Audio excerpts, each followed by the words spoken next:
Driving into town, can't see or hear, kill communication, stepping off the grid just to let me know.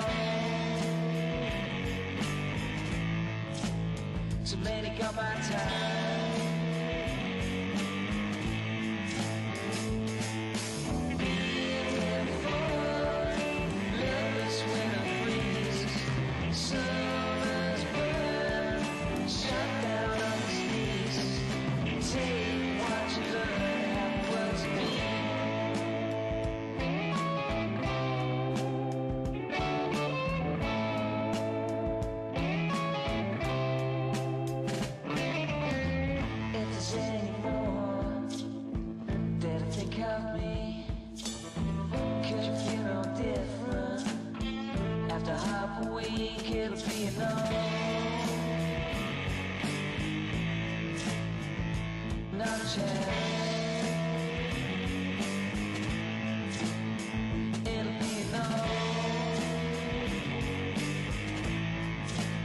Too many got my time.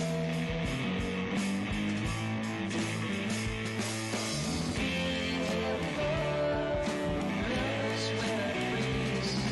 Summer's blood, shot down on his knees. Take what you learn afterwards of me. Feel lovers when I freeze. Summer's blood, shot down on his knees. Veterans war, no one's gonna leave.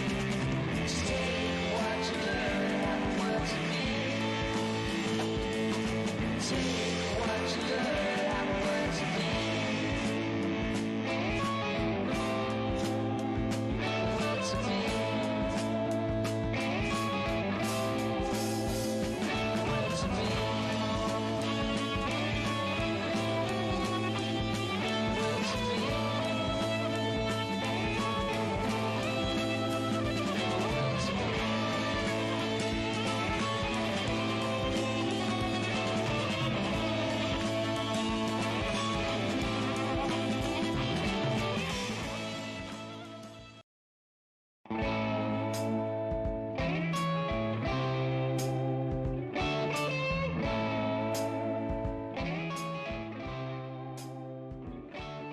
Hello, fellow lawyer enjoyers. Oh my god, that's a little rhyme I just made up. Lawyer enjoyers. Haha! How's it going? Hello, Nerdtastically LRs. Welcome. We are actually going to finish this case, and we'll begin the second game today. I really had no idea this case was gonna literally be the length of the entire rest of the game, pretty much, so... Yeah, it's been like 2 weeks that I've been on this case, but we're actually gonna finish it today. We only have 1 day left of trials and everything. Is this Attorney Ace? This one is. How are you doing, Hybrid? How is you doing? Friends! Like that! Oh my god! I was just watching another streamer get to that scene in P5 literally right before I started stream today. And it hurt. It hurt. But yeah, I put a little more on my Strikers New Game Plus again today, trying to get that last achievement. Oh man, hello Kyle, how are you doing? How goes it? You're home alone for about a week. Oh, cool, nice. Hope that goes well. It's kind of nice having a place like all to yourself for a little bit. Yeah.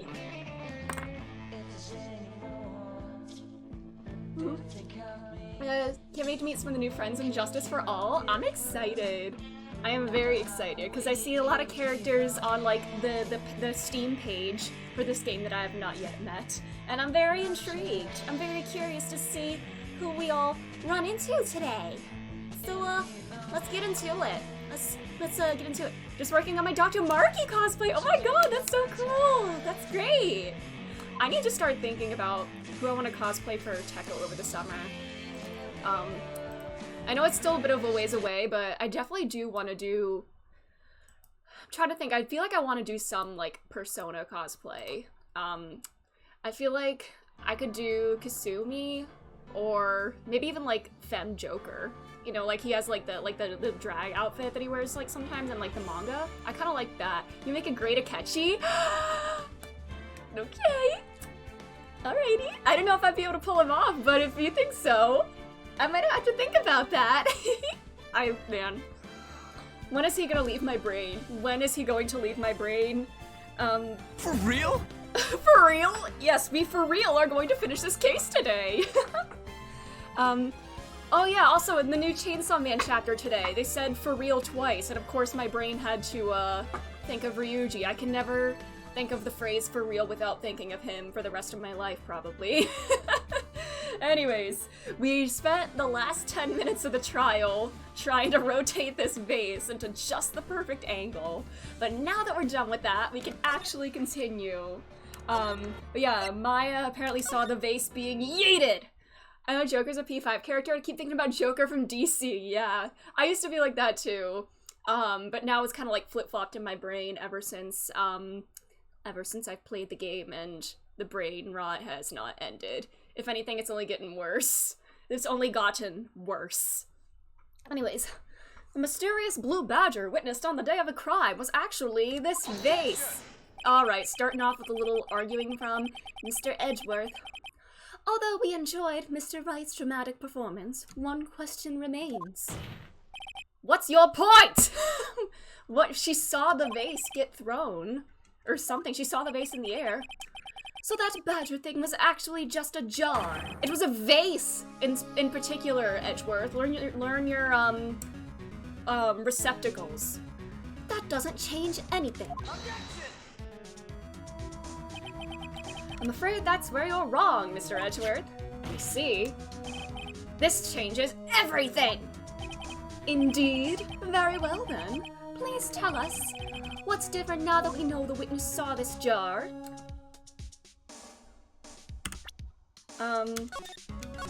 Could be we know the location was in the office. It could be, there could have been another person in there.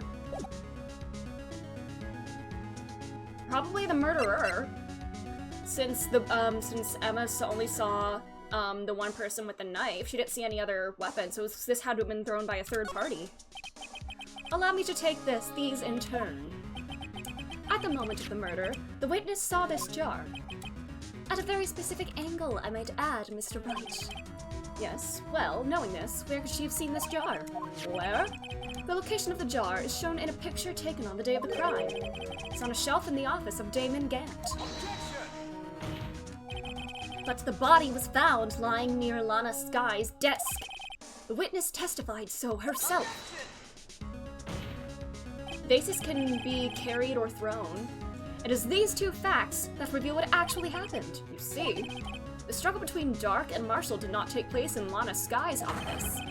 It happened on the other side of the room in Chief Gant's office. Hello, Vice, hello. I've been staying since halfway through the Gourd Lake trial. No worries, no worries. How have you been? Yeah, we're finally getting to the end of this one. We are actually going to finish this one today. Are you implying the murderer moved the victim's body from Damon Gant's office to Lana Sky's office? Yes. Why would he do that? There's no reason to make it look like it wasn't to remove culpability. Been good, just mostly mind numbed. Oh, I'm sorry about that. Working, yeah. That's, well, I hope it gets a little more invigorating soon. Hope you can get a little pep. I don't know. Why am I holding my pinky out? Am I trying to be like fake fancy or whatever? I did not do that intentionally. Hmm? If there wasn't a reason, he wouldn't have gone through the trouble. The only logical conclusion is that there was a reason. Do you know what that reason was, Mr. Wright? Enervation's a rough status condition, yeah. Yes, just keep powering on through, but make sure to rest if you need it. I finally figured it out. So this is why Lana tried to stop the trial. It's too late to quit now. Please recall the witness's testimony. She said she knocked away the man who was holding up the knife. In the next instant, the jar was hit and flew through the air. Now tell me, what could have sent the jar flying? That would have had to have been the impact the man made when he was knocked into the wall? Ladies and gentlemen, if I may draw your attention to this picture once more. Yeah, there it is. If the man was knocked in the direction of the shelf the jar was sitting on, what would he have hit? Ah. Oh no! The suit of armor! Ooh! Ooh! Skewered! Skewered by the armor! By the guy holding the sword there! Yeah! Yes. And since the man who was knocked into the armor was carrying a broken knife, it would have had to have been Neil Marshall, wielding the King of Prosecutors trophy. No. Mr. Wright, you can't be thinking. Yes. There was another possibility what actually transpired in that room. Another possibility? Of course the perpetrator would have no idea, but nevertheless. Oh no. Is he implying that Emma accidentally killed him by, like, knocking him aside and, like, onto the sword?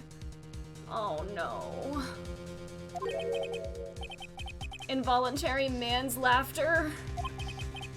If events took place as the defense theorizes, then the outcome is obvious. In that moment, she didn't want her sister to be exposed for this. Assuming the man Emma Skye knocked away was actually Prosecutor Neil Marshall. Oh. Oh. She didn't mean to do it. Oh. Oh my god.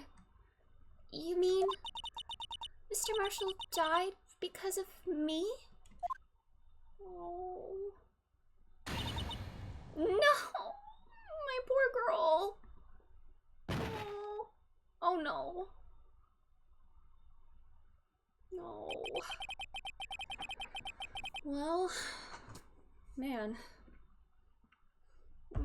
And I guess this was the forged evidence of sorts to make it finding, I guess, Damon Gant or whoever it was found his body just lying around and just like, you know what, we'll make it look like Joe Dark actually did it and not what actually happened. Man's laughter, it was all involuntary. Involuntary. So it was the witness who took the victim's life, and then proved so with her own testimony. This is unprecedented. Oh. No. She was trying to protect her sister. Oh no. I guess Lana had to have gone into the room and seen the body hanging off of the sword. And... or maybe I guess she couldn't have known it was Emma who had pushed him, but...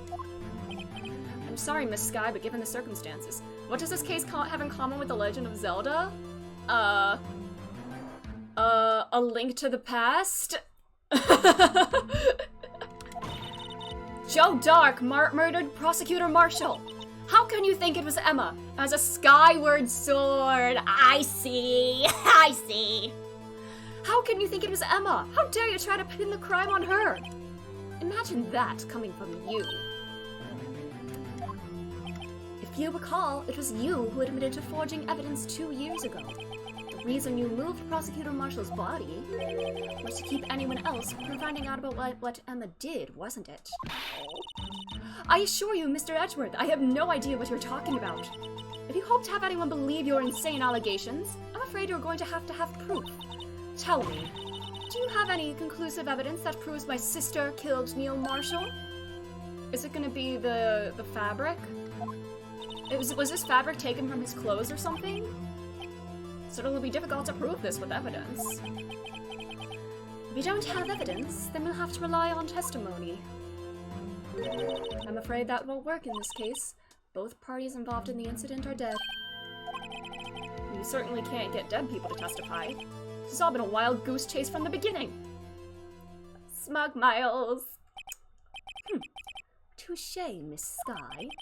Of course, that only leaves us with one possibility. Huh? That somebody else entered the room first? Yeah, we could, yeah, if Maya was here, we could communicate with the dead. I mean, the possibility that the victim has left us a message. For better or for worse, Mr. Marshall did not die instantly. He may have left behind the name of the person who took his life, in one manner or another. That's impossible. Oh, maybe he, like, cut off a piece of his fabric that, like, she had touched. She is still trading, but...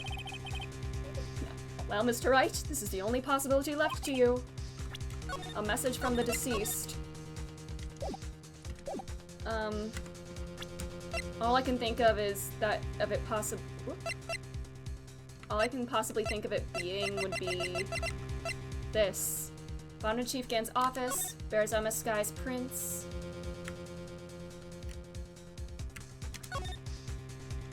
Huh, a clear handprint. Maybe that was a piece of his clothes or something. It'll be a while before she arrives. Yeah, the training is quite intensive. Alright. The real murderer's name that the victim may have left behind is in the evidence.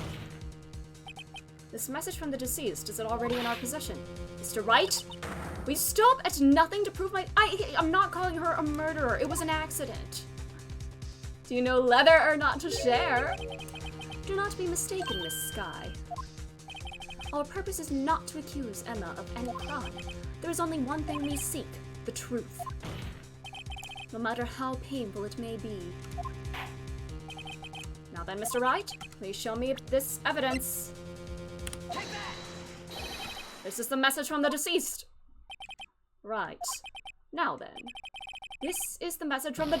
What? Was that not it? Oh. Oh, on the vase! On the vase! Okay, on the vase, because there was like a line on, a blood on it. I guess that would make more sense. There was a line on the blood. I don't know if he was trying to write Emma, or maybe whatever, like the kanji for her, or whatever the characters for her name are in, like, in Japanese. Maybe that's what he was trying to write. This is that blue badger from before, right? Oh, is he just going to speak the killer's name? If that thing could, I'm sure it would. Looks like everyone's forgotten this is just a jar. A message was left here on the surface of this jar. What do you mean? If you look closely, you can see a faint trail of blood on the jar. Looks like someone wiped the blood away. Oh, but notice, for some reason, the blood on some of the fragments was not wiped away. Yes, there is a line here drawn in blood. So what you're saying? Is these dots were once lines? Maybe that was spelling her whole name then. Prosecutor Marshall did not die instantly. He used the few precious moments left him to leave behind a message. He wrote 11037. One that someone apparently wiped away. But blood must have seeped into the jar where the lines changed directions. Yes, connect the dots. Yes, Star Rail, yo! I'm excited. I'm planning on playing Star Rail tomorrow, but how are you doing, Oof Noise? Very exciting. You want the cat ears? Alright. Alright.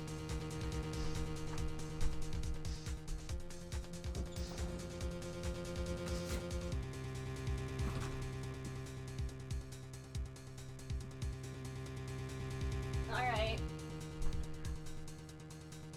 Yes, 11037. The 16th student lying hidden somewhere in this school. The one they call the ultimate despair. Watch out for her. I think the last time I wore the cat ears was the day I finished Persona 5 Royal.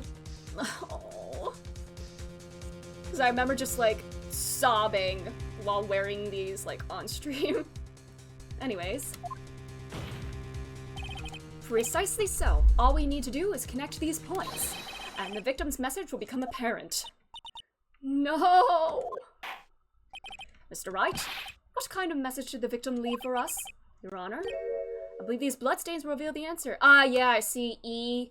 This is an M. M. Bum. Yeah, this is an M. Got to connect the dots to make letters. There's only one thing the victim could have written given the circumstances, his murderer's name.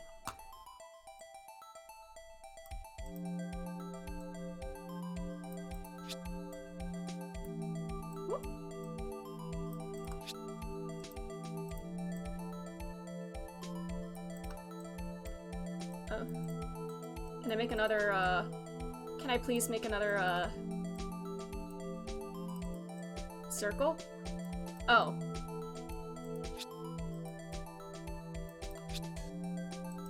Oh, that one was already there. Never mind, I see. Oh, this poor girl. I feel bad. Take that! F. Identify Pokemon Mystery Dungeon, which recruit the shopkeeper, and give him a particular moveset. Night Slash, Fling, Fury Swipes, and Destiny Bond. What is that for? E. As our duty to prove the innocence. Because it's Kecleon. Kecleon.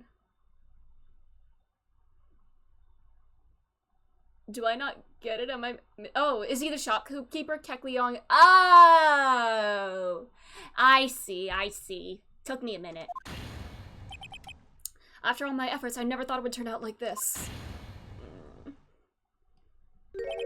Emma.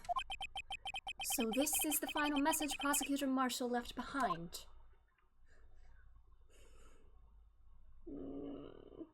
I hope they don't, like, convict her of anything, because it was an accident. Of all people. She may not have meant it, but in the end, the one who took the victim's life was Emma Skye.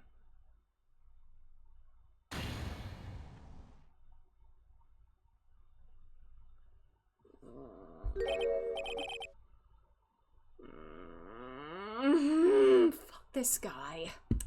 See you, Worthy. Can't say I didn't warn you. Dude just barges onto the witness stand. Chief Get. Do you understand the implications of what you've done? What? What are you talking about? They're going to have to charge Emma with murder now? Aw. It was, if anything, it was man's laughter. 2 years ago, Joe Dark was sentenced to death. He was convicted because of his final Okay, so yeah, this final murder where you had this forged evidence of sorts. The only one where you, like, supposedly, I guess, caught him in the act or, like, had evidence for, as opposed to the other five killings beforehand.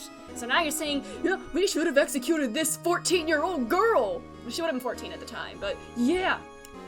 I believe you were the prosecutor in the case, were you not? Yes, Worthy. Because of you, an innocent man was sentenced to death. I mean, he probably wasn't innocent. We probably didn't have, like, the kind of, evidence to, like, properly convict him. But does an innocent man run from an interrogation? Not only that, but you used forged evidence to ensure his conviction. Yeah, I don't think he was innocent. Oh no. Oh no! But Joe Dark really was a serial murderer. That's undeniable. I'm gonna twirl his hair. I'm afraid that's not important. Yeah, it doesn't matter that he actually was a serial killer. That doesn't matter in this case. It only matters that he didn't kill someone right in that moment. This man is actually insane. Didn't you know? We aren't defenders of justice. What? We're merely keepers of the law. I mean, that's true, yeah. Twitch nearly crashed. Oh no! Sentencing a man to death is no light matter. Even if there wasn't any cover-up or evidence forgery, ultimately, the responsibility falls on the prosecutor in charge. I hate this man. Despite what anyone may say, this fact cannot be denied. This man needs to go. The only time the Fifth Amendment is used correctly in Ace Attorney. Oh no! Oh no!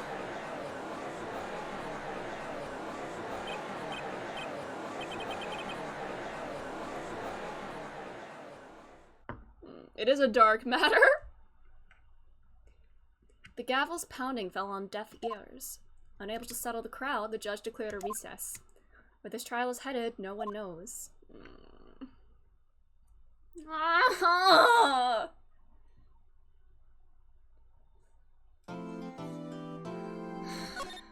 I am in pain.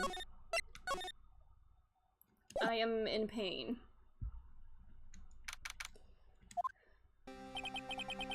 Sorry, Edgeworth. I didn't mean to get you in trouble. Oh my god, you were kind of like set up, Don't worry about it. This is my problem, not yours. I don't want you to get involved with it. I don't want you to deal with my baggage because I care about you too much. Hope I'm not interrupting anything, pals. Hey, yeah. Hey, old buddy here. Are you Winston Payne? Winston Payne. Too much emotion. Oh boy.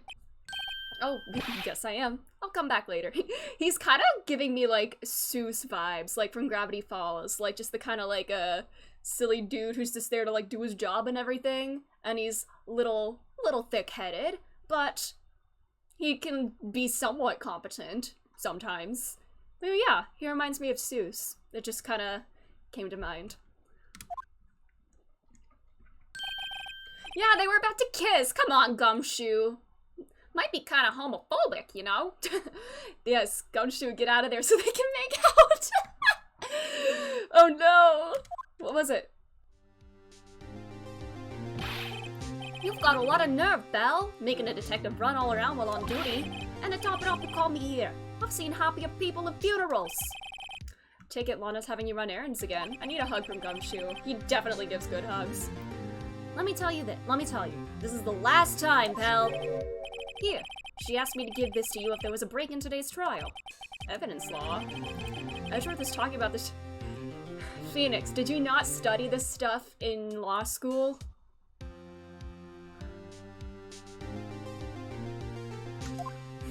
My god. You must know the 2 rules of evidence law. How can you be a lawyer without one? You should be disbarred for this. No evidence shall be shown without the approval of the police department. Yeah, it seems like that's the law. I don't know. As a lawyer, I don't know the law. Yeah, how did he pass the bar? For real? For real?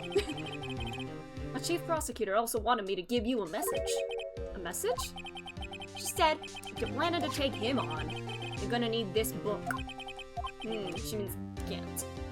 Yeah, he just like forged his resume. He probably did.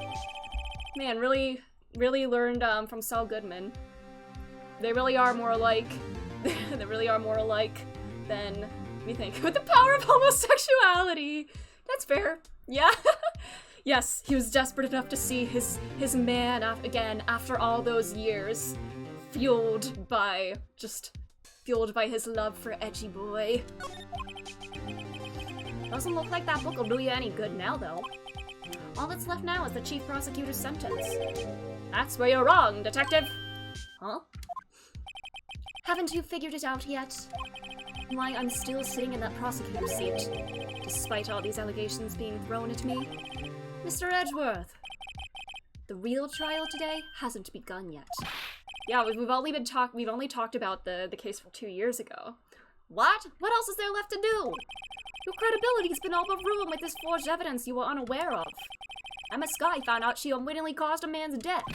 And now, you're telling me you want to do more? You've got to be kidding me, pal!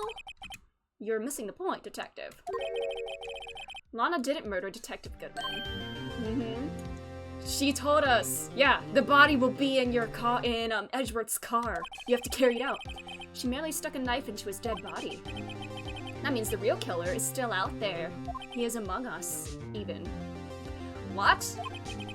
We're going to expose him, no matter what it takes.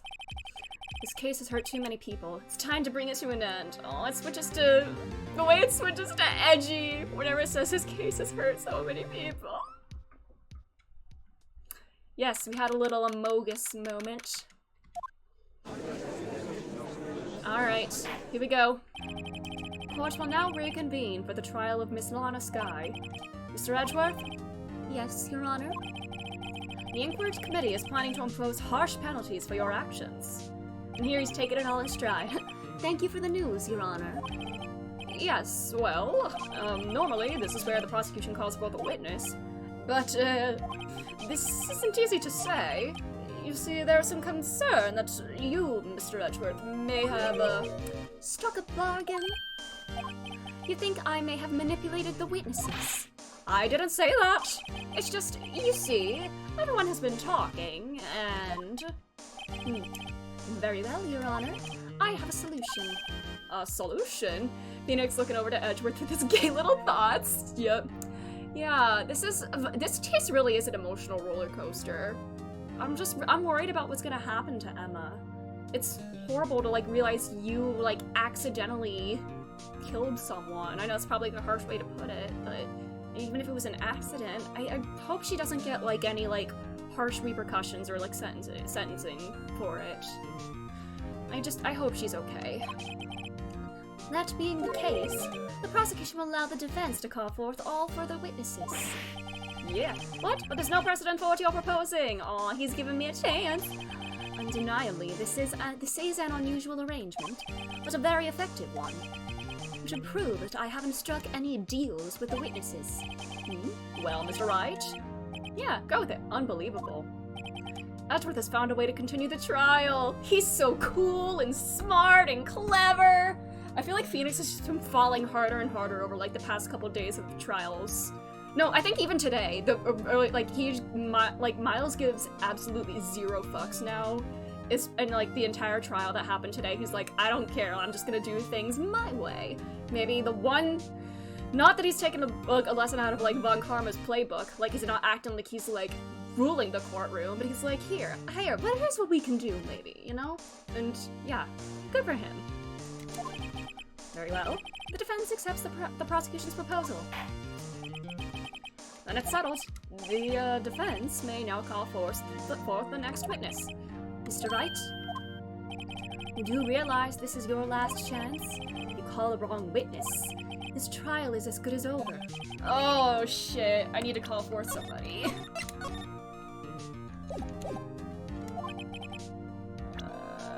The real murderer? This guy. Damon Gant. The defense calls Damon Gant to the stand. Damon Gant? What does he have to do with anything? Edgeworth is pretty much Phoenix's mirror opposite. Stoic, serious, prim, and proper. And Phoenix is just a disaster.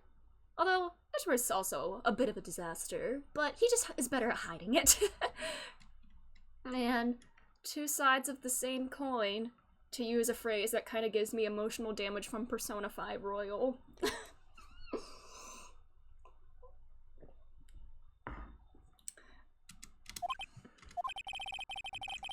As the defendant's partner 2 years ago, Mr. Gant has first-hand knowledge of the crime.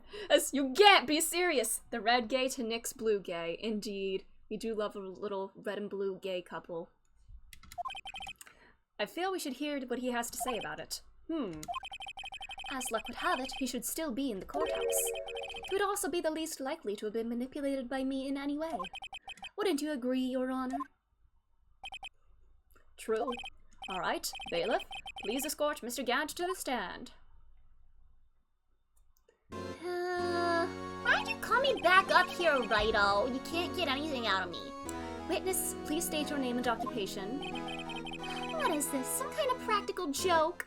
Once again, the witness not cooperating. I was just on my way to lunch. Too bad. Your name and occupation, sir. Worthy, are you sure you want to do this? Your name and occupation! Yes, he does not care anymore. He really has nothing to lose at this point. He was planning on resigning anyway. He literally has nothing to lose. So, you want to play hardball, eh? Please, Mr. Gant. I'm scared to see him fully snap. Fine. My name is I almost called him Gaiman Dant. That's his good twin. He's the evil twin, Damon Gant, and the good twin is Gaiman Dant. My name is Damon Gant. I'm the acting chief of police. Take a shot every time a witness doesn't cooperate. Yeah, honestly, I feel like Miles deserves to do that. Now then, Chief Gant, the court requests to hear your testimony. Oh, righto. What's with the grim face? First, let's clear up this SO9 incident. Oh, you mean that time when Lana's sister murdered the prosecutor? Oh, very brain fart, brain fart. It was literally an accident, my dude. Yeah. Gaiman Dant. Yep, that's his new name. Personally, I think it's been made pretty clear already. There are still some things unaccounted for. Oh, like what? Like the role you played in all of this. Son, either you're very brave or very foolish. You are aware, of course, that a police chief has all kinds of weapons at his disposal? Weapons? Sure. Take my testimony, for example. I don't have to give it if I don't want to. You son of a bitch. What? Is that true? I'm afraid so. Oh, yes, because police are above the law. Yay! We love that. Yay. Of course, such an action carries with it certain risks. Pleading the fifth? I know a lot of people take pleading the fifth as a sort of like a way of not admitting, but kind of admitting that you're guilty. Don't worry. I'm not here to hinder your trial. Just remember, if this turns out to be a big waste of time, don't say I didn't warn you. Wow, Ace Attorney is so realistic. Yeah, the one realistic thing about Ace Attorney. Very well, the witness may now begin his testimony.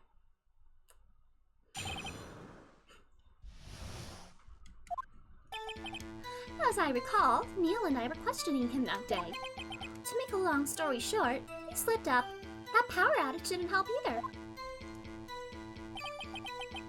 When I went to my office, I found Lana there. But didn't the power go out after he had, the power went out after, Joe and Neil ran out of the questioning room. When I went to my office, I found Lana there. Apparently she had already arranged the crime scene. As you can see, I had nothing to do with the forgery. The only copper suspect is Gumshoe. I shove a whole bag of jelly beans. Stop! Stop! And the look gets when he's disappointed. I get that same look sometimes. Oh no, that sounds scary. Is that when Doc was arrested? Him? He was lying on the floor unconscious. Did no one find any I guess Lana probably wiped the blood off of the, sword there. When Emma sent Neil flying, it seems Dark bumped his head. I see. Everything seems pretty clear-cut. The police chief has the right to refuse to testify. Then I better hit him hard and fast. And then later you can do the same to Miles. I'm sorry. I couldn't resist. I'm sorry. I'm sorry. I'm sorry!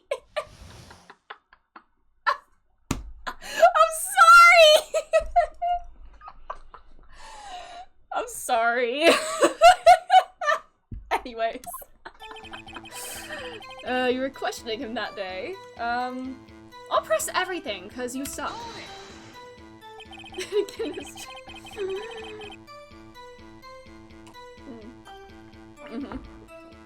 As I recall, a ceremony was held at the police department that day. Yes, that's right. I guess you could say I'm a workaholic. After winning his award, Neil was all fired up too. That's probably what spooked Dark and made him run away like that. Was the defendant, Lana Skye, also present in the room? I don't quite remember. You're bullshitting. Okay, yeah. Twitch is really wonky sometimes. At the very least, she wasn't there when Dark ran for it. Alright, the power outage didn't help. The power went out after they left the Joe ran, right? So the two of you ran at him immediately after him, right? That's right, but Dark made it to the elevator first, so Neil and I split up. Weren't they like, I'm trying to remember what they said, I think Gumshoe or whoever it was said about, like, the office layout. Was it actually, or were their offices actually on a different floor than the questioning, like, room? Or am I, like, making up, are they on the same, I don't remember. Yeah. You didn't say it, I would've. Okay. Yeah, I did see that comment. That's scary, yeah. Okay. He went upstairs and I went downstairs. I guess you could say he got lucky. You went what floor was this on, though? I don't know. What's this about a power outage? Oh, that. The elevator stopped all of a sudden, and I got the shock of my life. Well, probably not as shocked as Needle was when that knife went into his heart, though. And I'm sure you had a much worse experience on an elevator than I did. Right, Niles? Right, Worthy? I'm surprised he didn't play the DL6 card there and taught Miles about elevators. He went to the bathroom, so he couldn't have done it. Yes. Yeah, he was just taking a shit. That's not funny. Mm-hmm. When I went to my office, I found Lana there. Could you tell us what you said? Amanda's dead. I'm sorry. It was a shocking sight. Needle and that serial killer were lying in a heap on the floor, all tangled together. Dark was also lying That's Phoenix. Dark was also lying collapsed on the floor? Yes, apparently he hit his head and was knocked out. Next to them were those two poor girls. Lana and Emma. Lana was cradling Emma in her arms. Looking back at it now, she must have already known what her sister had done. Oh boy. Apparently she had already arranged The crime scene. How can you know that? because of the victim's body. It had already been moved. So that means... You found the body near Lana's desk? That's right. I think you said it earlier. It was my suit of armor that really stabbed the prosecutor. Yes. Anyway, Wait, hold on. I just want to take a look at the picture. This, yeah. If I can go, it would be nice. This kind of looks like the dark furniture on Lana's side of the office. I can't remember if this little picture down there was on her side. I might press that again and just review everything again. Like, look through that picture again, but... So you're saying that the forgery had already taken place by the time you arrived at the office? Yeah, not the time. that's exactly what I'm saying. Mhm. I can understand how Lana must have felt, but moving a body and hiding evidence are inexcusable no matter what the circumstances. Is that how it really went down? Staring at the witness won't do you any good, Mr. Wright. You could stare at me instead. If you're going to stare at anything, stare at me! You better off staring at the court record. Worthy. Always the smooth talker. It would have been smoother if you said to look at him. Staring won't do anything. Glaring will, yes! Yes. Is there a Pokemon move named Stare? I know there's Leer, which lowers defense, but Glare paralyzes the enemy, so Glare is much more intense. Lana did admit to forging evidence, but that can't be the whole truth. Alright. Alright. I wanna...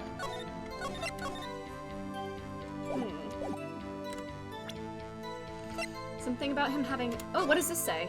Oh, yeah, just this. No evidence should be shown without the approval of the police department. Unregistered evidence presented must be relevant to the case on trial. Okay.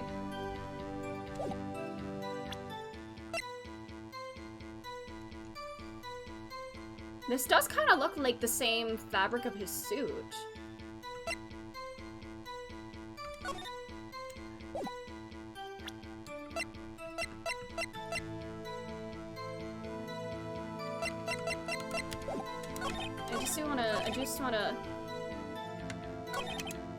I wanna just take a look at this one more time.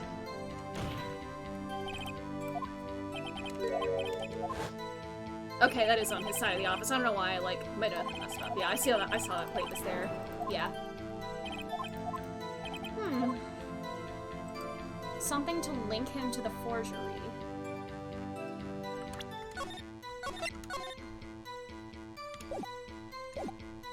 In the picture, he was also wearing like an orangish suit at the time.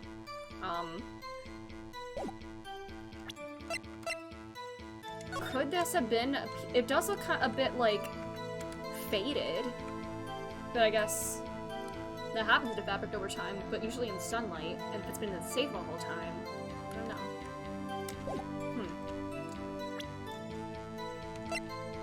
Evidence the law. No evidence shall be shown without the must be evidence.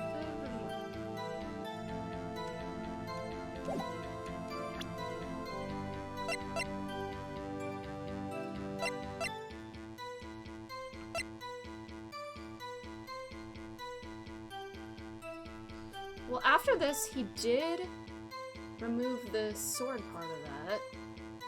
But I don't think that has anything to do with the forgery. I just want to hear what this is again. Saying the forgery had already taken place by the time you arrived?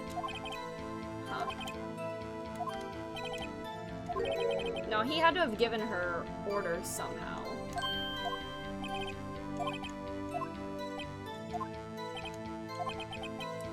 Maybe something about the evidence having to be given, like, police approval or something? With the type of evidence that was presented there? This might not be right, but... There is also the orange fabric. The piece of leather was clearly fabricated! It had to have been made from cowhide. The piece with the most of it was in the safe. True.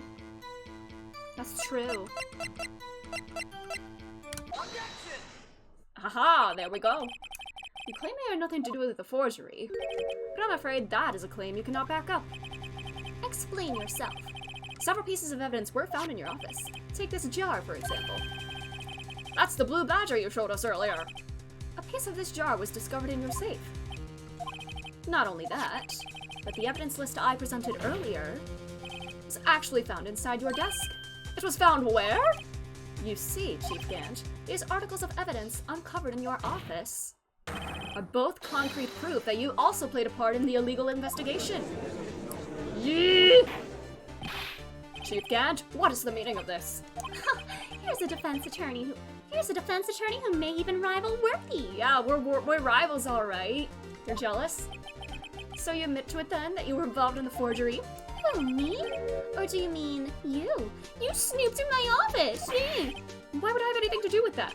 Well, you were the one who snuck into my office when you found this evidence. Prosecutors aren't the only ones capable of forging evidence, you know. Defense attorneys can do so too. Isn't that right, Righto? Phoenix is too thick-headed to do that. Detective Gumshoe was present during True. Takes off his glove and throws it at Phoenix. Oh my god. Not even detectives are exempt from the law. Rest assured, Dick will receive his due. Babe, it's 4 p.m. Time for your dick flattening. I'm sorry. What? What? If Detective Gumshoe's salary drops any further, he'll end up paying to work. Oh no, but he's already been fired of sorts. I'm sorry, but he said Dick will receive punishment. My deranged brain instantly thought of that meme. Yes, well, in light of the detective's presence, please give us your testimony regarding those pieces of evidence found in your office and their relation to the forgery that took place at the crime scene. My, kids these days no longer know how to put two and two together.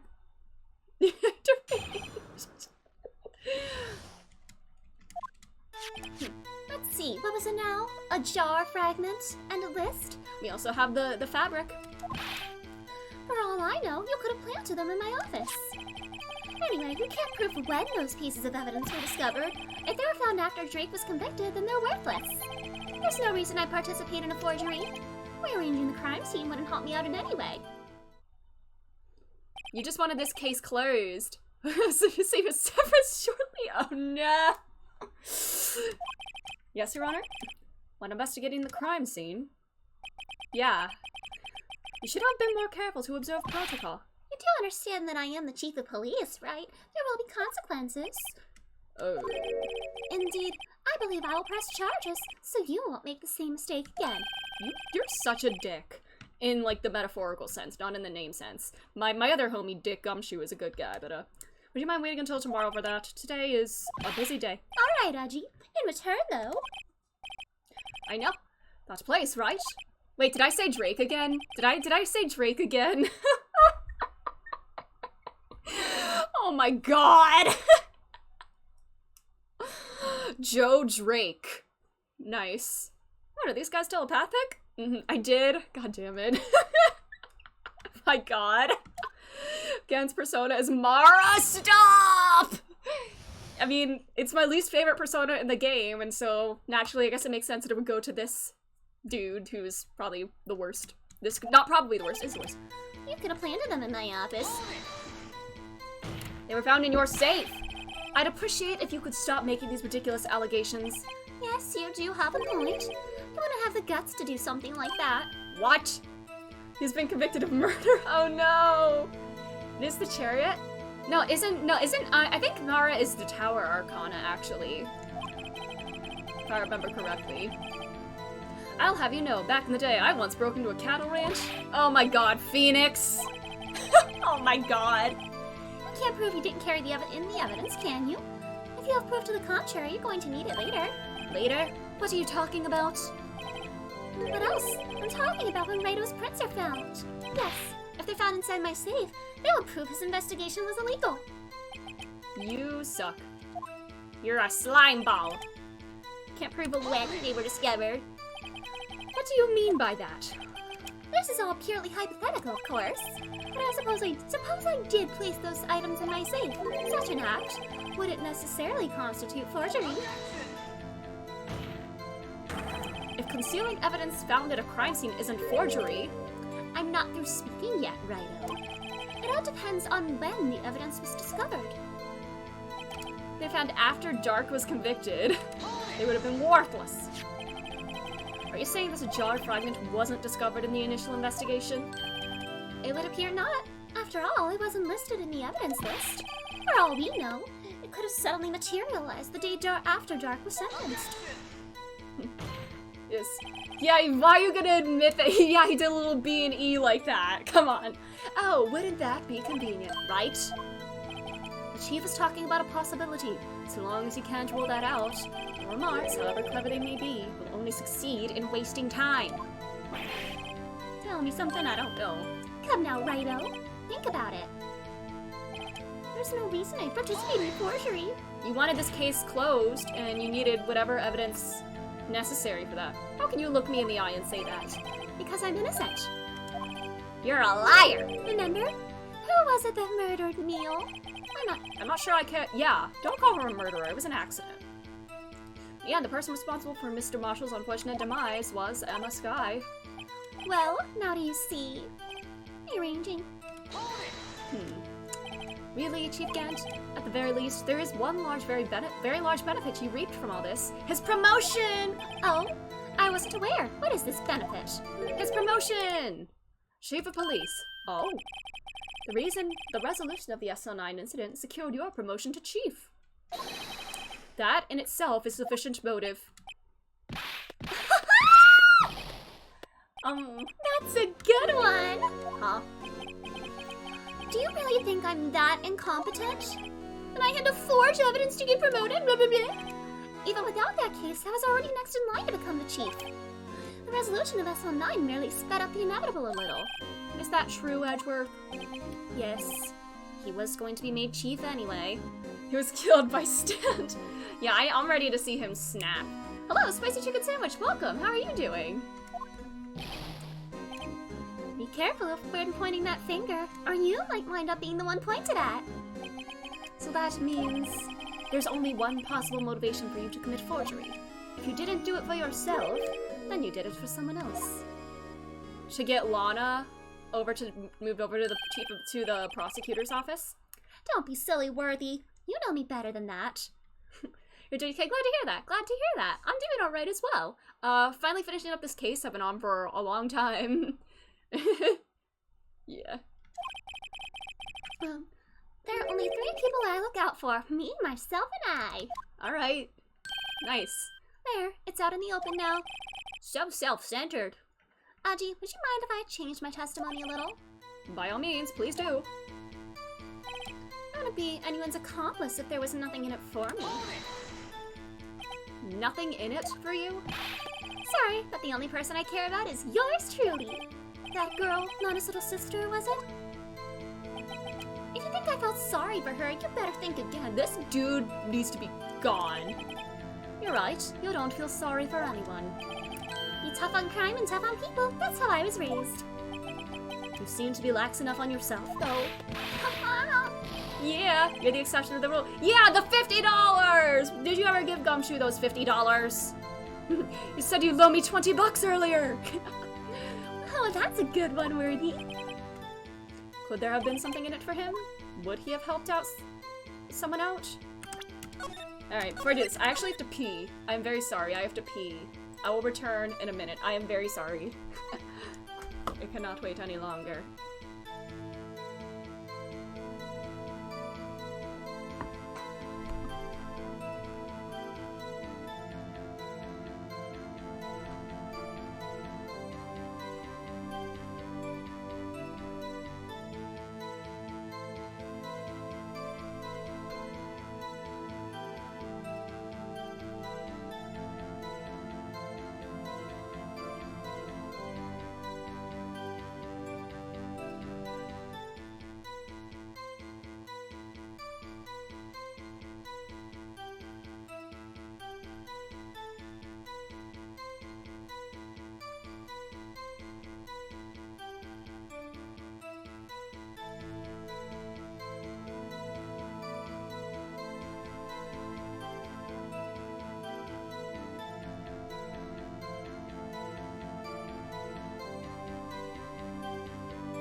Right, I have returned. You're in trouble. Yes! Alright, let's continue with this. Alright, he could have been an accomplice for somebody, I guess. It would make sense. Like, Lana was, like, his partner in non-crime. I guess if you want to get specific. Hold on 1 second. I plugged in my phone and it was still on. Sorry. Unless, this might be a stretch, but unless he told Neil to, like, chase after him, and then I wonder if Neil had a feeling he could have been, I don't know, maybe he ordered Neil to, like, chase after him and, like, do whatever he could to, like, knock him out, not knowing that Emma was gonna be there. Maybe Gant even knew that Emma was gonna be there, and just was willing to sacrifice Neil for his closing the case. Like, some of you may die, but that is a sacrifice I am willing to make. Just in time for an— no! Alright. I saved so much. Alright. Would he have helped someone out?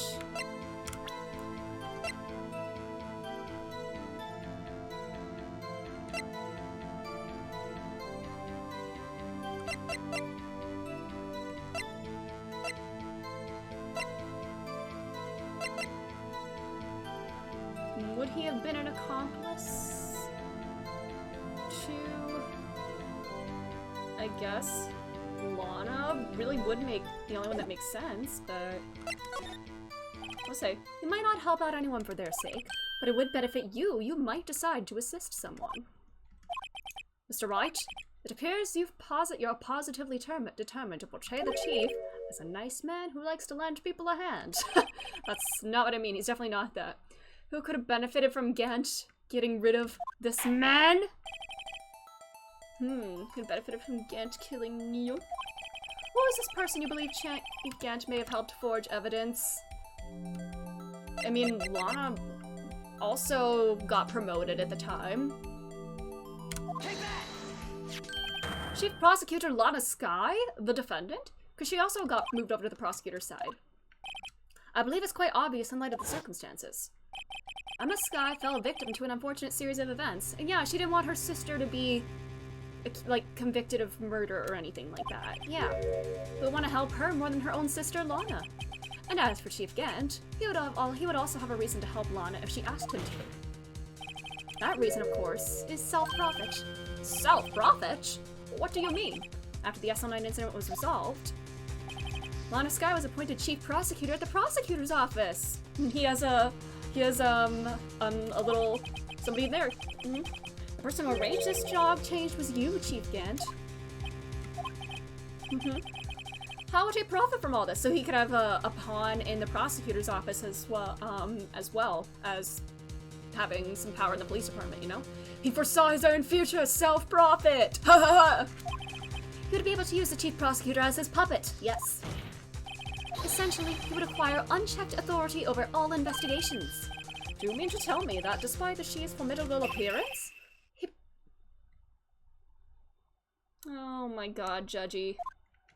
The silence! Oh, wait. You must mean puppet isn't someone forced to do his bidding. Never mind. Yes, my dude. Yes, she's no pawn. Yeah. That feels a little demeaning to call her a pawn. But she did kind of have to follow his orders. Admit it, Chief. You assisted Lana Sky in forging evidence. Your motive? To appoint her as chief prosecutor so you could control her. Righto, my boy. You have quite an imagination. Let me ask you something. What? Do you have any proof of this? That I controlled Lana? I mean, we do have her own testimony. Yeah, we do have our own testimony. Haha, this man is in charge of the courtroom. He's like, whoa, this man plays with puppets. Oh no. Like, does he play with sock puppets or shadow puppets? Who knows? Lana, she's keeping quiet to protect Emma. There's no way she'd testify against Gant. But she did tell us in the detention center that he left the order to find, he did tell her that she would find Goodman's body in Edgeworth's car. I'm afraid without any proof, this all amounts to nothing more than conjecture. Unless that is also what happened in this incident. This incident? Which one would that be? Of course, I'm talking about this, the murder of Detective Bruce Goodman. Yes, I'm at least 30% right. The chief prosecutor has been acting strange throughout this entire trial. Almost as if someone has been controlling her. She was ordered to plead guilty. He's psychic with really good intuition. Just got really good intuition. Wordy, you'd better watch your tongue. I wouldn't want you to get hurt. Just what do you mean? What he means, Your Honor, is that Chief Gant is involved in the murder of Detective Goodman. Not only that, but the chief is now making Lana take the rap to cover up his involvement.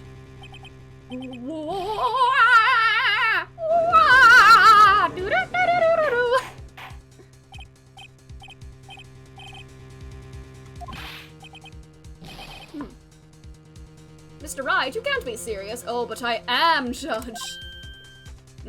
Might just cut himself having a tongue that sharp. Yeah. Huh? This is an affront to the highest ranking officer in our law enforcement agency. Well, he's a piece of shit. To accuse the chief of police of blackmail and murder? That's impossible. Nah, I think it's very possible, my dude. Lots of yelling in disbelief. You'd think they'd be used to this kind of shit by now. Your Honor, I was merely reiterating what Mr. Edgeworth said. And easier to understand. I had to dumb down his language for ya. It's too late, Mr. Wright. There's no turning back for us now. Looks like he's the one who decided to go through with this. Can you prove this, Mr. Wright? That the chief, a high-ranking officer of the law, is involved in this murder? If we can get Lana to just testify to the orders he gave her. Yay! Yes, it's us. Just us. Good question. Regardless of his rank or title, Chief Gant is just a man. The question is he a criminal? I believe the evidence will tell. I see. Oh, God. Alright. Let's see what Mr. Wright's got. Show us this evidence that ties Chief Gant to the murder of Goodman. Would be... We do have this. The 777 that my camera is covering. Hold on. Oh my god. the 777 ID number. We didn't, like, actually say that this was the, code to his safe, but this does kind of tie him in. That is his ID number, presumably. Take that! This is the ID card list. Yes, the one that shows who entered the evidence room on the day of the crime. You could say it now, yeah. There's one ID on the list we couldn't determine the owner of yesterday. 7777777. Sorry, but there's no way you can prove that's my card number. It's your number. How do you know that? The safe in Chief Gant's office requires a code to open. A 7-digit code. 7 digits. His ID number! I'm afraid so, Your Honor. But even if that's his ID number, the code to a safe just being one number over and over again is such a weak passcode. Like, dude must have really been so confident that nobody could, like, get into his office or anything like that. But, yeah. The same as the remaining ID card number on that list. He's like, you can't prove that! Oh, he's getting angry! He's getting angry! Chief Gant, you enter the evidence room on the day of the crime with Brucey. Yeah! Chief Gant, what do you have to say? Oh, his eyes twitching. Nothing. The defense's search of my office was in violation of regulations. Well, what we found is relevant to what we found today. Relevant to the trial. Even if I feel like I'm kind of, like, misunderstanding. Like, rules for submitting evidence, do both rules have to apply, or can just one of the two rules apply? Unregistered evidence presented must be... Okay, I guess this is, evidence that hasn't yet been approved ahead of time. It must be relevant to the case on trial. So, yeah. And I will demand Mr. Wright be punished to the maximum extent of the law. But right now, this court demands an explanation from you about the use of this ID card. Chief Gant, so you admit it? You entered the evidence room on the day of the crime? What about it? I'm chief of police. Whether it's the evidence room or the bathroom, what's the Are you saying you can piss in the evidence room? What, do you just, like, go piss in people's lockers if they're, like, doing a bad job? Tell me, when you entered the room, were you alone? I always go to the bathroom alone, as I do at the evidence room. Okay, weird comparison. Detective Goodman wouldn't have happened to be with you that day, would he? Of course not. Why would he be? I hadn't seen him in days. Yeah, were you pissing in there? You hadn't seen him in days? Hadn't seen him in days. Was he had he already been dead for several days? Or no? You've undone yourself. On that day, you oh yeah, I haven't seen, you had to have met with Detective Goodman. What do you mean? This trial's purpose is to determine Lana Sky's guilt. No, it isn't, Your Honor. This trial's purpose is to determine the truth. If Chief Gant met with the victim on the day of the crime, then we need to determine one thing. What transpired during that meeting? In that case, Mr. Wright, I'm going to have to ask you for evidence. Alrighty. Proof that the victim went to meet the chief on the day of the crime. Victim memo found in the car's trunk. I mean, this does have Goodman. He probably did want to talk about, like, the evidence of, like, the transferal, maybe. But that might be a bit conjecture there.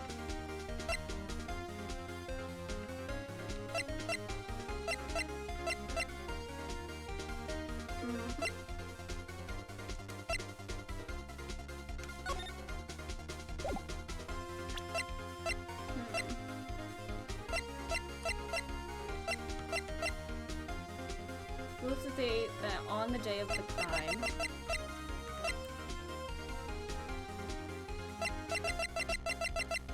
I guess it could be this one, with the date of the evidence transfer 221 with SL9. Maybe he wanted to, like, discuss something related to that. But again, that is just kind of like an assumption.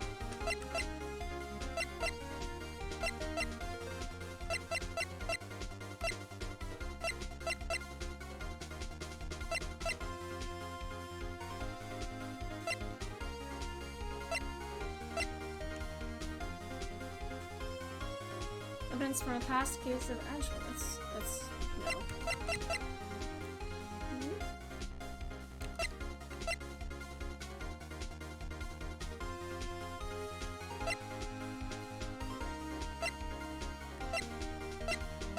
The only one I can really think of is this note. Okay, that's not it. He had to go see Chief Gant. Okay, yeah. Maybe with the ID card? No. Maybe it's the, missing ID card? Does that have to be approved by, date loss, name?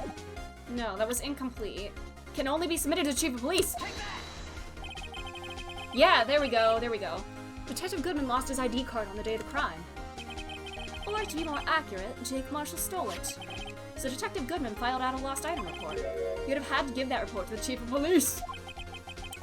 Yet you are in possession of that report, which means you can't be sure if he filed it. He filed it. How do I know, you ask? Because he needed to enter the evidence room that day. He needed to transfer the evidence out for SL9. Detective Goodman took the form to you, Chief Gant. Then, you accompanied the detective to the evidence room. I accompanied him? There's no other way the murderer and Detective Goodman could have entered the room. Hold on. Let me guess what you're going to say next. I, the Chief of Police, murdered poor Goodman. Yes, exactly. But wait! The chief didn't necessarily need to accompany him to the evidence room. He could have just lent him his ID card. Yes.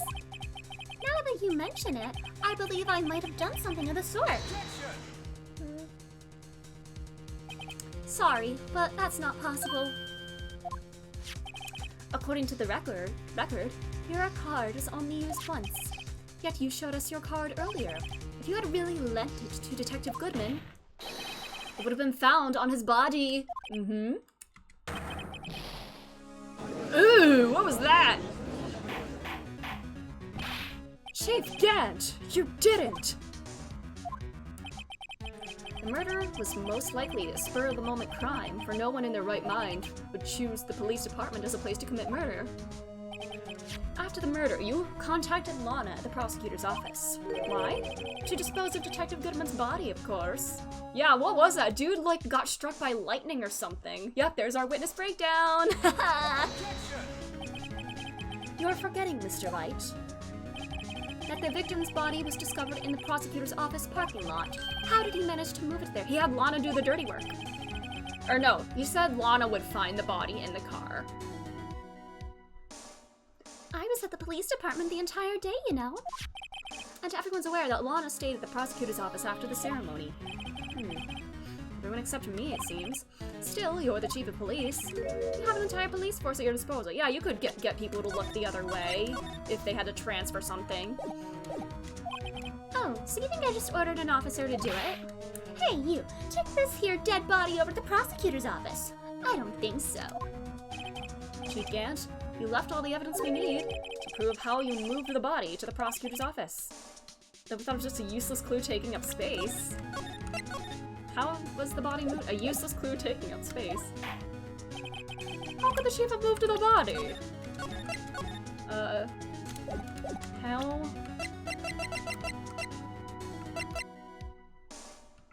How do you... Something with a screwdriver. How had it been used? I guess, yeah, after the murder took place, he ordered Edgeworth to go get into the evidence room and give him this screwdriver. Probably so he could, like, bust into the car. Or whatever. But I guess that doesn't really show how he moved it to the, I don't know. Mr. Wright, show us this evidence. To move the body.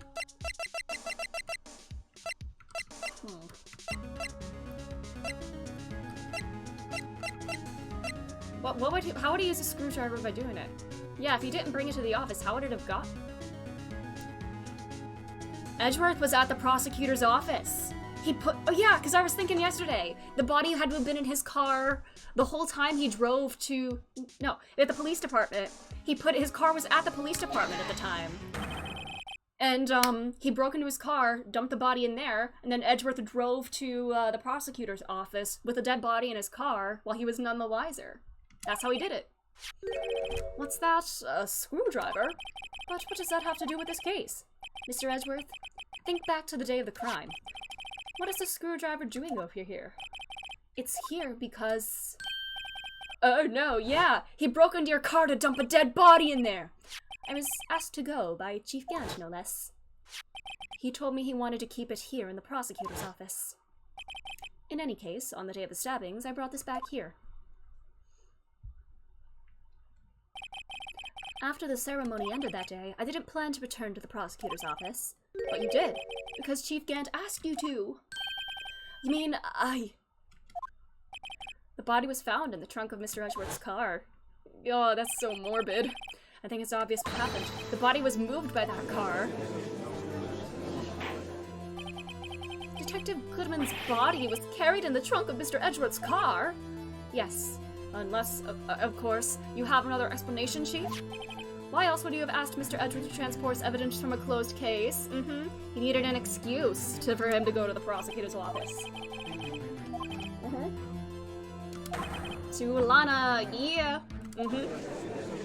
Edgeworth was driving with a dead body in his trunk without knowing that. That's very unsettling. Is there no room for rebuttal to the defense's outrageous accusations? Think back to the photograph Miss Stark took at the prosecutor's office. This is not a photo of the body being stuffed into the trunk to be taken away. It was exactly the opposite. It is a photo of the body being taken from the trunk. Chief Gant, please say something. I believe your time's up. My time's up? Sorry, Righto, but I'm having lunch with the District Attorney General after this. We have to get going if we're going to make it in time for the early bird special. Dude, I think this is more important, you piece of shit. But the cross-examination isn't finished yet. Remember what I told you earlier? A police chief has all kinds of weapons at his disposal. Weapons? Like the right to refuse to testify. I'm invoking that right now. You may as well be admitting your guilt then. That is not a right to be casually invoked. There are certain risks to be considered. So you're going to just run away after all this, you coward. Yes. We can fly up in the sky.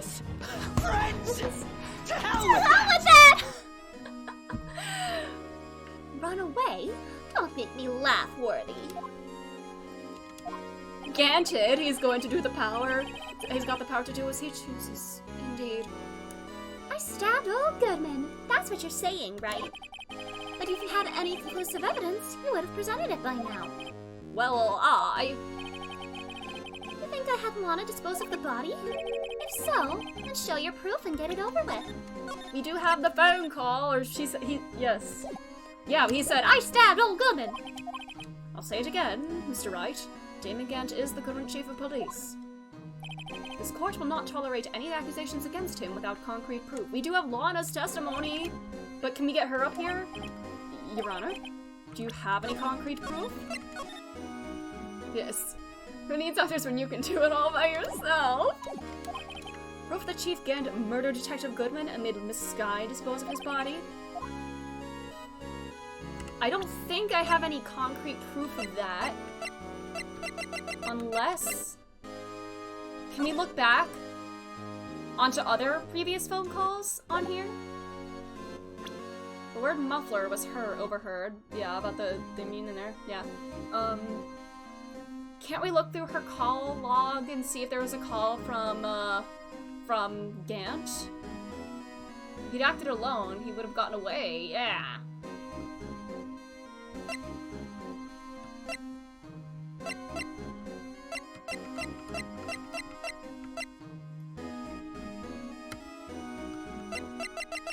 Does this mean this book is making me think? Is something gonna pop up? Since it says I have no proof yet, that makes me wonder that something might present at the time, like later on, it's going to be relevant.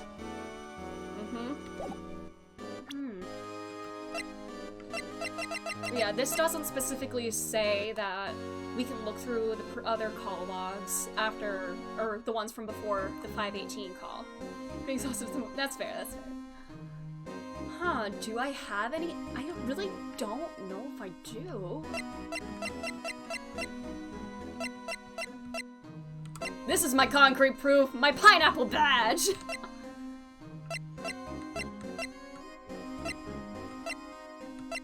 We do have Lana's testimony. If we can get her up here to just admit to that. I don't know if she's gonna do that, but we can get her to say that. But the fact that it says I have no proof yet, instead of just I have no proof, makes me a little curious. Being tired. Does that mean we can, I want to call Lana up here and get her to like say that. Do I try saying I have no proof yet? Because that's not the same thing as I have no proof, period. I have no proof yet. Because I don't think I have any other kind of evidence that indicates that. Again, the phone is the only one I could think of, but the description isn't telling me that there were more calls from beforehand about any conversations with Gant. I can always load back, that is true. I just want to see. It's no use showing up evidence I'm not even sure of myself. Oh, this might not be a good idea. I have no conclusive evidence. Huh. See, Aji? In that case, this court is forced to penalize you for your what? Here's a tip. Never gamble with what you can't afford to lose, Righto. It seems that Lady Luck was on my side today. Okay, Aji, I'll leave the rest to you. I hope I didn't fuck up. Did I actually fuck up? I did fuck up, didn't I? I warned you earlier, Mr. Wright. Okay, I did fuck up. What? Oh, okay, there we go. Edgy, my edgy boy. Lady Luck, Maybe you should have a word with her. Yay, yay! I got scared for a second thinking I was gonna be penalized. Mr. Edgeworth, what do you mean? There's one lady who knows the yeah, Lana! We haven't yet had the honor of hearing her testimony. Yes. In the absence of conclusive evidence, the only other method of proof is testimony. But Chief Kent has invoked his right to refuse to testify. There's still someone else, one more witness who can answer all the questions raised in this trial. Someone right in this very room, Lana. Why are you asking me, Your Honor? Have you forgotten? The defense is the one calling the witnesses today. Thank you, boyfriend. She may not be willing to tell the truth, but we can't just stop now. Let's get her up here. The defendant, Miss Lana Sky? She was in the underground parking lot at 5:15 on February 21st. Because the Sky's about to testify! Here's her task to dispose of the victim's body. In accordance with a certain someone's orders. Mr. Edgeworth? The prosecution has no objections, Your Honor. Very well. The court will now take its oh my god, so many fucking recesses! Oh? Oh my god! Go away! No. I'm sick of your face and your smarminess.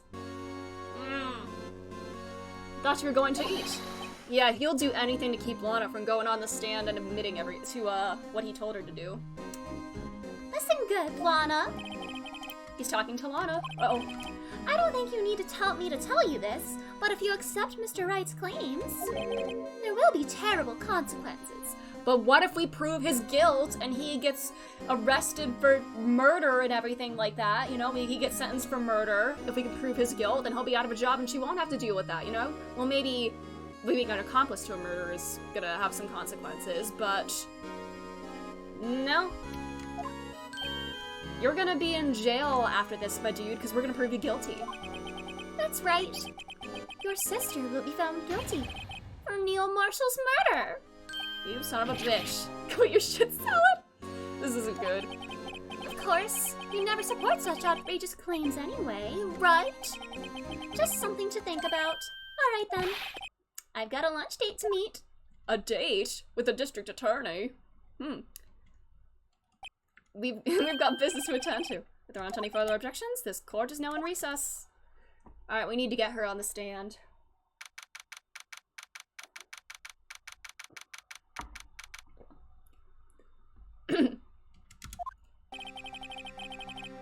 like she really has nothing to lose, because if we can't prove him guilty of murder, then she's gonna be convicted and sent to jail. If she does testify with her testimony, I mean, she can't know it at the time, but her consequences could just be like losing her job as opposed to going to jail. She really has nothing to lose. Or also Emma, yeah, he can make that happen.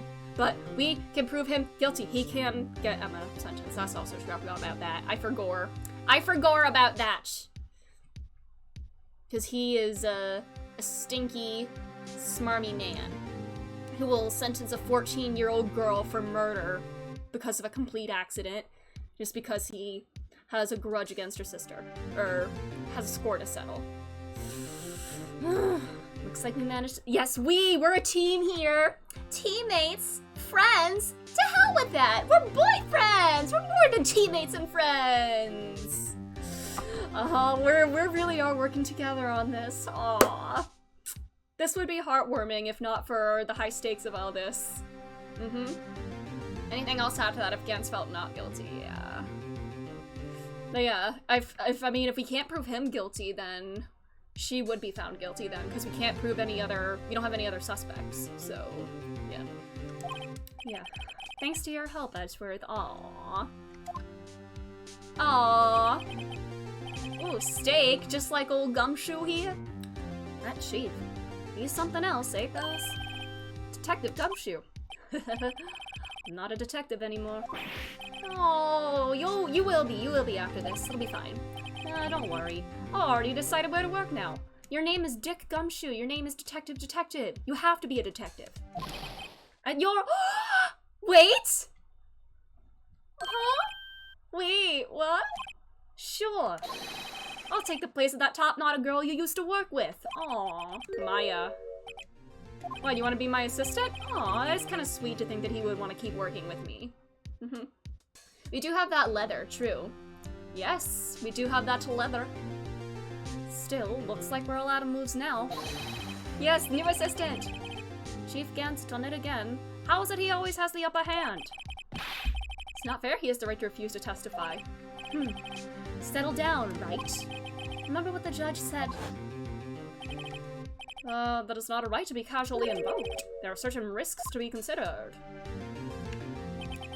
Risks? What did he mean by that? It's simple. If the chief refuses to testify, the opposite also holds true. You mean he forfeits his right to say anything too? Huh? Emma, hi! How are you holding up? Oh, yeah. When I came to, I was in the medical office. I've been listening to the trial from the gallery. Aw, so she heard everything that's been going on. I'm sorry for what I said before. No, don't be. It was the truth. You know, it's funny. I almost feel somehow relieved. Yeah. Now I finally know what really happened. To think that all this time, my sister was being blackmailed by that terrible man. And she did it all just to protect me. Aw. Ever since her appointment as chief prosecutor, everyone who knew her said she changed. Perhaps it was easier that way for her. What do you mean? What do you think I mean? To follow Chief Gant's orders. She must have shut herself up deep inside, to force herself to do anything and everything the Chief told her to do, shoved all her feelings down and refused to acknowledge them. I know something about that. It was all my fault. It's all because— No, don't call it murder! Hey, don't go blaming yourself now. You wanna blame anyone? Blame society, pal! Society! Chief Gant may be able to fool everyone else with his forgery, but he can't fool my memory. I remember now. I knocked Mr. Marshall into that armor. I see. Yes, Sky and her Sai Nijima arc, let's go! Yeah, you relate to that, would you, with Von Karma? Yeah, that actually kind of hurts. Well, we better get back. It's time for the final act. Actually, finally. Alright, Trial Ladder Part 2. This is feeling like Attack on Titan final season, Part 3, Part 1 type shit here. No, I'm going with you. I want to be there when Lana tells the truth. Let's go, Wright. It's time to end this, and we'll do it together. Jesus Christ. Sky Nijima, yeah! Holy shit, this is so long.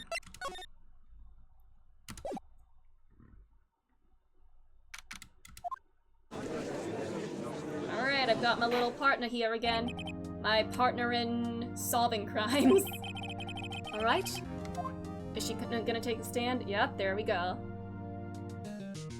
Miss Lana Sky, you are the chief prosecutor. I'm sure you're aware of what is required of you. But, Mr. Edgeworth, you already know everything. You know all that I've done these past 2 years. Please provide the court with your testimony, Miss Sky. And remember, you are under oath. We want to hear the truth. Of course, the truth. Lana, no matter what happens.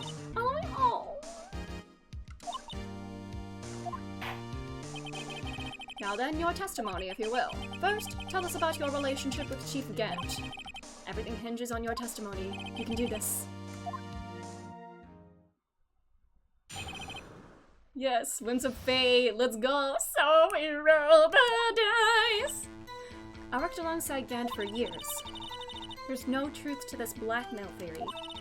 I fabricated the evidence 2 years ago all by myself. When I found Prosecutor Marshall's body, blah blah blah, body, I rearranged the crime scene. My only motivation was to get Dark convicted. It had nothing to do with Emma. I don't believe that. I do not buy that. Are you sure about this testimony, Your Honor? I'm confessing to a capital offense. Of course I'm sure. But Lana! If this is true, that means Chief Gant has nothing to do with this. That's what I've been telling you from the beginning. Oh no! But what she's not telling the truth, yeah. She's hiding something like that. Alright, let's do it. Alright, cross-examination time. Let's go. You've been to sensation! Alright, let's save. Trial Ladder 2, Jesus Christ. There's nothing, no truth to that? Or put it all by yourself? Okay.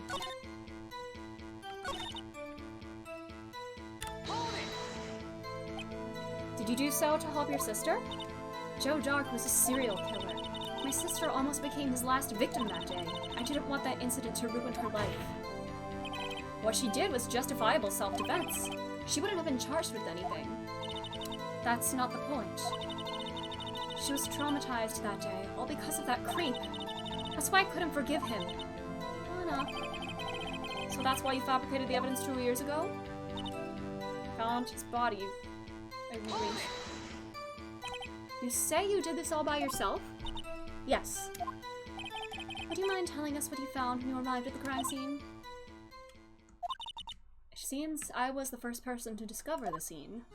The broken Prosecutor Award knife was stuck.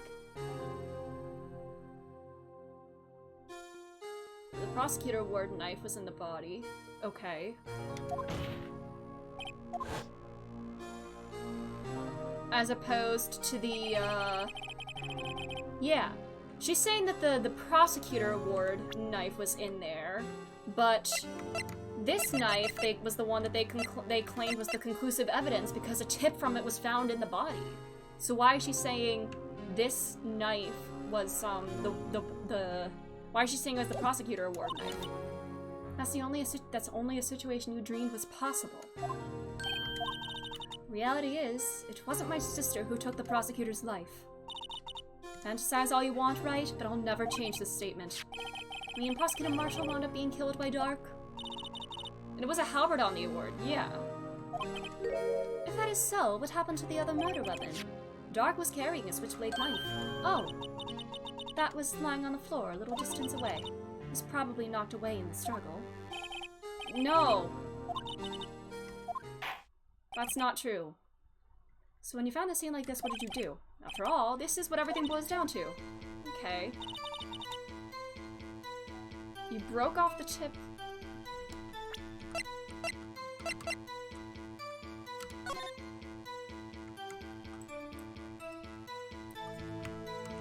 I can only look at, like, investigate the tip and all that. Okay. You planted it in the wound, then moved the body. You planted the tip in the wound and then you moved the body. But why? Why would you do that? You, of all people, should know, Edgeworth. You've always had a good head on your shoulders.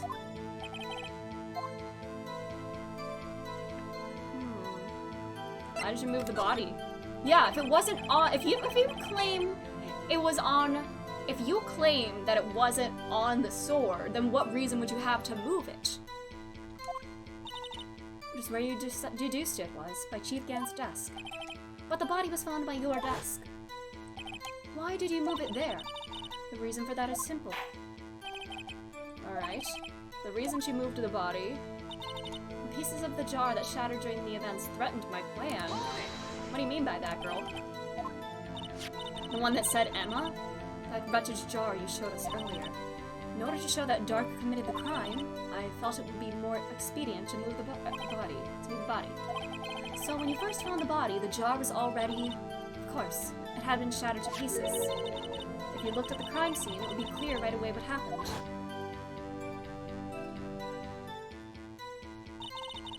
Neil Marshall was dead, and...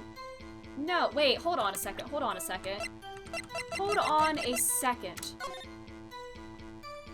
This thing was, this message wasn't complete until we put all the pieces together. So this Dark had to have been intact whenever... I feel like it had to have been intact whenever he wrote the message on it, because he couldn't have written a message on, like, a shattered vase. So Lana probably broke the vase to cover up her sister's name that was on it. The jar must have been broken during their struggle, but there was words written on it. No. Apparently the jar was shattered at the time the crime was committed, but I have a feeling there's more to it than that.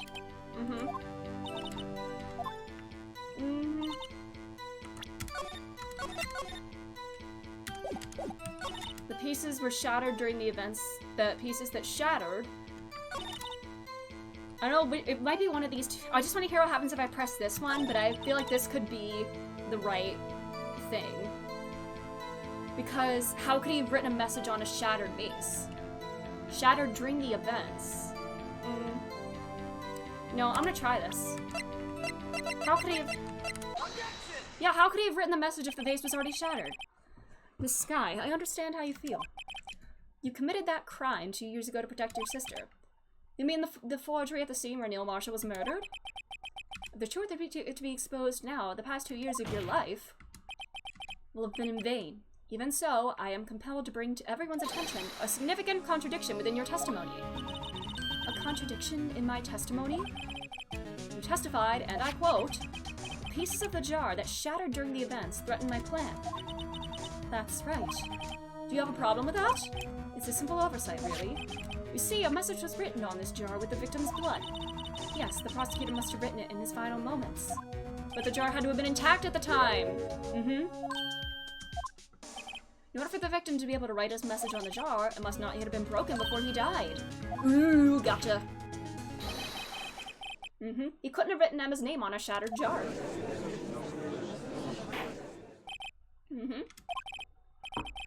Your Honor, it would appear more information is needed in regard to this jar and its bloody message. We may be missing something critical here. Something critical? Chief Prosecutor, it seems you are as in the dark as we are about the truth towards which we are headed. Just tell us exactly what you saw. We'll piece together the information to arrive at the truth. Very well, the witness may now continue her testimony. Alrighty.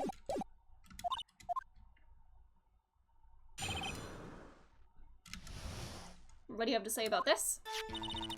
I immediately noticed the blood traces on the jar, but it was dark in the room and I didn't have time to check it out. To be safe, I wiped away the blood. The fragments were large, so I'm sure I got them all. All I could think about was wiping them clean before they were discovered. You were the one who wiped away the message in blood? I wasn't chief prosecutor at the time. She didn't think Dark was the real murderer. That's why she tried to erase the real evidence. Alright.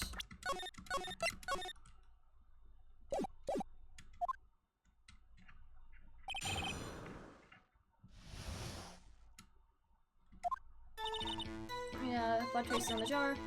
It's dark and I didn't have time to check it out. I mean, the power had gone out, but there could have been lightning flashes, but... So you didn't know your sister's name was written on the jar? No. If I had known, I would have gathered all the pieces and ground them to dust. Well, digging herself a deeper hole. Lana, you'd do that for me? Aww. I just barely had enough time to move the body as it was. If someone happened upon the scene, you'd lose your chance to erase the evidence. You must have been in a hurry. I was. I knew I had to destroy the evidence before anyone came. This is rather shocking. You wiped away the blood. I'm afraid this action of yours reveals what really happened. What do you mean? If you really thought Dark killed... I almost called him Drake again. If you really thought Dark killed Prosecutor Marshall, you wouldn't have wiped away the blood. Good point. What else could I have done in this situation? Lana... I only had a few moments. There wasn't anything for me to do. There wasn't enough time for me to do anything but gather up the pieces. But are you still insisting that it was broken? Oh, yeah, but it was ours. Are you saying that it broke as you were wiping it off or something? Or like, blood on the jar?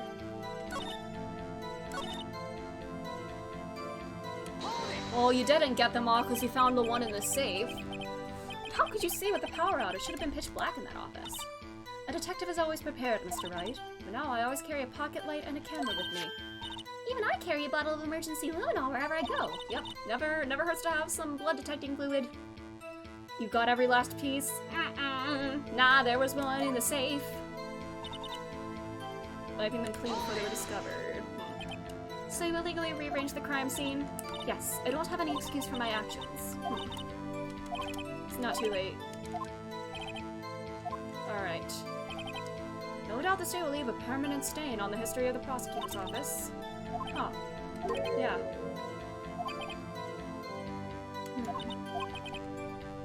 Alright. There's one final possibility.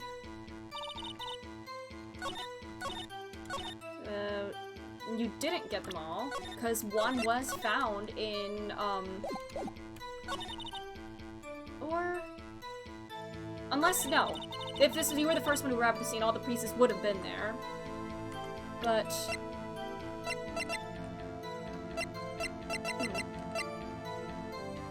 Final fragment was found in his safe, so... What if I try that again? Yeah, Yeah, because the one wasn't wiped off. Because the piece that we found in the safe wasn't wiped off. We found the final piece of the jar in Chief Gant's safe. In the chief's safe? But how? I knew it. She really didn't know. There's something even more disturbing about that final piece.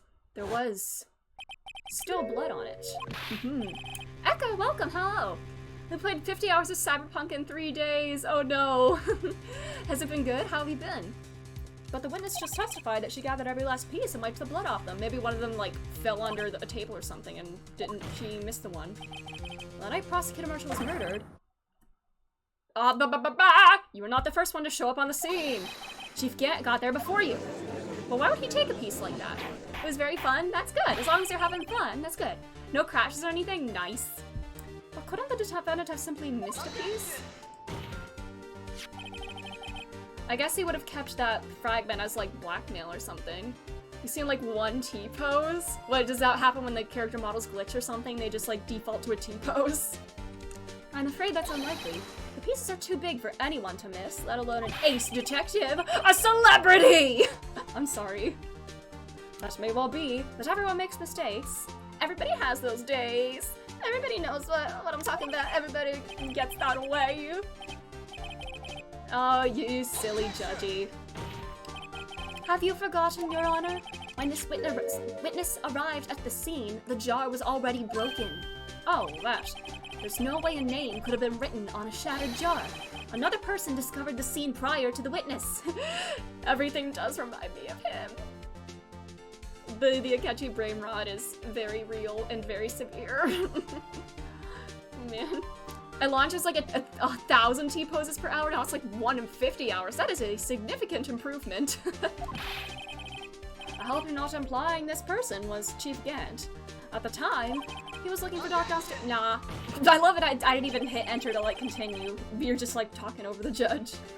But he did. The question is, if he did arrive there first, why did he hide that fact for 2 years? Yeah. Why would he want to hide that? Well, Your Honor, can you answer us that?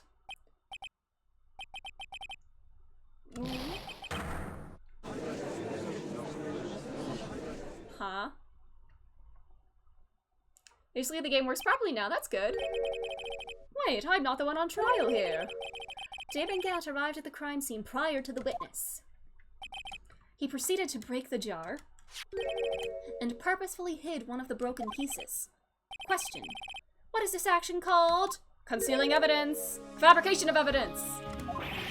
You're like halfway to platinum. Nice! I worked a little more on my Strikers New Game Plus save file earlier today. I'm only missing one achievement before I platinum it.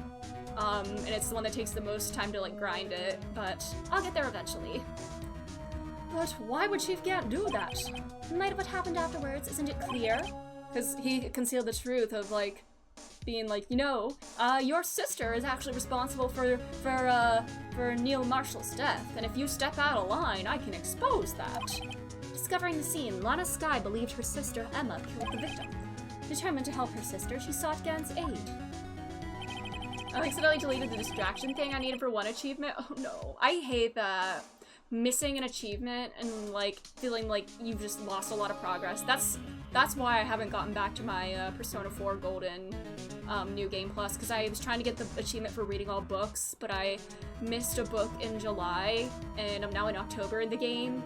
And I can reload to like before getting that book, but I'm just mad at myself because I wanted to knock out all of the remaining achievements in this one playthrough, and yeah. Oh my god, 43 achievements in one full playthrough? That's very impressive. Spraying Emma, and therein lies the reason why Miss Skye became the chief's puppet. Oh god, girl, she's drawing blood.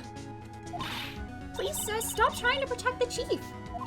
The frustration of losing progress. I feel that, like, if I forget to save in a game or I lose progress, I just don't want to play it anymore. Or it takes me a while to want to play it again. I can't watch you suffer anymore for my sake.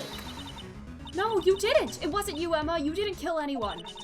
Don't believe anything Mr. Wright says. Defense attorneys make up the most foul lies to defend their clients. Foul lies? Imagine that coming from my own client. You heard of an achievement where you have to listen to— oh yeah, that is like the hardest one. There has to be 250 unique battle voice lines from her. I have a couple of save files where I can go to different points in the game and keep going forwards and trying to like farm voice lines from her, but like, yeah. Nail biting, but that is a bit much like Yusuke's Awakening, yeah! I guess you do seem like the type. Dude! I am an honest man! Wait a minute. What if we're still smack dab in the middle of Gant's trap? What do you mean by that? Is something wrong, Mr. Wright? Yes, it is, yes, wrong and right. Lana may be right after all.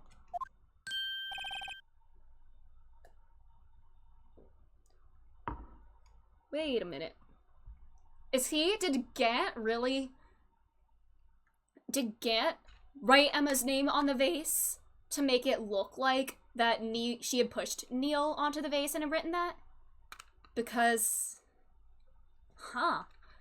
he probably got there first, wrote her name on the vase to make it look like that.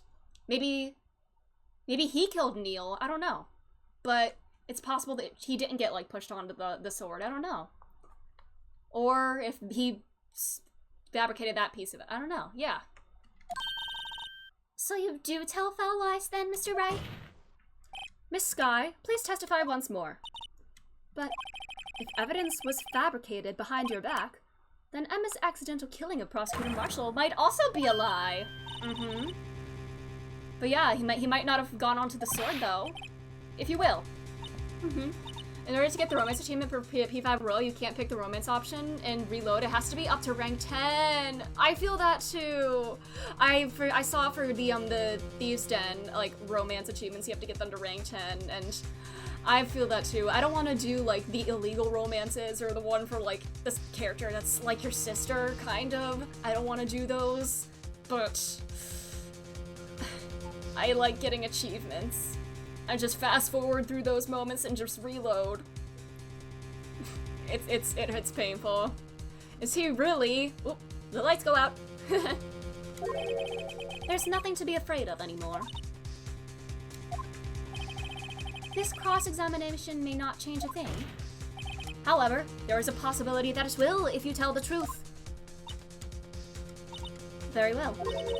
I will testify about what I really saw. Be honest this time, please. For the final time. Alright.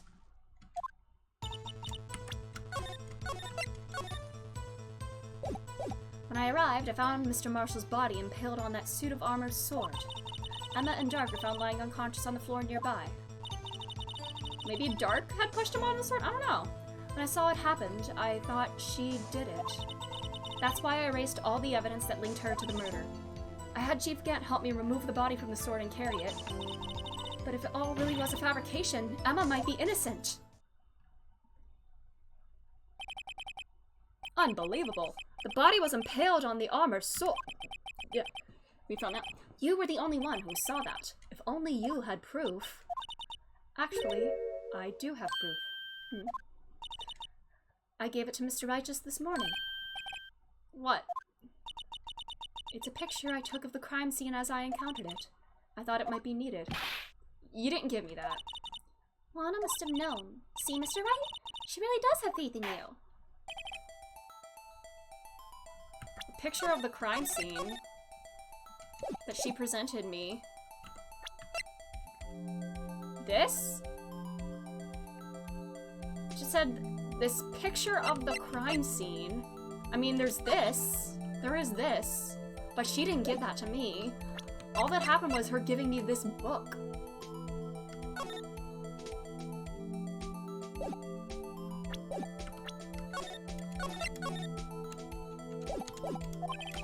I don't remember seeing any pictures from Lana.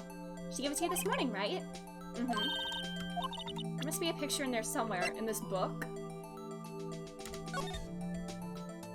Aha! There we go. Alrighty. Whoops! No, go back.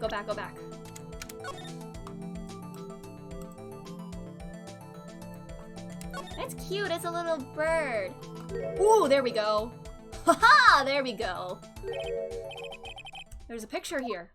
Ooh. Okay. So he was on the sword. Oh my. This is the actual crime scene.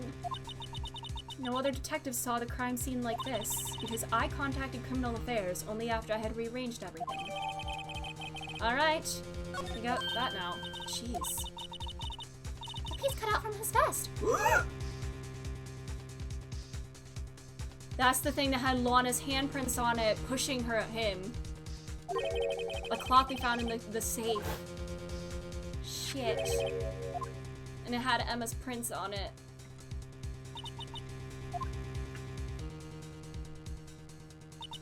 That cloth, it had fingerprints on it.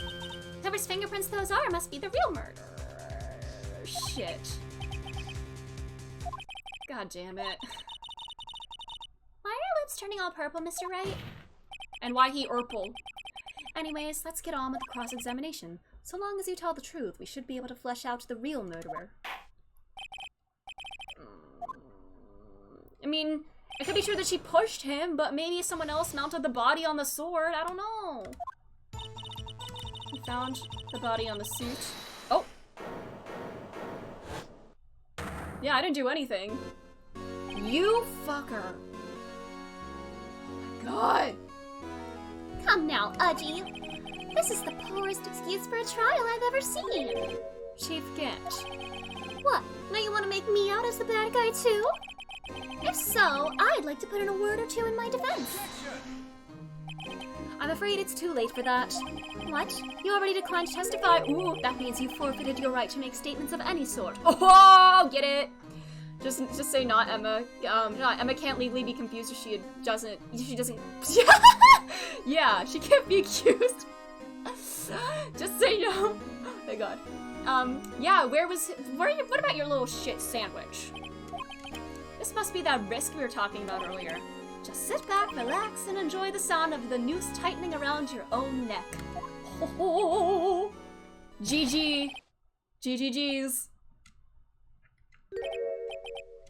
GG. Yeah. Words. You think I'm worried? You did just kind of freak out there. Sorry to disappoint you, but I don't need to make any statements. What do you mean? The evidence will do all the talking for me. Even if I can't testify, I can still present evidence. How's it hanging? Stop! You still have some conclusive evidence? No, I don't. But someone does. Yeah, he knows about the fabric that he knows we snooped into his safe, and we have the fabric. So, what's your excuse, Righto? Why have you been keeping quiet about it? You do have something to show us, right? Something that proves who knocked over Neil Marshall, causing his death. Conclusive evidence that leaves no room for doubt. We gotta do it. If I show that piece of evidence now...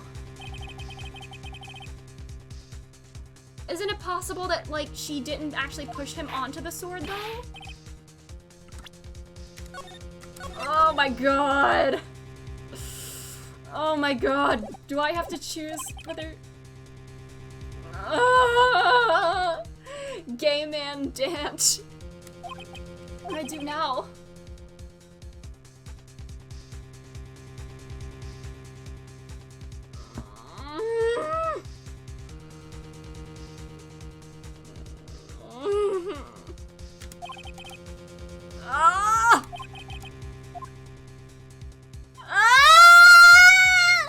I don't like making decisions! I cannot make decisions! I feel like I have to, but that would be like...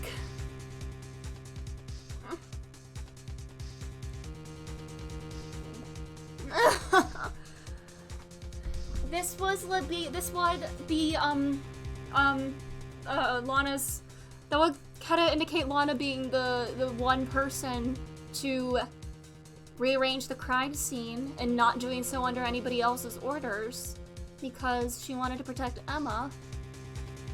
But somebody else could have gotten there first, like we surmised, and smashed the vase ahead of time, thinking maybe somebody else wrote her name on the vase, probably Gant.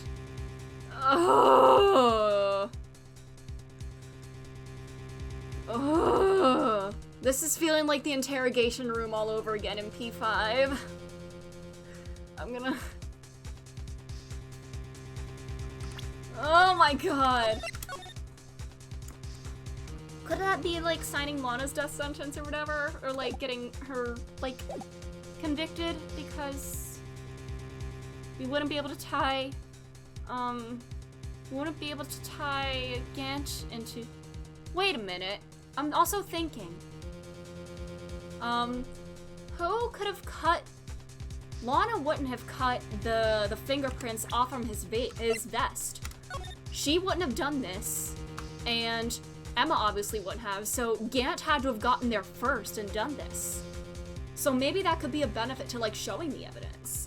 Because Lana certainly would have, even if it was her fingerprints, cutting them, the fabric off to hide that, one could do that, but that was in Gant's safe. That was not, that Lana did not have that evidence with her. That was found by Gant.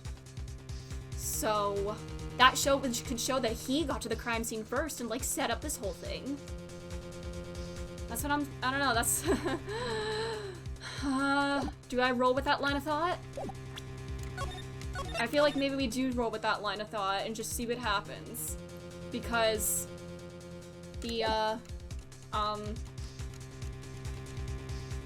because who else would have cut that off? I mean, yeah, we could say Lana did, but we found it in the chief's safe. also, which shows to him hiding evidence. Points to him hiding evidence. Yes, Your Honor, I do have further evidence. Let's try this. No, they're not. Let's just see what happens. Let's see what happens. It's a piece of leather cloth? Most likely it was cut from the victim's vascular's chest. What's this?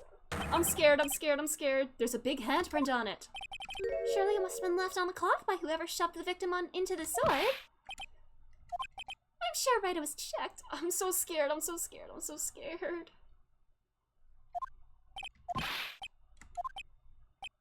I'm so scared.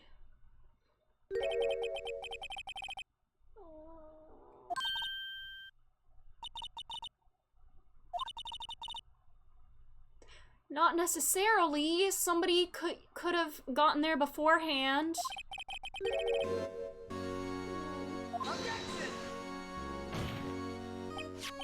But this was found. Yeah, it was found in his safe. That means it's possible you forged it. I don't know what you're talking about. I don't remember any cloth in my safe. Do you really expect me to believe? You're bullshitting.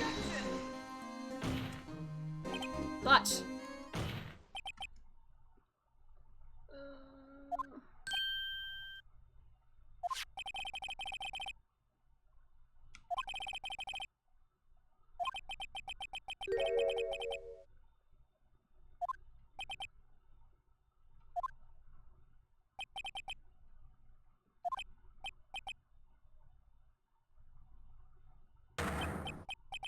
did I fuck up? Did I fuck up? Okay. Okay, I don't show that. I have to be a little... I have to play a little dirty then. Okay. Oh, Jesus. Well. Yeah, don't sell out my comrades. I should have learned that from P5. Huh. Although I didn't actually do that. I don't have any evidence I can present at this point in time. What? You lie. How do you know? You opened my safe. I know you took what was inside. The conclusive evidence. I don't know what you're talking about. Mr. Wright, why don't you show them? We found it together. Oh, I see. It's because you know the truth, don't you? You know whose fingerprints are on it. That's why you won't present it. What are you talking about, Chief Gant? Can't you figure it out? Take a good look at this picture. See, he didn't even say the look at this photograph line. Come on, he didn't say it the right way. See the victim's vest? Noticed anything odd about the chest area? Looks like part of it's been cut out for Oh, this is the judge. You mean You had this in your safe? What? You, the chief of police? There we go, we got him. See? There we go. This is what I was trying to show before. But yeah, he isn't plain dumb, he really is that dumb. But yeah, we could be like, I don't know what you're talking about, and then the judge will be like, yeah, that thing was definitely in my safe, and basically just exposing himself like that. We got him to expose himself like that. Impressive. To be honest, I didn't think you had the gall, Righto. Well, I can't just let you pin me up as the murderer. I'll tell you what really happened. You mean you admit to it?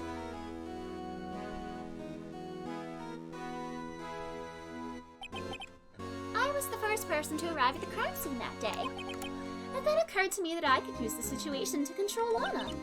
So you really were manipulating her. He exposed himself. Ew. Yeah, didn't we just say he couldn't? Yeah, and now we're giving him the chance. This fucker just bending the rules for him. Yep. I knew Lana. If I made it look like the blame lay with her sister, that meant when she saw the scene, she would ask me for my aid. So you assisted Miss Sky. I told her to arrange all the evidence. I had her plant the knife tip in the victim's body and move the body across the room. And I ended up using that evidence to get Joe Dark convicted. When I tampered with the crime scene, I hid 2 pieces of evidence. This was before Lana arrived at the scene, mind you. 2 pieces of evidence. You mean those items in your safe? Her insurance, of course. Insurance? I was sure my plan would work, but it's always best to be prepared for the worst. I wasn't about to let anyone blame me for a murder that girl committed. You mean you were calculating that far ahead while forging the evidence? What do you take me for, a fool? I didn't make police chief by just dumb luck. See this jar fragment? I hid the most legible part of Emma's name. I didn't expect Lana to go and wipe the blood off all the pieces. But if you fabricated all the evidence, what's to say you didn't fabricate the message on the jar too, yeah? Haha. Some people just don't know when to quit, do they? That's why I kept one more item for insurance. There we go. You mean that piece of cloth? Go on, Righto. Cough it up already. I know you have it. So you admit to it, Chief Gat, that you were hiding the cloth you cut off from the victim's vest in your safe. His luck is about the only thing about him that's not done. Yeah. Also, did my screen freeze? Because, is my screen frozen? Because my OBS screen, I see, is frozen. But is stream still okay? Is stream still going on? I just want to make sure it's not frozen. I don't know why my OBS froze. Sometimes my picture freezes. Okay, it's good. Alright. Yes, I admit it. I didn't want to have to do that, being chief and all. But it's a lot better than being portrayed as a murderer. Well, Mr. Wright, what do you have to say for yourself? Just a moment ago, you said you didn't have any evidence you could present. Foolish move, Righto. You should have shown it then, before it was too late. It's been a long battle. But the moment of truth has finally arrived. Oh my god, I have to do this again? Oh my god. I have to do this again? I'm so scared. See, now I'm thinking, like, if can't show it before was the right option, maybe it's different this time around, but like...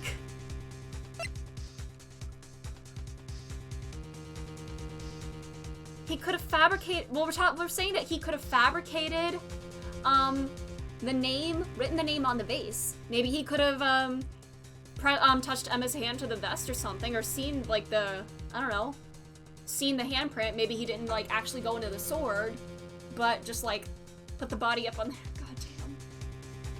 I'm so scared. I'm literally so scared. I'll just try this. It's too late to show the evidence now. Besides, even if I did, I just exposed that poor girl's fingerprints, right? Think hard over the circumstances. The circumstances? I'm talking about then and now. There's one major difference between the two. Weren't you waiting for that difference? Fuck. So I do need to show it. Well, I'm reloading, so I just don't... I feel a little better. Yeah. Alright, let's do it. This was the right time now. Goddamn. I do have evidence to present now. Alright, let's see this conclusive evidence.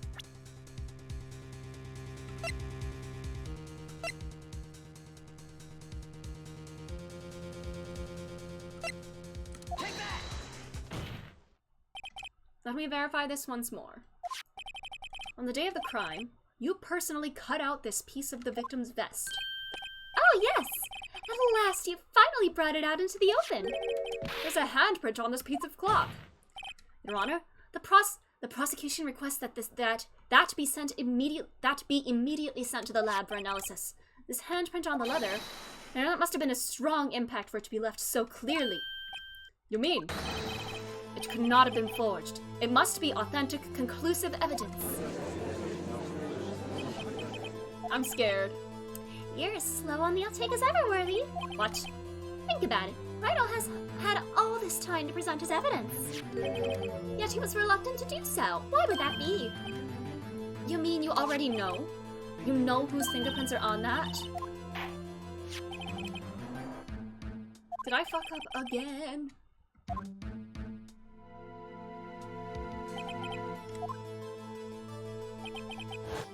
It should be okay now. Oh, I can lie? Oh my god. Can I? Oh my god. Man whore! She said you're one big man whore! Can we, like, get this guy? Can we jail this guy for being a man whore?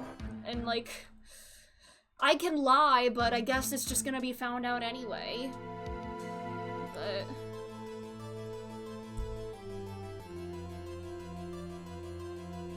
What happens if I say it's Emma?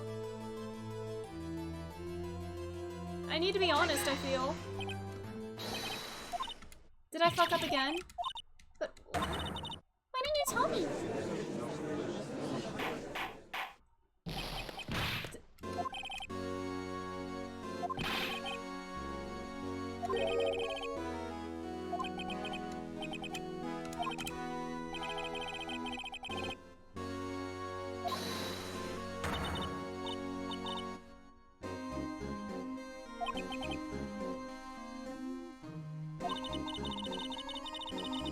oh, is she talking to Gant? You knew whose fingerprints those were all along? You acted like she really did. Oh, no, she's talking to me. He's talking, yeah. It's not over yet. I said this trial isn't over yet. But I'm afraid it is over, boy. Not only this trial, but your career too. At least I'm not sweating. You purposely concealed this conclusive evidence. So did you! That, my friend, is a serious offense. Dan. I'm looking forward to pressing charges after the defendant is convicted. No, no one gets my pineapple slice except Edgeworth. What's the matter? Cat got your tongue? Aren't you going to tell us how it feels? How it feels to be the one who single-handedly turned a poor little girl into a murderer? Before I do that, there's just one little thing I have to clear up. Oh? And what's that? Who really killed Prosecutor Neil Marshall? Yeah, that's not conclusive. Chief Gant, you are absolutely right. This piece of cloth proves who the real killer is. Proves the real murderer is. Who killed Neil Marshall, you ask? It was Emma Skye, wasn't it? I'm afraid that's not possible. You see, this piece of cloth contains a critical contradiction. What? A contradiction? What is this fool babbling about? I'm talking about a contradiction. One that proves that who the real killer is.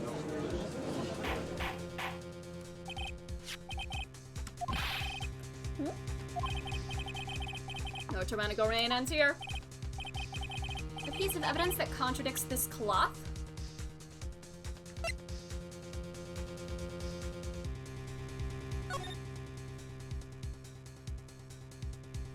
This does look like a bigger piece than what we have. This whole cutout does look really big. So maybe it's, not that?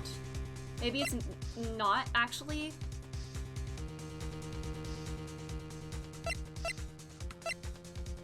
And it's not cut at the same shape, too.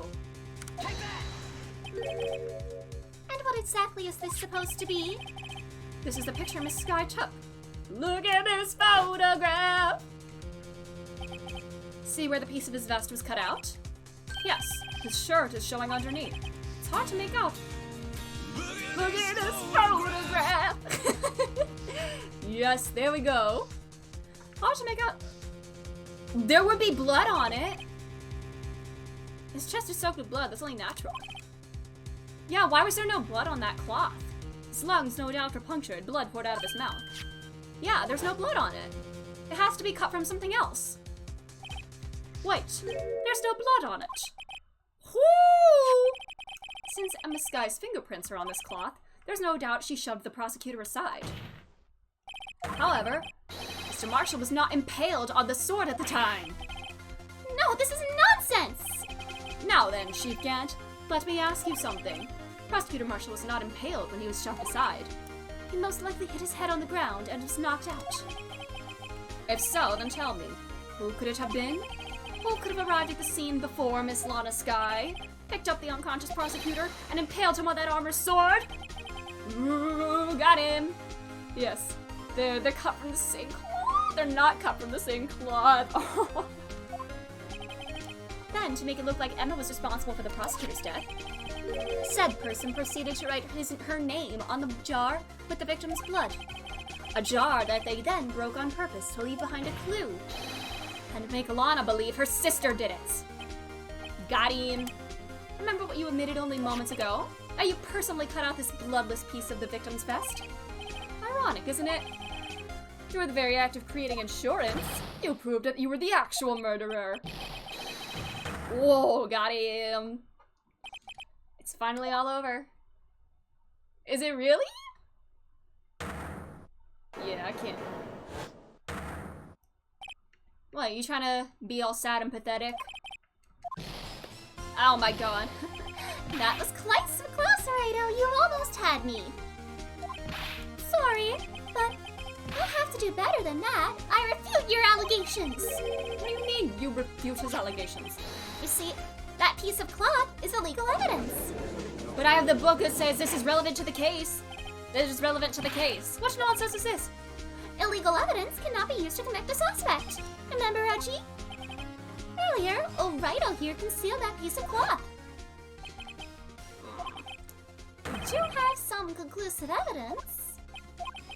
I don't have... yeah. Yeah, I hope he dehydrates from all that sweat. At that moment, that piece of cloth ceased to be legal evidence. But that's not fair. Did you actually think you could best me in court? Looks like the last laugh's on you, son. I'm afraid Mr. Gant's claim is legally correct. Well, Mr. Edgeworth, true. Illegal evidence cannot be used to convict a person, assuming, of course, that the evidence is indeed illegal. Well, Mr. Wright? We can do this. The time for me to reveal my plan has finally arrived. Mr. Wright, do you admit to it? Are you purposely... I did not conceal it, because I admit I refused to present it at one point. So the evidence is illegal. Nuh-uh. But that doesn't mean I was never going to present it. It's not that I didn't present evidence then, it's that I couldn't. What do you mean you couldn't? There are certain procedures involved when presenting evidence. No, Aji, don't listen to his lies. He's nothing but a coward. You can't really believe. Come on, get him, Edgy. There is only one issue left to be resolved in this trial. Is this evidence legal or not? Very well. Earlier, you refused to present evidence. You can prove that your conduct was not in violation of the law with this. No evidence should be shown without... Unregistered evidence must be relevant to the case on trial. Take that! This is my proof, Your Honor. Evidence law. What's this? I've done my homework too. I did pass the bar. And this guy's fingerprints were on this piece of cloth. However, at that point in time, this is merely a piece of cloth, nothing more. But then he acknowledged it. Afterwards, he acknowledged it as a piece of evidence. Oh, and then there's this too, yeah. It was not relevant at the time. Rule number 1, no evidence shall be shown without department approval of the police department. I found it myself inside your safe. It goes without saying I did not have approval from the police department. Unregistered evidence presented must be relevant to the case on trial. And here's the crux of the matter. At the time, it was impossible for me to prove its relevance between the cloth and the SL9 incident. Ahaha! Just take one look at this picture and... And when was that picture presented? Only a few moments ago. He's right. At the beginning of today's trial, this piece of cloth was still meaningless. Oh, we're just playing with, like, semantics now, right? The person who gave it value as evidence was you, Damon Gant. You yourself confessed to a certain truth. Whoops, my chair. Let me verify once more. On the day of the crime, you personally cut the cloth from the victim's vest? Oh, yes! Haha! No! It was then that you approved this cloth as conclusive evidence. Yes, you, the chief of police, personally approved this cloth. Yup. The only person who could have cut this from the victim's vest is the one who stood before Prosecutor Marshall in his final moments. In other words, the real murderer. And there's only one person who that could be. You! Soldier boy, tell him.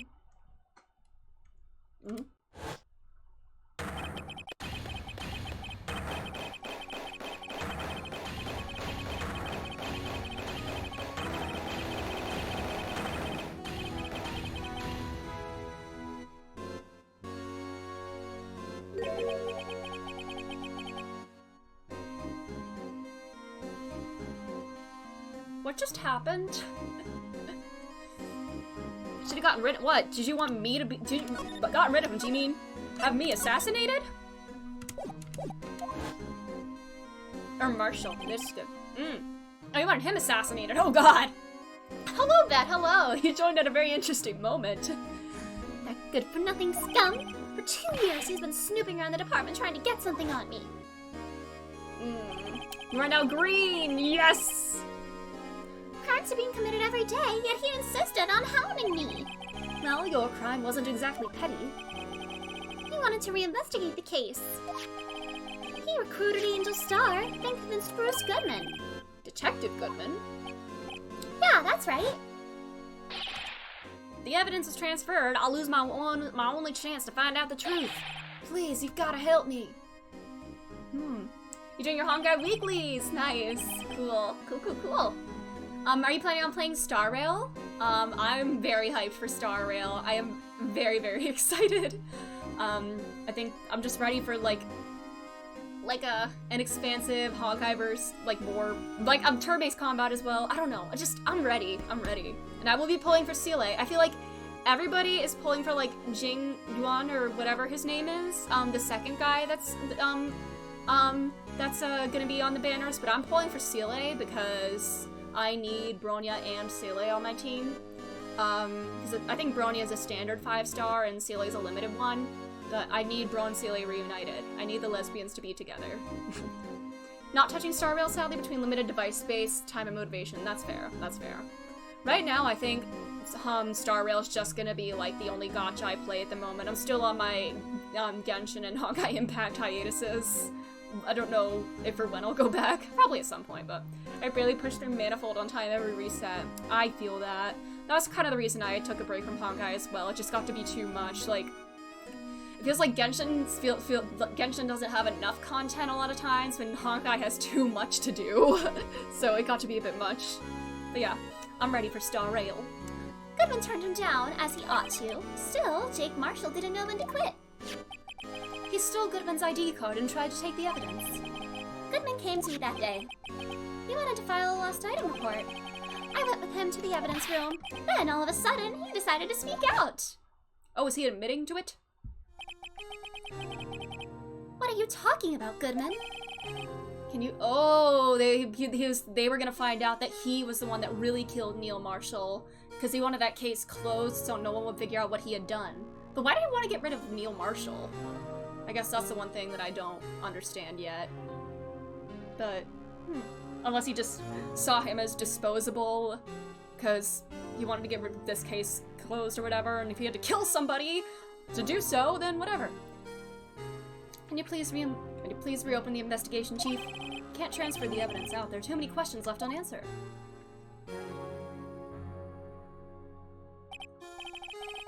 He opened his evidence locker, and as he was taking the evidence out, he said, "It's not too late. I'm going to hand all this over to Marshall." Well, to be honest, I was a bit taken aback by his words. I had a bad feeling when he came to see me, but I never thought he'd bring up SL9. That's when I saw it. That accursed knife.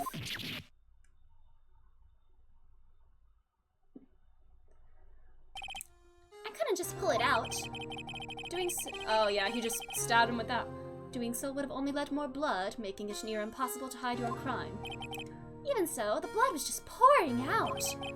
I didn't know who might stumble in, so I hurried to wipe it up. I was worrying so much about the floor, I didn't realize my fatal mistake.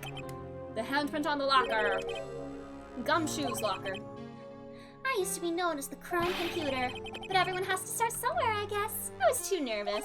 I had no business doing any of it. Then you put the body in my car. I'm sorry, I couldn't think of any other way to move the body. I broke your trunk, but what's the big deal? You make a lot more than us detectives ever will. My God, oh, he's pissed. Leaving the prosecution's car aside, how could you get Miss Sky involved in all of this? Well, she had as much to lose as I did if the truth came out. So you took the evidence from Detective Goodman's locker?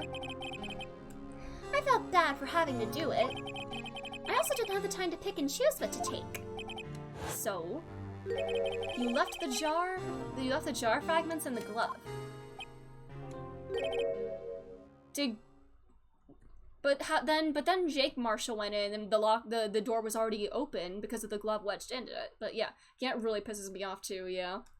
Yeah, he's way too happy-go-lucky. Part of it might also be my voiceover, but I just have to stick with my first impression. I'm committed to the bit. As soon as I gave him the Uwu voice, I was committed to the bit. It looks like I was better off being an investigator of crimes than a committer. Investigator of crimes than a committer.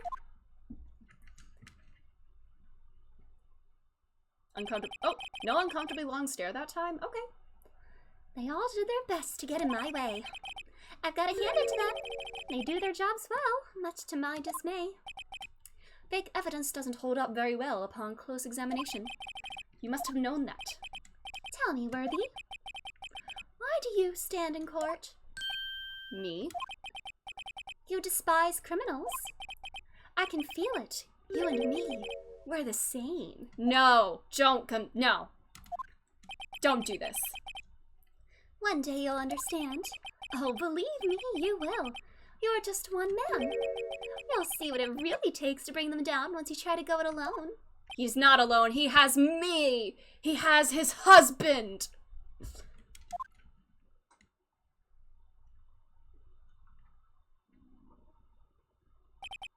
Well, looks like it's time to say goodbye. Oh, Aji. What? Looks like we'll have to cancel that lunch date. Oh, they were gonna go on a date. Aww. Aji can do better, though. Sorry, old friend. I'm sorry too, Damon Gant. Damon Dant. I knew you as you used to be long ago. You were once a fine investigator and an example to others on the force. I'm sorry to learn that you are no longer that person. Oh, this really sounds like a breakup! This sounds like a breakup between elderly men. Those days are gone now, Aji. Thanks for all the memories, though.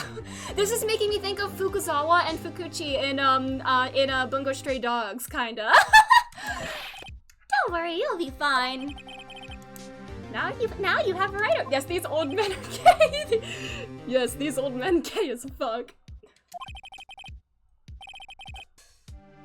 Yes, with Wright around, you can't go wrong. And with my boy Worthy. In fact, I can hear them already. The melodious sounds of a new beginning.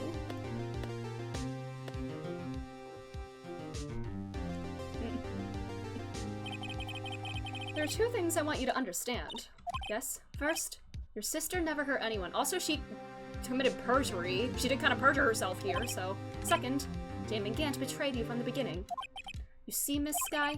You no longer have any reason to keep silent. You're right.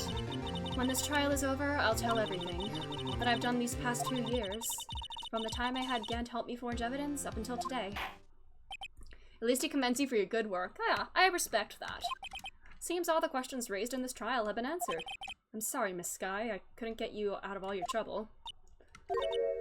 My, what high standards you have for a rookie. Huh? I can see why Mia thought so highly of you.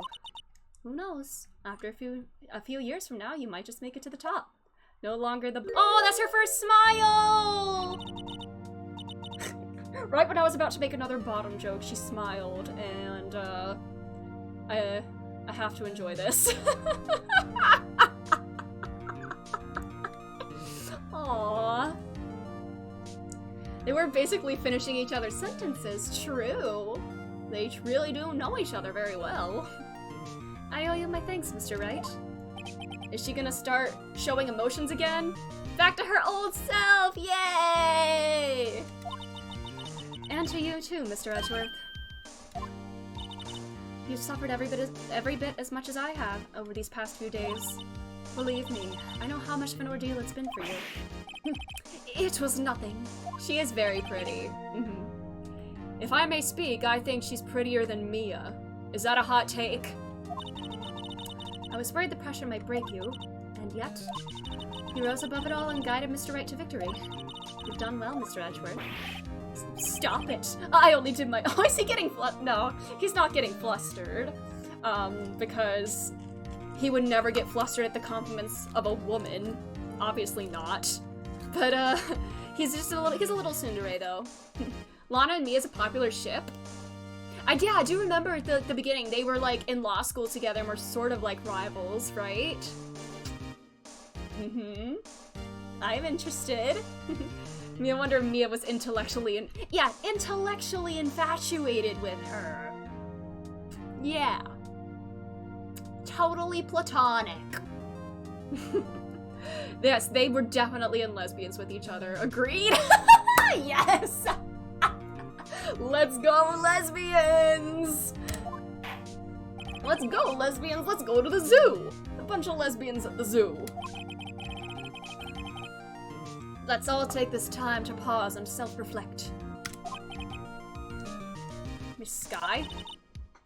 Yes, Your Honor.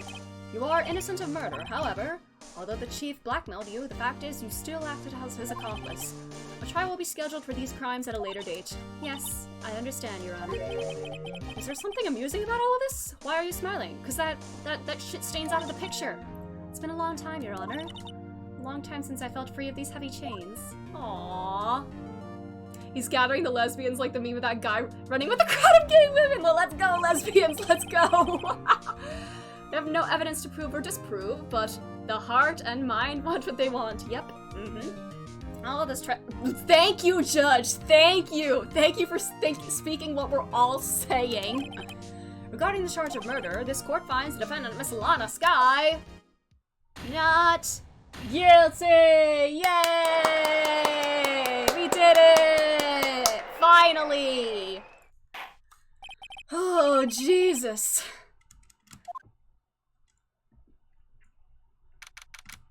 Okay. At long last, it's finally over. Emma? What's wrong? I'm sorry your sister didn't get completely off the hook, but at least she wasn't convicted for a murder she didn't commit. No, that's not it. Just now, after the trial ended.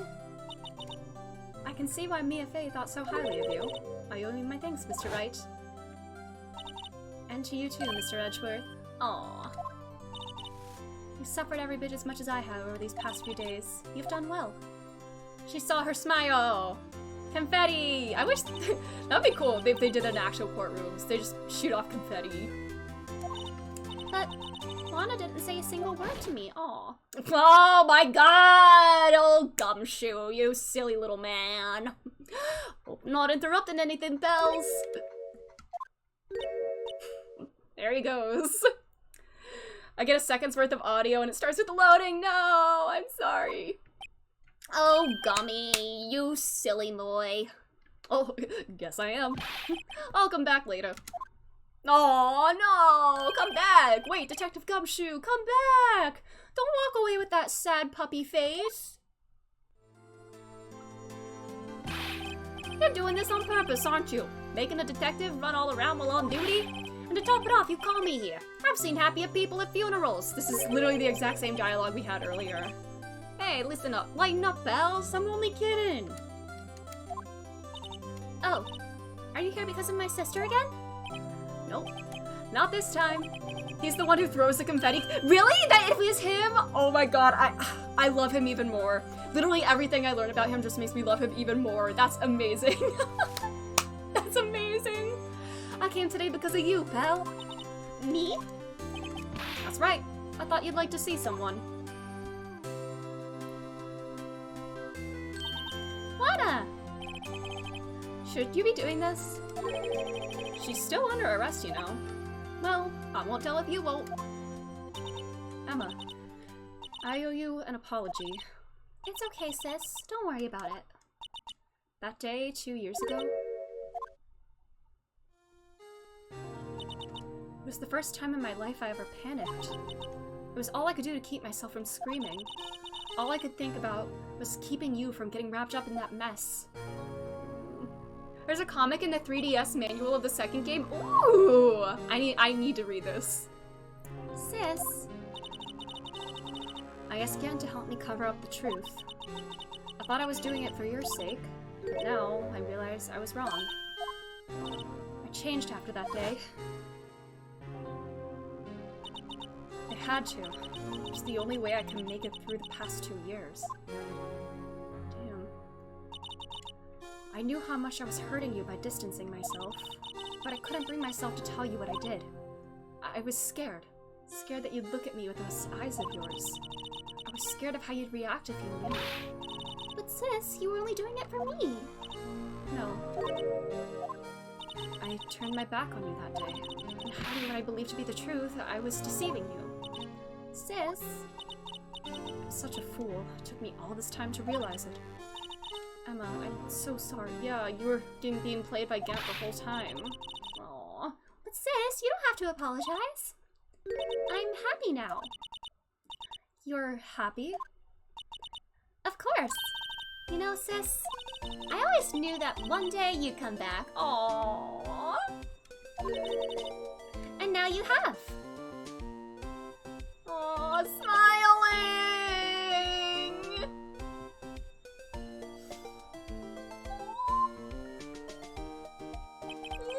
Aww.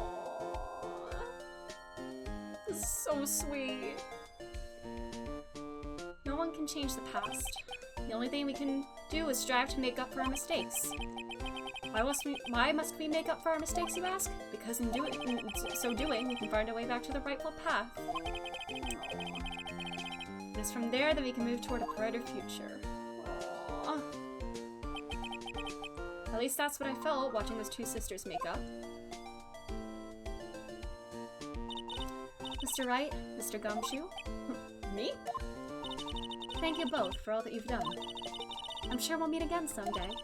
Isn't that right, Edgeworth? Oh, as he's been snooping, does he went on the festivities? Is he hiding and being antisocial? He's just like me, for real. For real! There he is with his little scowl.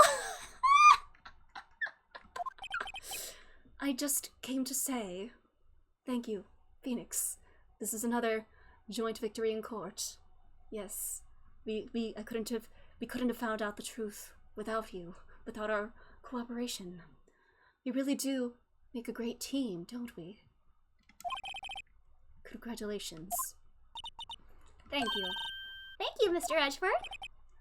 Right. Well, I'll be going now. Man, he really just like me. Mr. Edgeworth, I hope you don't blame yourself for what happened. We were the ones who acted corruptly, not you. It's too late for me. Is he still planning on resigning, though? No matter what anyone may say, I realized today that I can't correct my mistakes. Oh, it's okay! You can start fresh! Not only that, but I don't even trust myself anymore. Chief Gant was— No! Don't let him get in your head! Don't let him get to your head! No! No, no, no. He just spews nothing but bullshit. Don't listen to him. I'm in love with you, Phoenix. Let's get married. Yes! That's what he should have said. Much better than this. No, no, no, no, no, no. No.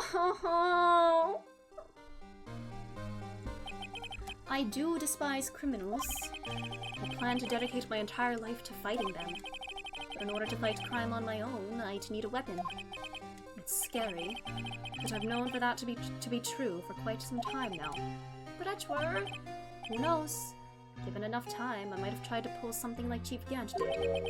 That thought terrifies me. That's why I can't continue on as a prosecutor.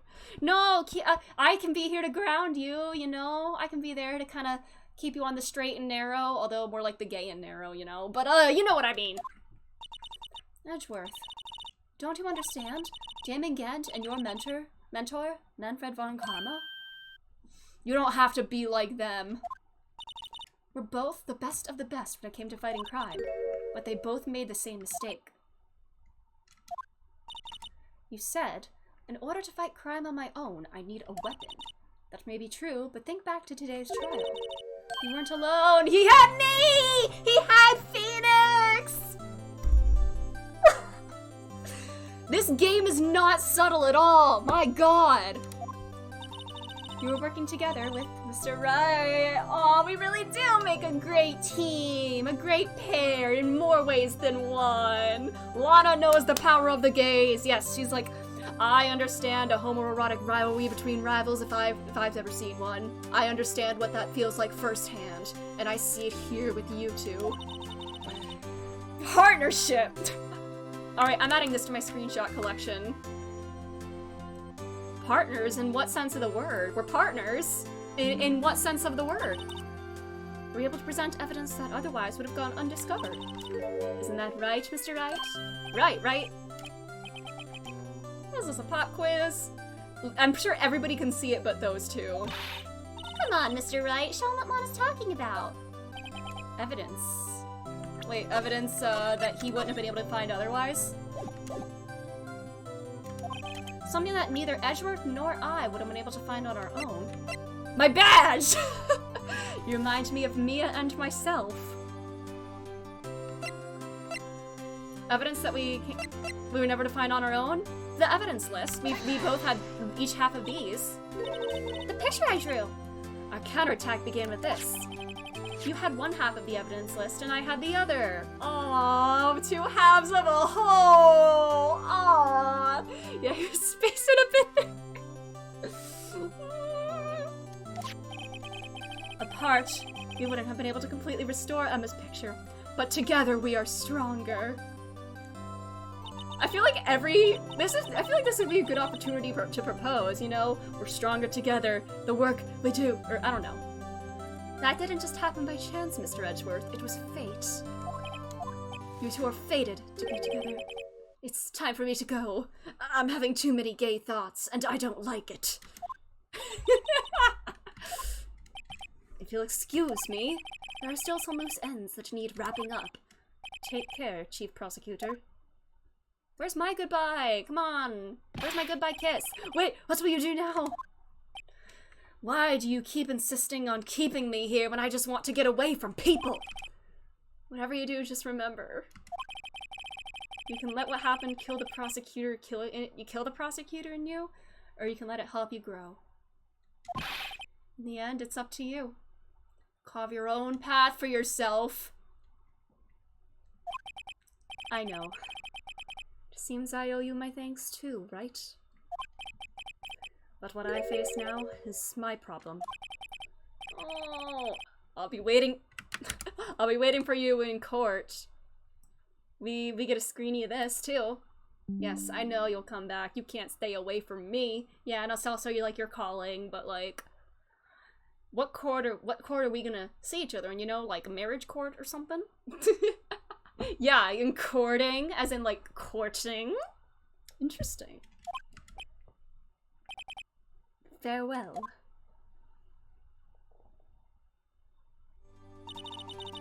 I'd better be going to divorce court! No!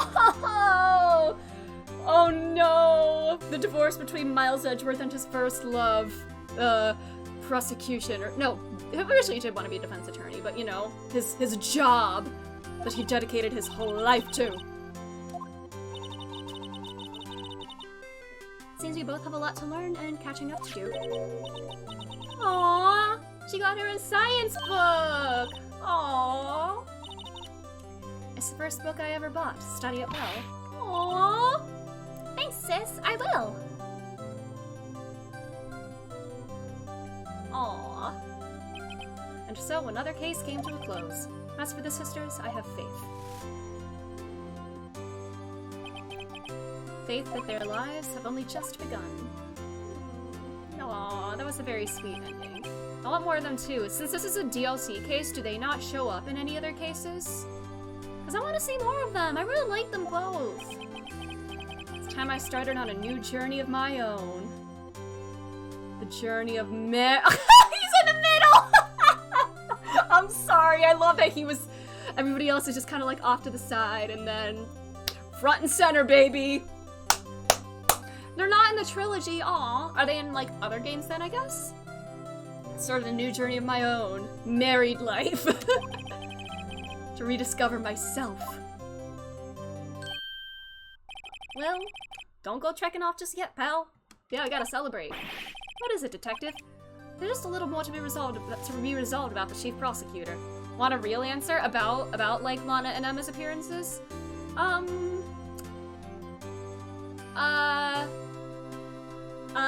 I want to wait until I like maybe play the games to see if they show up. But yeah. But if they're not in this trilogy, that's sad.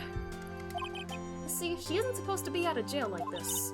But I thought you said it was okay. Yeah, well, maybe okay with me, but the folks at prison are a different story. Huh?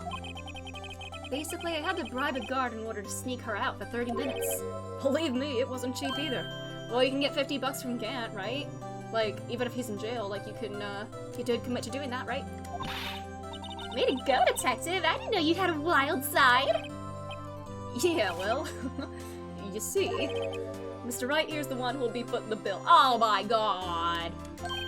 Well, I do have a rich husband, so... What, you think I could afford it with my salary? You gotta be kidding me, pal! Huh? Huh? Huh? Thank you, Mr. Wright. You're the best. Oh no! Go ahead, Phoenix. Let it all out. Hey, I got an idea. Why don't we all go pay it off together? Yeah, that's a great idea. Are you gonna chip in at all, Gumshoe? Objection! No! I did not consent to this purchase. Ooh, music!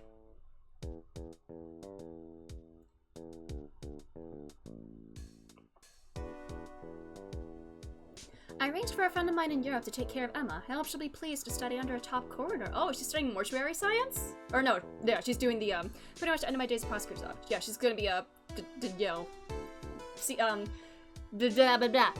Crime scene investigator, CSI, yeah.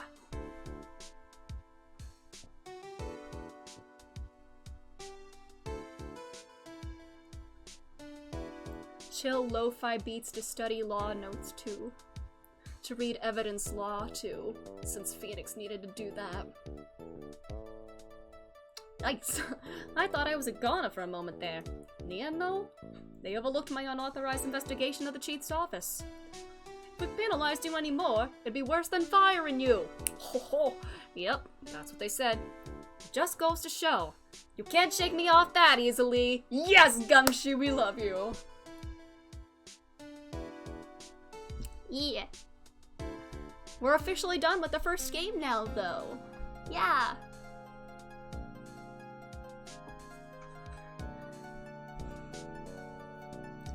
Alright. We're done. Should I start the next case today? I mean, I normally do stream for a little bit longer, but this was a long one. But my new mission is guard. I catch people like that. Can you believe I did demoted to a security guard? My partner's keeping an eye on the entrance for me today. You want me to start? I could do a little bit of the next case. Also, no, someday I'm going to make detective. Yes, sir! Then I can be just like that Dick Gumshoe. Good for you, Meekins. Alright, after the credits roll, we'll do a little bit of the first case in the next game.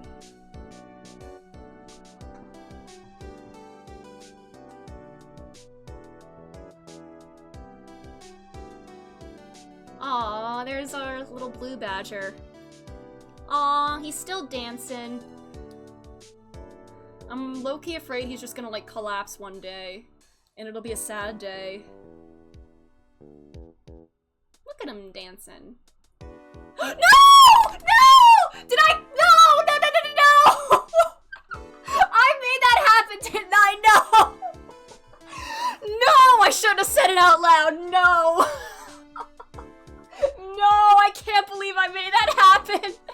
No! What is it? Can't you see I'm having me a showdown with a state lunch partner? Oh, jeez.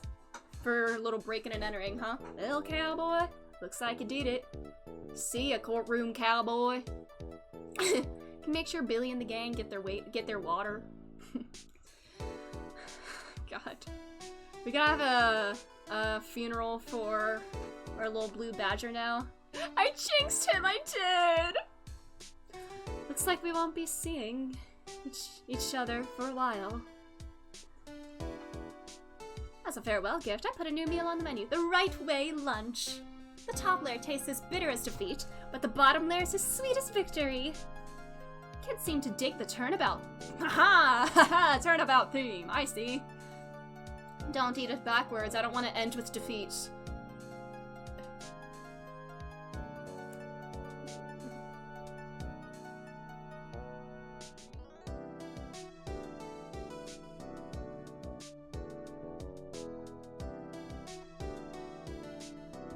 Oh, thank you for the stretch, Kyle. I do need that. Yeah. Mr. Left.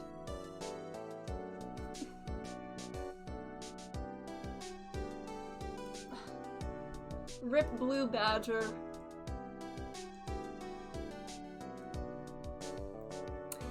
In the arms of the angel, fly away.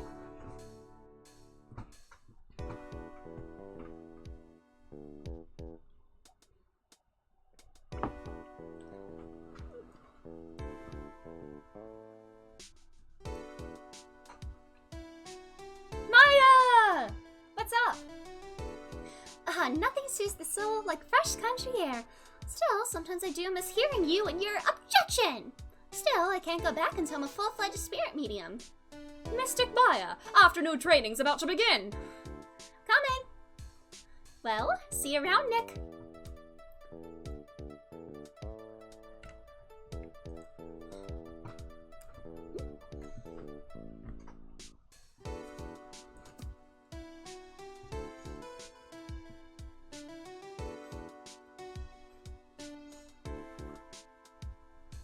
Yeah.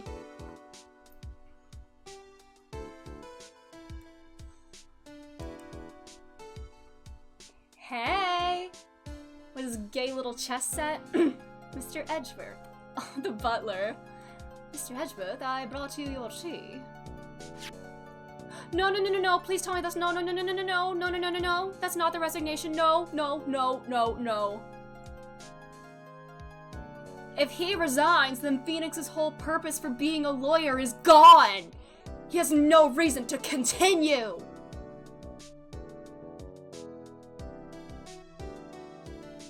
Thanks for coming to see me off. I can't believe I'm going to Europe. Thank you, Mr. Wright.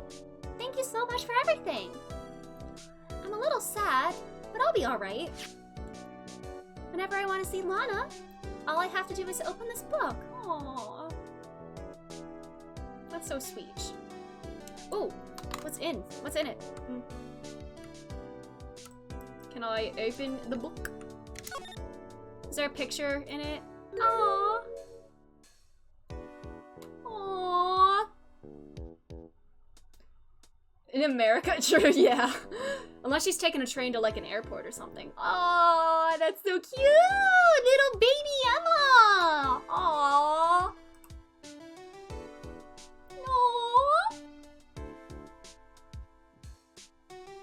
Achievement! Yay!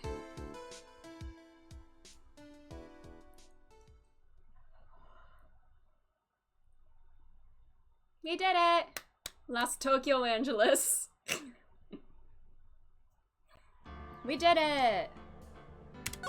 I have to do, for a new game, I have to, Oh no! Oops! My bad, my bad. I have to go. I unlocked a whole new game. Oh no, I have all the games unlocked.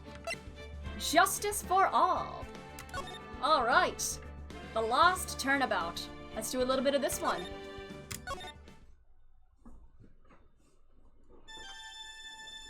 Uh-oh. Ominous organ. How did I get into this mess? Oh no! Oh no, Feeny boy, what have you done? You can't run forever, Mr. Phoenix, right? You can't run forever from your demons, and the demons are bisexuality. I cannot allow you to go on like this! What the fuck? Is he having a nightmare about the judge? What the fuck is this? Oh no! Worthy? No, Phoenix! Alright, this is like a full year after the first game, it seems. Alrighty. Oh my god, Phoenix. Oh, we got more art like this. Yo! Do we have, like, more, like, stills as opposed to just, like, sprites and stuff in this game? What a nightmare. I bet it was this ringtone that- Why do you have that as your ringtone, Phoenix? I really shouldn't be dozing off right before a trial starts. Oh god, Phoenix. Huh, looks like they hung up. Good, I finally found it! What the fuck? Talk about a close call. Oh, is he gonna like bonk me on the head with a fire extinguisher? He's got like the SMT bottom eyelashes. Uh-oh. A few minutes later. I like this case for him, and it's very immediate. What the? Uh-oh. Ouch, my head. I don't know the name of it, but I know the melody of that song. It's just like a little ominous, like, organ. My head, it's throbbing. Why does it feel so foggy in there? Oh. Hello. Good morning. Good morning. What's wrong? You don't look well. Is this like a scout or something? People are at their best first thing in the morning. Where's that fighting spirit? Oh, Tokata and Fugan. Okay, thank you. Thank you. Sorry, but can you please tone the cheeriness down? My head sort of hurts. Roger that. Okay. Am I in trouble or something? These games are like Columbo. They show the killing first and then you solve it. Yeah? Huh? Trouble? Wait, never mind. You're a policewoman, right? I thought maybe I'd done something wrong? Ooh, what are you talking about? I'm the one in trouble. What? I'm placing my life in your hands today, Mr. Phoenix Wright. Oh yeah, bird with feathers. Makes sense. Life in my hands? You promised me! You said I would prove that I was not guilty. Oh, is this just like the introductory case? Like the Larry case beforehand? That was the Jaws theme! Not guilty. Just when I thought all hope was lost. When all the other lawyers had laughed me off. Leave it to me, you said. You, the one and only Phoenix Wright, came to save the day. And just like that, I was moved to tears, sir. I'll never forget what you're doing for me, ever. The Dracula song. What is this girl babbling about? Actually, I really love to watch court proceedings, and I always root for you to win. When I'm off duty, I like to come here and... What's wrong? You've been acting really strange, and you keep staring at me. You're making me kind of nervous, sir. Oh, sorry. I'm afraid to ask, but here goes. So this might... Oh, no, amnesia! Who are you? What? Mr. Wright, how can you say that? How can you do this to the fragile heart of a girl about to go on trial? You're absolutely horrible! No, I mean, I didn't mean it like that. Is this how a defense attorney treats his client, sir? I can't believe this. No, it's just, well, I think you have the wrong person. Oh no. Does he not remember his name? Oh no, did he get amnesia?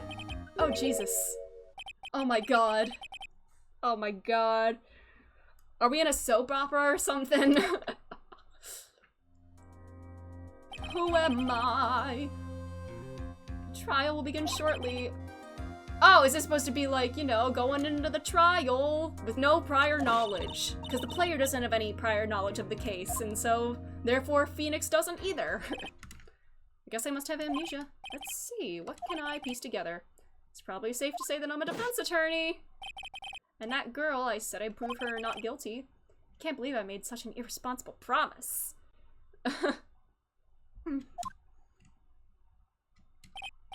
Someone, please tell me this is just a bad dream. Why do I get the feeling this is one dream I won't be waking up from? Oh, Jesus Christ. Oh, I'm against this guy again. Aw.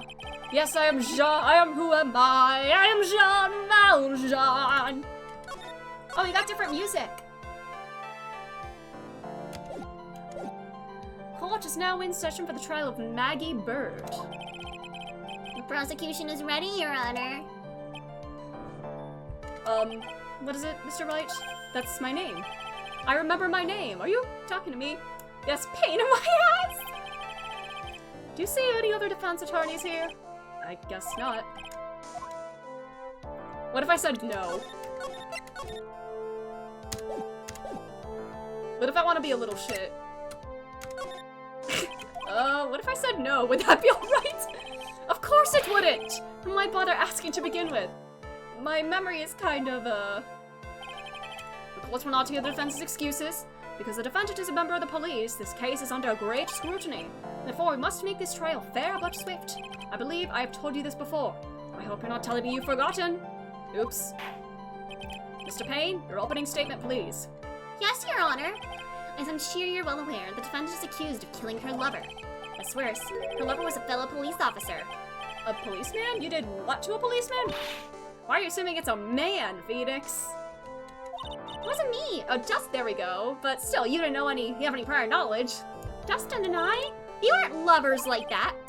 In any case, the prosecution will prove that the guilty party is none other than the defendant. Very well. Mr. Payne, please call your first witness. It's been a while, Mr. Wright. Let's see what you've learned since last time. I won't show you any mercy this time, rookie. Am I still a rookie if I've been a lawyer for a year? And who are you again? The prosecution calls Detective Dick Gumshoe to the stand. Here we go. Don't let me down, Mr. Wright. Nowhere to hide. Oh, I am dead. Hi, buddy! Witness, please state your name and occupation. My name is Dick Gumshoe, sir. I'm the detective in charge of homicides down at the precinct, sir. You don't look very well, detective. Well, sir, the defendant, she works under me, so, you work under that detective? Yes, sir. And while I was a trainee, he was always watching out for me, sir. He's such a wonderful guy, sir. I'll never forget what he's done for me. Aw. Calm down, I believe you. Detective Gumshoe, please describe for us the details of this murder. Yes, sir. It happened at the park near the headquarters. Expose Park. The victim was one of the local cops, Dustin Prince. He was pushed down from the benches on the upper path, sir. The landing beat his body up bad and snapped his neck. The details are listed in the report that was distributed yesterday. Do I have anything in here? I do. I found this in my pocket. I don't know what it means. Okay. Body bruises found under the body. Pieces of nearsighted lenses were found nearby. My client, the only thing I can recall. Alright. 22 and 30! Jesus Christ! What is that age gap? Generally bad at getting his point across. That's my homie, Dick Gumshoe. Dustin Prince. Dustin Prince! Like I was with Emma! Haha! The details are listed in the report that was distributed yesterday. Yeah, I read that. Why do I not remember getting a copy? I see everything is in order here. Even the estimated time of death is unusually well documented. The victim's watch stopped from the landing of the impact, sir. The results of the autopsy confirmed the time of death. If I may, Your Honor, the prosecution would like to submit this photograph. Look at this photograph! Now then, I recall yesterday's preliminary hearing. A very important piece of evidence was brought to our attention. Yes, Your Honor. Yes, sir. Yes, I guess. Mr. Wright, is your head on right today? There was a very crucial piece of evidence found under the victim's body, the glasses. Have you lost your mind? Well, actually, I kind of have. It's just nerves. Give me a second. What? How can you talk like such an amateur? I thought you were a pro, sir. All right, sir. I'll help you through this. Oh yeah, court record. I know how the court record works. Yeah. Yeah. The evidence, the crucial evidence, was the glasses. Yeah, 8 years. Alright. Yeah. Glasses! A broken pair of glasses. The victim grabbed his killer's glasses as he was being shoved, sir, and held on to them as he fell. Alright, did he just rip them off her face? But Hey, why are you giving me the evil eye? those glasses you're wearing. Yes, this is my spare pair. But these glasses they found at the scene of the crime are not mine. I swear, sir. It said they were nearsighted glasses. Is she not nearsighted? Look, it was a coincidence that on the same day, I accidentally stepped on mine. Coincidence, okay. Your Honor, I have further evidence to present. Oh, you have more? And this evidence is very decisive. Very well, let's hear from our witness about this evidence. Decisive evidence from Dick! Let's go! There's something even more incriminating than the glasses under the victim's body, sir. During his date, the victim was pushed from the bench area, but he managed to write the culprit's name on the ground where he landed. I don't like saying it. Maggie, but that's not her name! It's spelled differently! And if his neck snapped on impact, then he would have died instantly, right? How could he write if he was, like, dead, you know?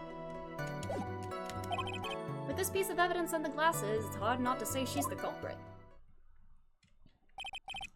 This is a picture of the writing, Your Honor. It's spelled differently! The prosecution would like to submit this picture. Okay.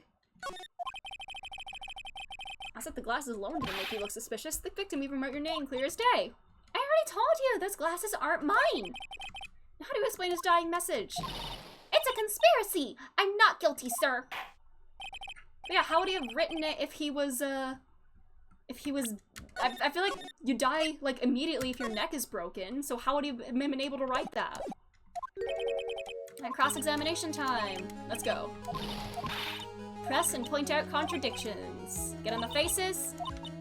They hide things and they lie. Well, sometimes they just, yeah, good old Gumshoe remembers things wrong. He looks like a scatterbrain. Aww. Alright, expose the contradictions. Let's go. Here goes nothing. Expose the lies. You'd think he would know how to spell his girlfriend's name, yeah.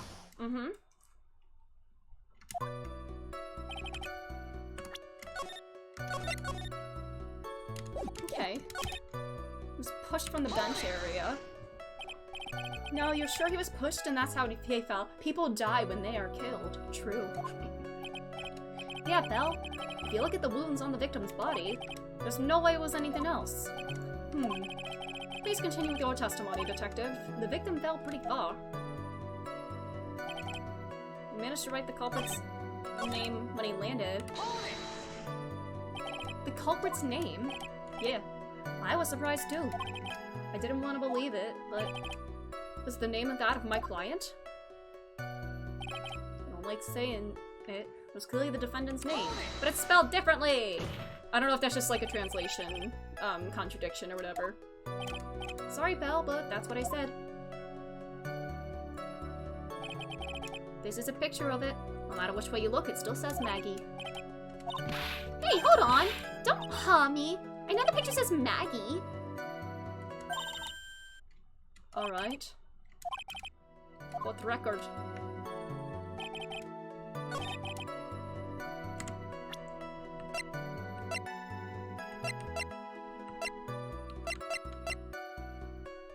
Alright, photo number 1. Photo number 2. I guess we present this. Or, oh, no? Alright. I guess it doesn't, yeah. Well, I'm reloading. I know it doesn't matter, but I want to feel smart. I want to feel smart. Yeah, I was like, yeah, I don't know what exactly, what specifically, though.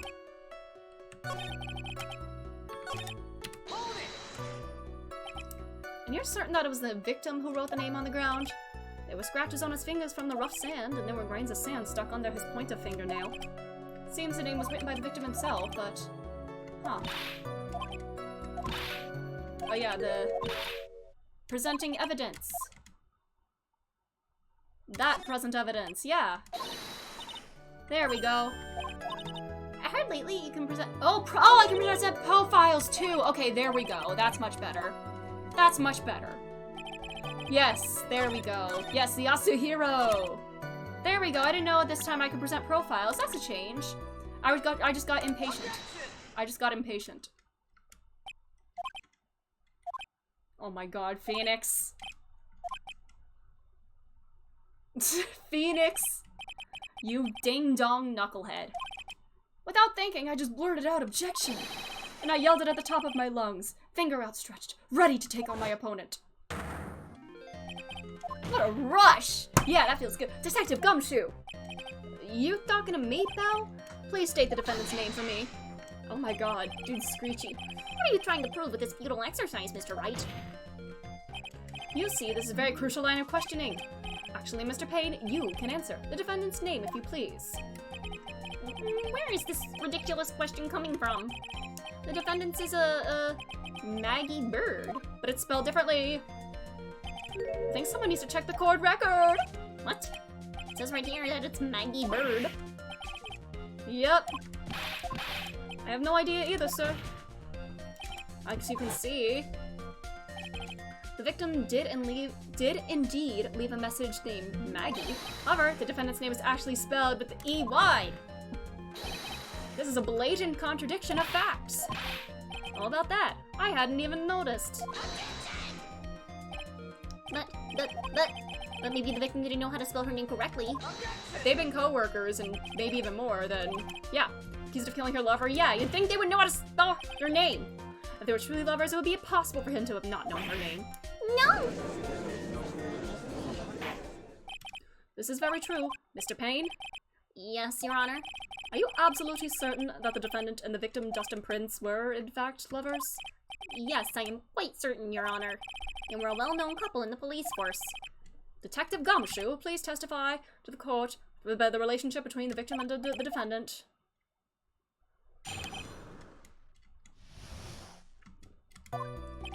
Officer Prince and Officer Bird have been going out about half a year. Sounded like they were even talking about marriage. The day of the incident just happened to be the victim's birthday, sir.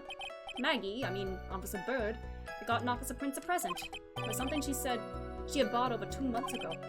I should know, because she came to meet it to ask when she should get for him.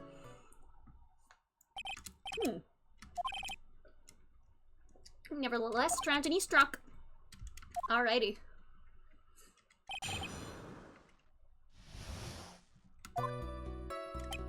About half a year. How do you know about this?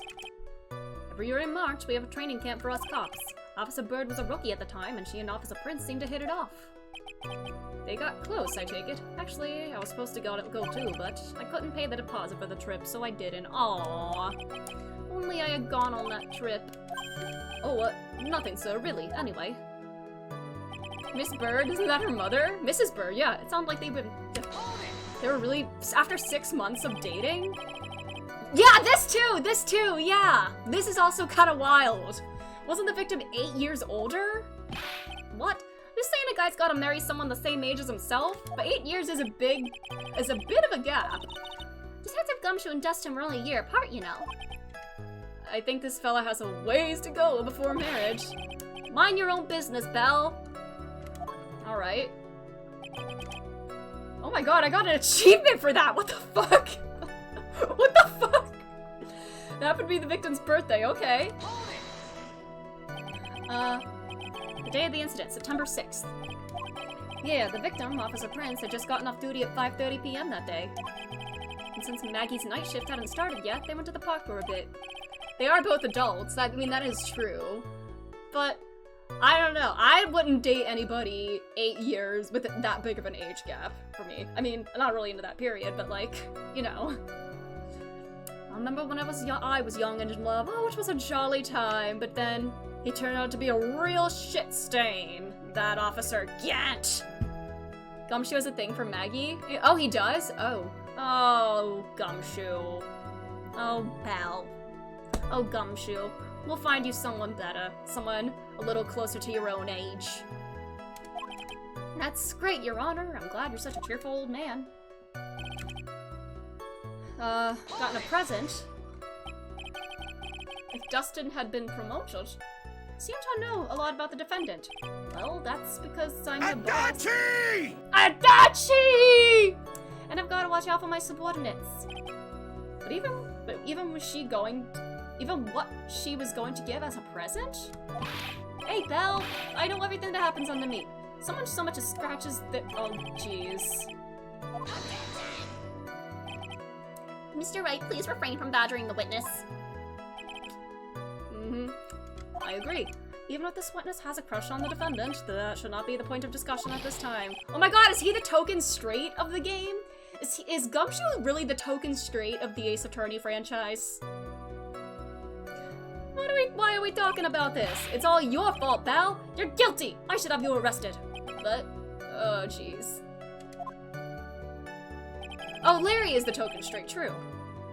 I mean, he could be our little dumbass bisexual, just like Phoenix. His name would be Detective Prince.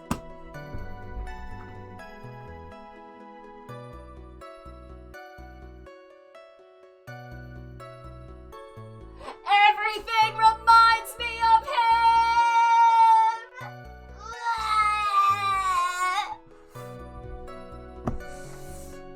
I will never know happiness again after playing Persona 5 Royal. That's Larry. Larry has the token straight. That makes more sense. Yeah. She had it over 2 months ago. Yep, she's a very considerate woman, pal. There's no heterosexual explanation for Gumshoe's obsession with Edgeworth. True, true. Yep, she's a very considerate woman. But I feel bad, because his heart's gonna be broken because Edgeworth and Phoenix are definitely in love. Oh no, why do you have to represent the straight male demographic? Hey, he could be represented by worse people. He's just a bit of a dumbass, and you know what? He gives me very himbo vibes, and she's a very considerate woman, pal. So, what was this birthday present? She... I'm gonna shit myself.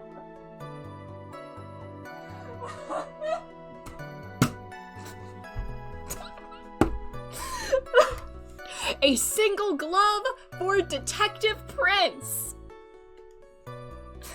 Everything reminds me of him!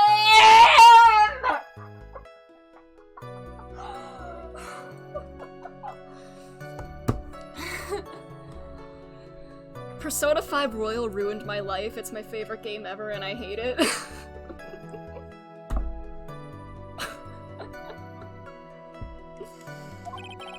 A single glove.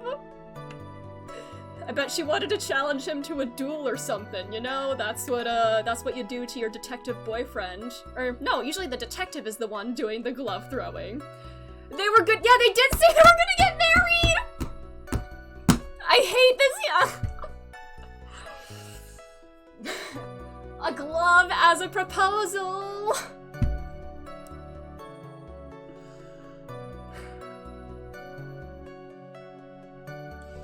I don't think I'll ever be happy again.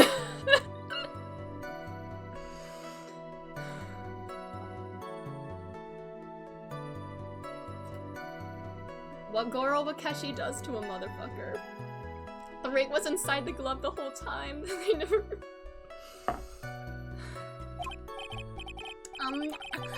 Actually, Your Honor, the glove in question is a baseball glove. Aw. I see, a baseball glove. Officer Prince was a huge baseball fan. Press further! Just now, I believe you said that the present was something she had bought over 2 months ago. Yeah? Are you saying she bought the glove at a store that far in advance? Yeah, nothing like that, pal. Then what is it like? Is it like autographed or something? She ordered it. It was custom made. Okay, the glove was custom made. Really gotta keep playing it, please do. It will ruin your life in the best possible way. Yep, that's what I said. So the glove was custom made. Your Honor, I really don't see how this glove is related to the case. Yes, it would seem that there is little relevance, but what do you think? It has to be, right? It has to be. Of course it is relevant. The glove is the key to the whole case. Yes, bluffing to the max. Now this is the Mr. Wright I know. Yes. I'm so happy you're back, sir. I was wondering how long it'd take. This is great. Pressing people. Feels like I've done this before. Squeeze information from the most tight-lipped people. Very well.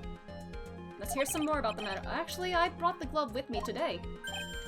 So I guess you think it's important too then. Let's show it. Oh, I didn't think it had anything to do with this case. Anyway, this is it, sir. Okay. It's a glove for the right hand. It's a glove for the right hand. So, presumably that would mean he would be left-handed. just like another Detective Prince.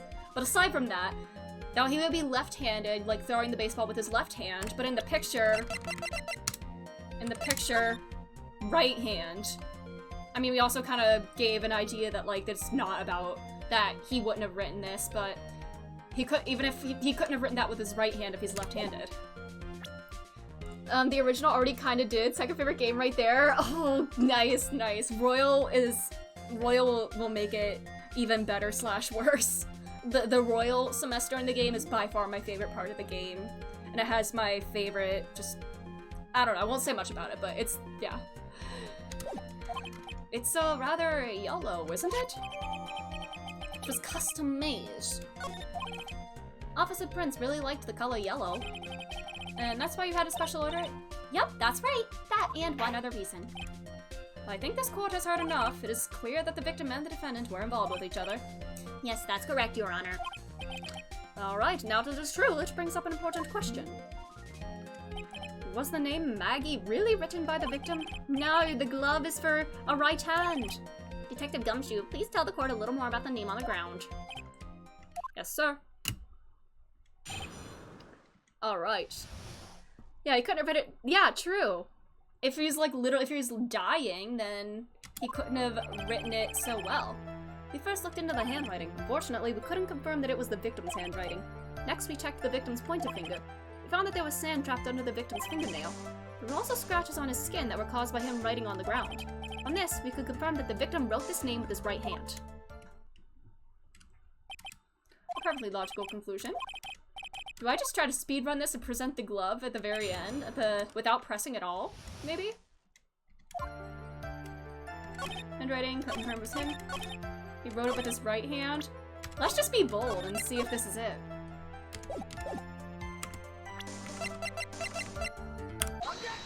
There we go! Detective Gumshoe, take a look at this. It is a baseball glove, but like you typically wear like a baseball glove on your non-dominant hand because you're using your dominant hand to throw the ball. So, yeah. I wear my hand and I wear one on my left. Yeah, that's right. So if he has the glove made for his right hand, then he would be left-handed, so he wouldn't be able to write with that then. Yeah. Could you tell the court what's special about this glove? What's special? Never really thought about it. It's really yellow, and that's about it. We gotta peace out for the night. No worries, have a good night. Yes, it's really yellow, but that is only one of its qualities. Oh, there's another reason why it's special. And what would that be? It's very simple. This glove is made for a left-handed person. Left-handed? Why, you're absolutely right. This glove is made to be worn on the right hand. That is why it had to be custom made. I'd never seen a bright yellow left-hander's glove for sale, have you? Well, no. So, Detective, which hand did the victim use to write the name with again? That's easy, look. It's obvious in the picture that it was his, wait a sec. Yes, the victim was left-handed. Yeah. I love that his panic sprite is just him being like, ah! He like doesn't panic at all. He's just like, ah!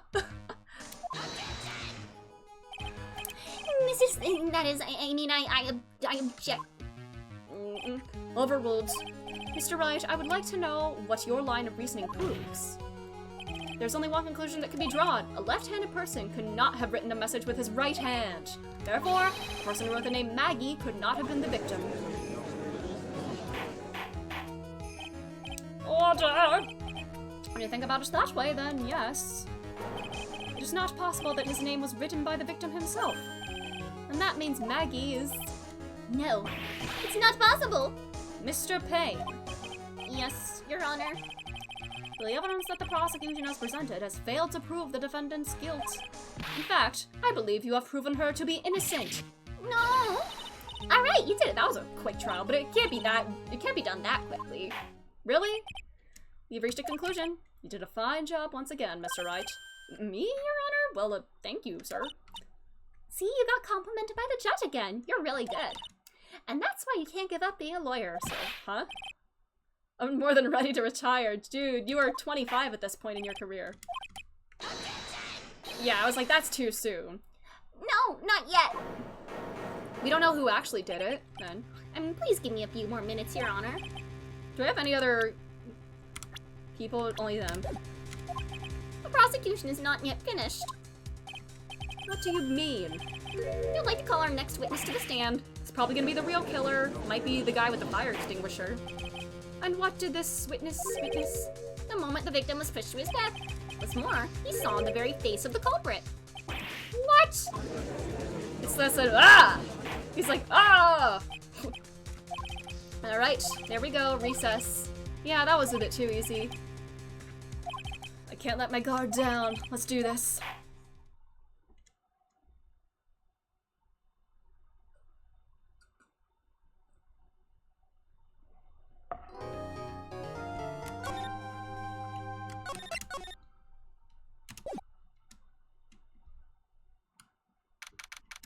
Alrighty. Amnesia? I can't believe my lawyer's trying to defend me in such a state. Why didn't you tell me, sir? I'm sorry I didn't mention it to you. Oh, I know what to do. I heard you can fix something like this with a really strong shock to your system. Come on. Oh, she's gonna kick me in the head. Oh, jeez. Come on. I'm sorry. Whenever I see someone in trouble, I have a hard time leaving them alone. Aww. I tend to stick my nose where it doesn't belong and try to tackle everyone's problems. Aw. Yeah, don't tackle his head. Well, we're here to solve your problem first. We can deal with mine later. For now, do you think you can fill me in on a few things? The voice clip from, Say 2? Oh, yes, I let my guard down. This is the actual Sonic Adventure 2, not the fan dub, right? Be honored to. Well, I guess we'll start with my name and then I can tell you about me. That's okay. I think I know you and your name pretty well. Alright, figure out a few things about myself. My name is Phoenix Wright. This is serious. You really don't remember. I'll tell you what, sir. You can have this back and maybe it'll help. Is it a business card? I got this from you. It's my most prized possession. You can borrow it for now, but please give it back, okay? Oh, that's your cell phone number. I handwrote my cell phone number on the back. What if I call it and it plays that ringtone and that jogs my memory? Guess we should stop talking about me and start talking about this case. Can you think of anything to be helpful? What can I tell you? I can't think of anything other than the incident with that cell phone, but... Yeah, your eyes lit up when we talked about it at the detention center, sir. Okay. Okay, Roger. It was on the day of the crime, just before 6 p.m. The original and the GameCube port. Okay. I started the Sonic Adventure DX GameCube port a couple weeks ago. My brother and I were like playing it one weekend. Well, he'd already played it when he was younger, and I decided to try playing it myself and just experience how awful the gameplay quality is. But it was fun. The game runs like awfully and it's very buggy, but that's part of the fun. I picked up a lost cell phone while on a walk with Dustin. It's mine! The Blue Badger! All of a sudden, the phone began to ring. Hello? Oh, thank you. I've been searching for my phone. Is this yours? Oh, I'm glad you called. We can meet up and I can give this back. I'll be right there. Sorry, I didn't catch your name. You can call me Maggie. We agreed to meet up at 6 p.m. Dustin and I waited for... Oh, okay. Interesting. But they never did. This could probably belong to the real killer. Okay, so it's not his own phone. You mean this? Do you think it has anything to do with the murder? I don't really know, but if my eyes lit up... You were here all along. Oh, Maya! Maya! Hello! I missed you! Hello! My daughter is here! I called you a million times, but you wouldn't pick up. When I went to check in the courtroom, everyone had already left. And he's not gonna remember her. I'm supposed to know this girl, too. Hey, good morning, Maggie. And a good morning to you, too, Maya. Yes, my home slice, my little sister. So, how's it going? Is there a word for worse than abysmal? Oh? And what if I said that everything will be fine? That's right. It's Maya to the rescue with the also ultra-decisive, super important evidence. Here you are, Nick. The thing you wanted me to bring. Huh? Thanks. A list? There's about 20 people's names and phone numbers written on it. It was kinda tough, but I managed to dig up some dirt. Looks like these guys were up to no good. As in... There's a group of con artists the police are currently investigating. I think these guys are members of that group. What? Oh, okay, unfamiliar names and phone numbers? If I call one of the numbers, would one of them lead back to the phone that I have? And where did she come from? But it's Maya. She can just pop up anywhere. Why'd a group of con artists pop up in a case like this? Don't look at me. And where did you get this from in the first place? What? Don't you remember, Nick? You're the one who asked me to look this up yesterday. Oh, is that right? These numbers were in the memory of that phone Maggie found. Ah, that's where they're from. You're awfully forgetful these days, Nick. I hope I never get to be a forgetful little prune like you. Maya? Actually, Mr. Wright is... Oh, Jesus. Alright, let's get back in there. We can talk about me being old later. Alright. Maya can teleport. Honestly, I wouldn't put it past her. Maybe she learned how to do that in her spirit medium training. Alright, let's go.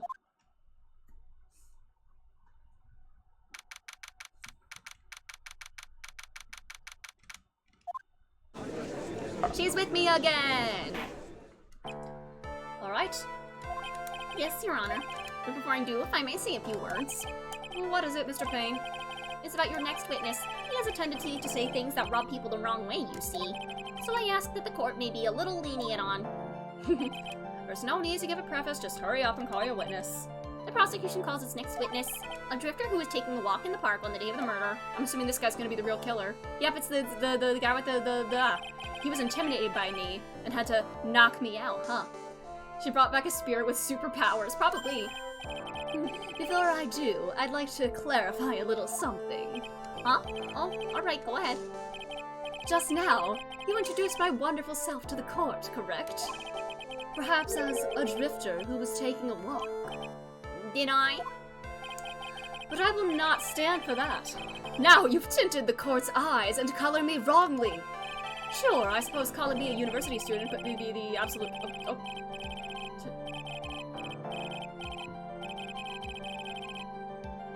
Alright, dude. I'm very sorry. I will be more careful from now on. So pretentious. What is he, a human chatterbox? I have to question him? What a fruitcake! Fashion cars! I don't know about the women part, I'm gonna be honest, just by looking at you. Fashion, cars, women, glasses, and of course university. First rates only need apply. Glasses?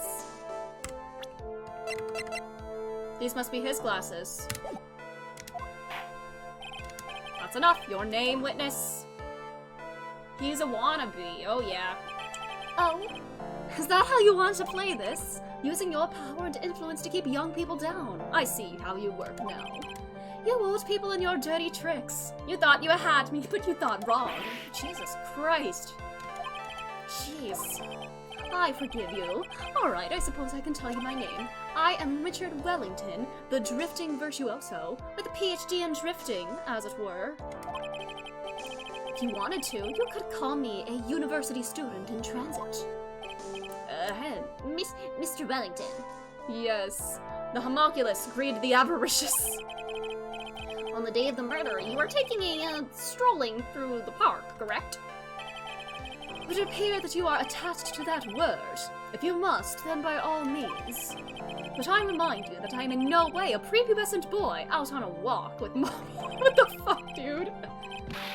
What the fuck? Anyway, please testify to the court that you saw during your walk through the park.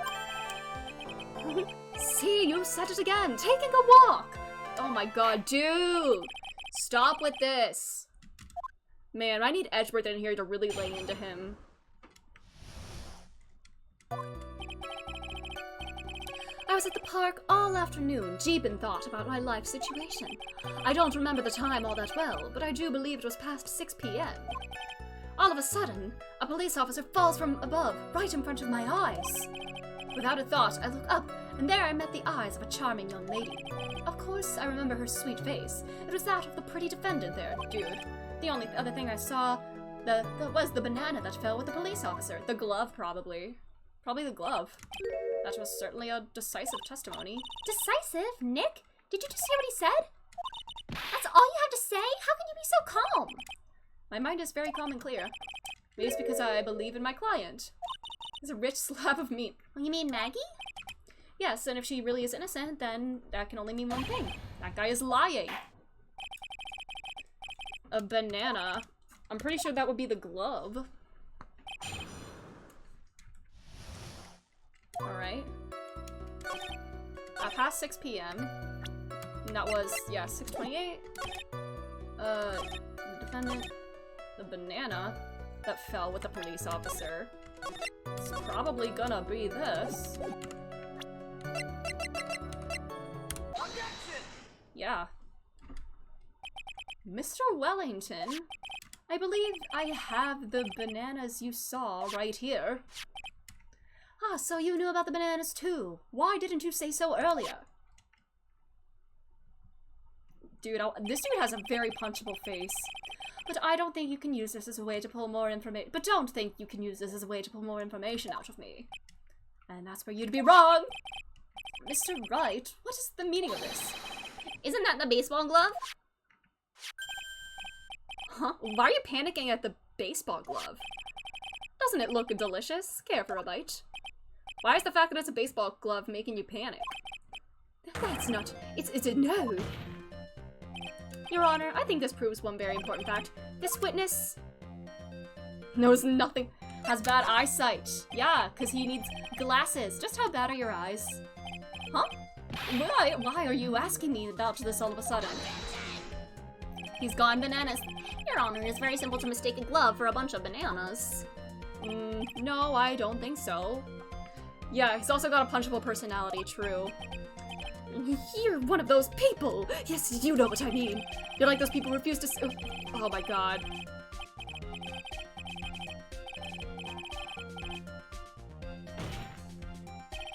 And that is why I asked you how bad your eyesight is. Jesus. That's... Why are you not wearing your glasses today, then? They were crushed under the victim's body. That's because I lost them recently, you see. Of course, I was planning on getting a new pair made right away. But, you know, my glasses are no ordinary glasses, so yeah, you need very special ones. Were you wearing your glasses when you witnessed the... Dude, don't choke yourself in court. You are an unrelenting, evil man. I'm literally just asking you questions, my dude.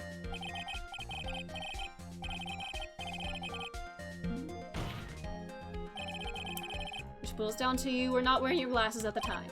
Therefore, the identity of the woman at the scene of the crime and that of the defendant cannot be proven to be the same by this witness. But the height difference was only 9 feet. It was very possible for him to see the face of the culprit standing on the upper path. Witness, please be more accurate in your testimony. Remember, a person's life is at stake. Yes, Your Honor. Please tell the court what happened next in the moments after you witnessed the crime. What happened next?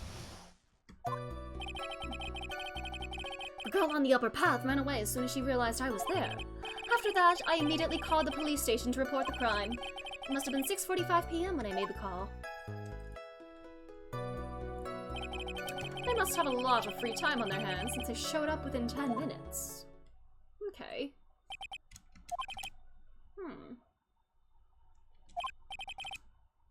The person on the upper path ran away. Why, even someone without a superior brain like mine can understand that. That girl is the murderer.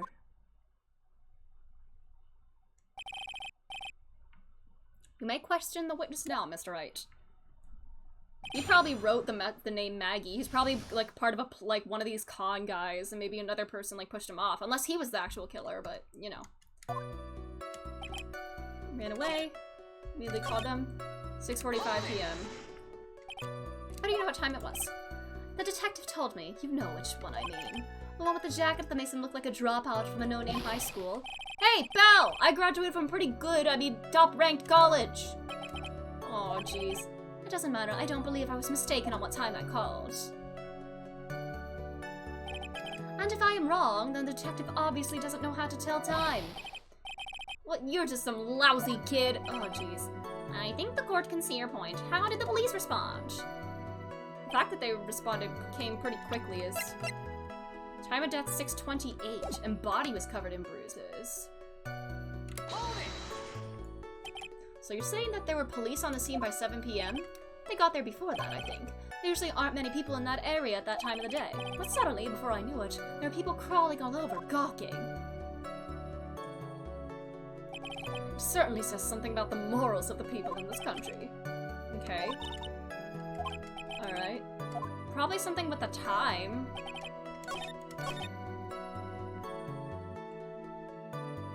It's kind of weird, you know?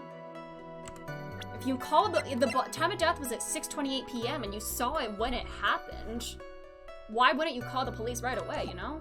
Why wouldn't you report it right away? That's weird. Objection! How would he know her name? True. He probably heard Prince say her name, Maggie, and just assumed that it was spelled like that. Mr. Wellington, would you please take a look at this? You mean the victim's autopsy report? According to this, the murder occurred at 6:28 p.m. So what of it? You said you called the police immediately after the murder took place. However, by the time you had called the police, it was already 6:45 p.m. There's clearly a 15-minute gap here. Do you deny it? I think this court would like to hear what you were doing during this 15-minute gap. The witness was in shock at the time after witnessing a terrible murder. It's only to be expected that he would be a little dazed. 15 minutes is hardly what I would call a little dazed. Mr. Wellington, explain yourself. What were you doing during those 15 minutes? Answer the question. Telephone. Oh, telephone. I was searching for a phone booth. A phone booth?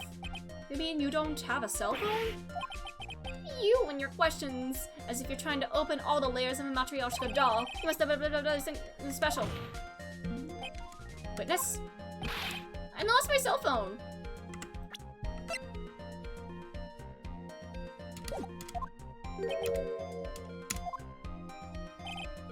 Unbelievable. You lose your glasses and your cell phone. You must be very scatterbrained when it comes to your belongings. Oh, jeez, dude. This dude. Oh my god, this dude. You plebes! Enough! Uh-huh, his cell phone. Yeah, the one that he found. Question further! Mr. Wellington, where's your cell phone right now? What are you getting all excited about? You seem to be a little confused. I found my phone. I'll have you know. See, here it is. Oh, I see. Looks like he's got his phone. And I thought that just maybe this was his. Maybe everybody in this con group has the same phone. At the time of the murder, the witness did not have a cell phone because he lost it. Therefore, the delay in his call was caused by his search for a phone booth. Well, that's the gist of it. I guess you could put it that way and leave it at that. Do you have any further questions? Yeah, there has to be something. The witness's testimony does not make any sense. I don't believe there was ever a need to search for the witness to search for a phone. How dare you! There's only one model of phone, apparently. Yeah. You can't just make outrageous claims like that. You do have some sort of proof, don't you? Well, yeah. Alright. Alright, let's have this proof then. Take that! It's very simple. This is my evidence that backs up my claim, and yet again, you have presented the course with an obtuse, meaningless item. Obtuse and meaningless. I don't get you at all, Nick.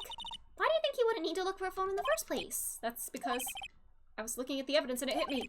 I thought, hey, he really didn't have to look for a phone. Then why don't you hurry up and present it? Wait, was that not it?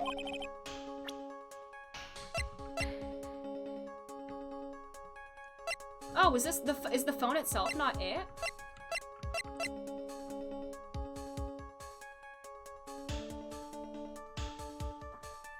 Take that! Okay, no. So it's not the phone and not the list of phone numbers. Oh, it can be, oh, it could also be people.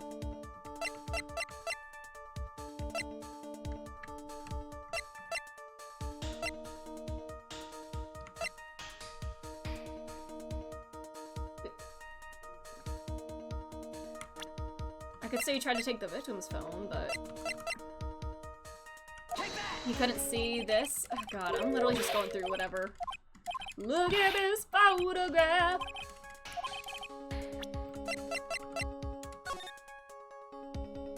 Oh, it's literally right there! There's a phone booth in the picture! Please take a look at this. Look at this photograph! Is there a problem with it? There's nothing wrong with the picture, but if you don't understand my logic after looking at it, something is wrong with you! Whoop! It's a phone booth.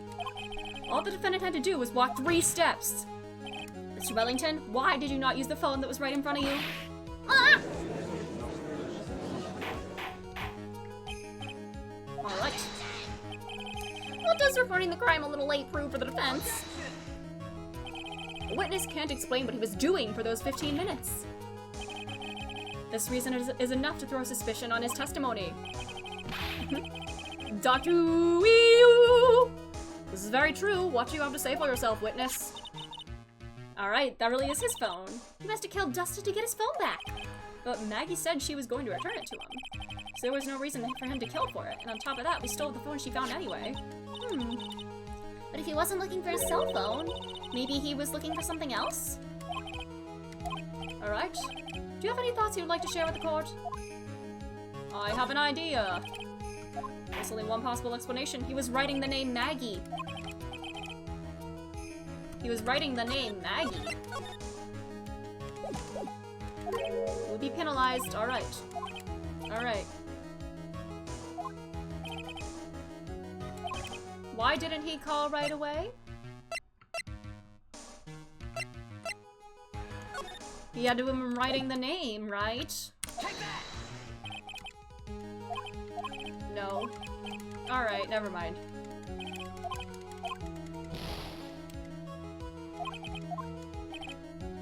And then I took out 1 health bar, okay. Cause, oh yeah, this phone. Yeah, that, oh no? Sorry, I think it's getting late into the night and like my brain's starting to shut off.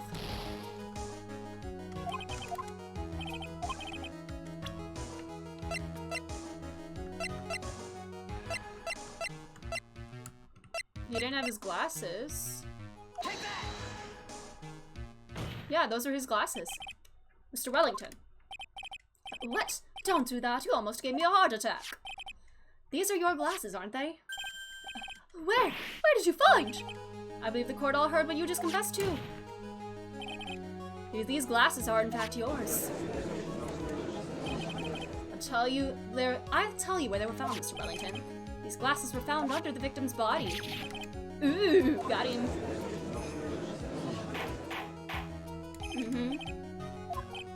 No, wait a second, hold on. I didn't confess or confirm anything. Your Honor, I think the answer's quite clear here. As he fell, Dustin Prince grabbed the culprit's glasses. The culprit knew that he had to find his glasses and searched frantically for them. But he didn't realize what he didn't realize that they were under the victim's body. And that is why it took him 15 minutes to make that call.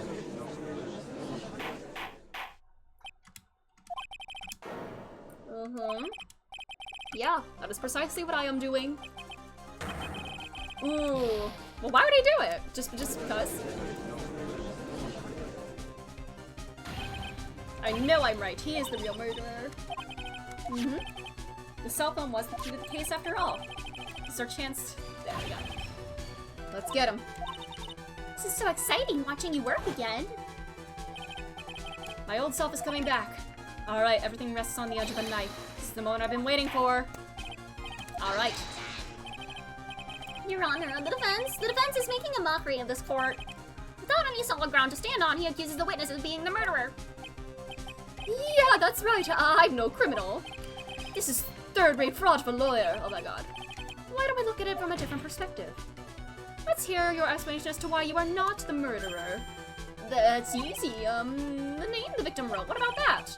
Oh, you mean the name Maggie? Even an idiot like you can read that. But we already know this was not written by the victim himself. The defendant's name is Maggie, and he was left-handed, with EY. In order to make the defendant look guilty, the real criminal used the victim's right hand to write her name on the ground. Whoop, got him. Wouldn't that mean the real criminal was someone the defendant knew? Otherwise, how else would he know her name was Maggie? The witness didn't even know of Miss Bird before this trial.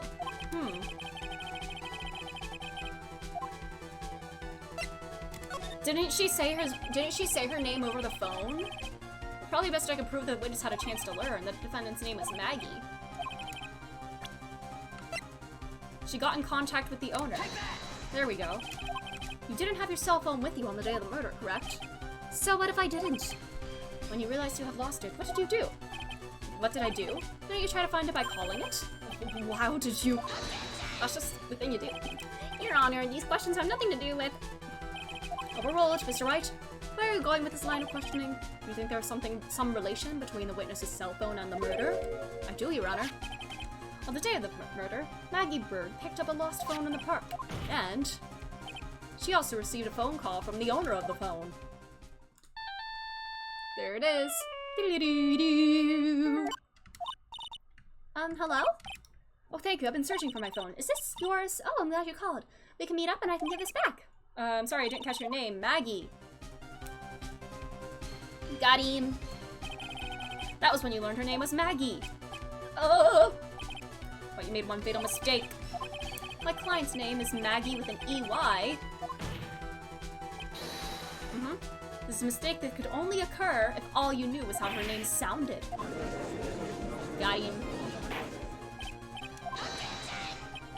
But, Your Honor, the witness has no motive. And your point is? It's very simple, Your Honor. A person usually would not kill someone without a reason. Mr. Wellington had no reason to kill anyone. That is absolutely correct. I don't have a motive. Mr. Wright? Your Honor? Probably something to do with the con scheme. Are you sure, Nick? I decided I can't offer an explanation, then the trial's over, right? Alright.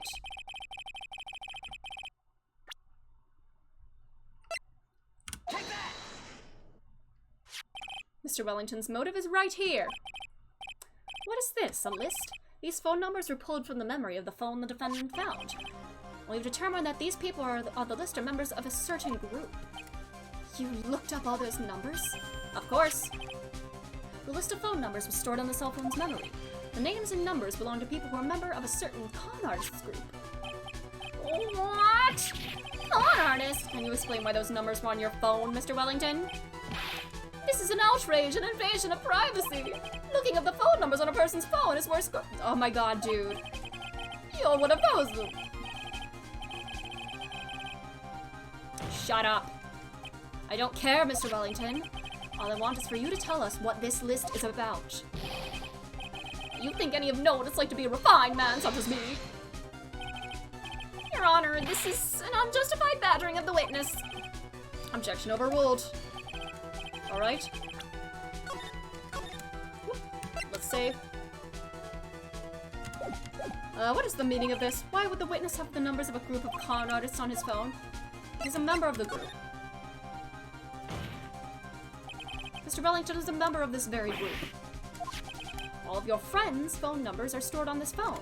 If anyone were to look into these phone numbers, it would be all over for you. And it is. That is why you had to kill. Uh-oh. That does make quite a bit of sense. Well, Mr. Wellington, would you care to explain? I got you now. I am the police officer. Your Honor. What is it, Mr. Payne? Your Honor, this is unjustified battering of the witness. You said that already. Yeah, I said the exact same thing a few seconds ago. Please, let's think about the content of that phone call. Hello? Thank you, I've been searching for my phone. That phone had to have been planted. You know, so someone would pick it up. The defendant has already promised that she would return the phone. After all that, all Mr. Wellington had to do was meet Miss Bird to get his phone back. Why then would he have the need to kill anyone? What did maybe the Dustin, the detective, kind of figured out what was going on and was gonna arrest him? What does the defense think about this? Think about it logically, it makes sense, then alright, think outside the box. Alright, he saw something at the crime scene that made him commit murder. Well, I don't think Mr. Wellington went to pick up his phone in a very friendly manner. But he was promised his phone, so why would he have been unfriendly to the defendant? I think he must have seen something that didn't agree with him when he got there. The detective! Because just by the name Maggie, he wouldn't be able to know that she was a cop or, like, with another, one at the time. Yeah. Having, a detective on the scene, yeah. This is all the victim. You mean Dustin Prince? Dustin Prince had gone on his date right after shift was over. No time to change, he went to the park still wearing his police uniform. Oh! Mm-hmm. The girl that picked up my phone was with a policeman. He couldn't have known that they were going out, so he began to worry. He was afraid the policeman would ask a few questions before returning the phone. If I do anything suspicious, he might run a check on my phone. In his mind, it was possible they'd already run a check on his phone. And he went into a panic, is what you're saying? Exactly. Officer Prince was murdered simply because he was in uniform. The wrong place at the wrong time. Mr. Payne, do you have any comments? I'm thinking. Seems the truth has come out at last. The witness, Mr. Wellington, you are... Alright, witness breakdown, let's go. Oh my god. What's that supposed to mean? The evidence! Oh, that guy's really creeping me out. Oh my god, dude. Suspicious cell phone, blah blah blah blah. Who's to say the phone is really mine? Where's your proof, your evidence? You want proof that this phone is really yours? I already told you earlier, the phone I've lost, I've already found it. I don't have the slightest idea who that phone in your hand belongs to. In the wrong clothes, too, yeah. Can't be sure it is mine, you simpleton. It feels good to see you squirm. We do seem to have a problem on our hands with this phone. Whose phone is it? Without knowing that, it's meaningless as evidence. Your Honor.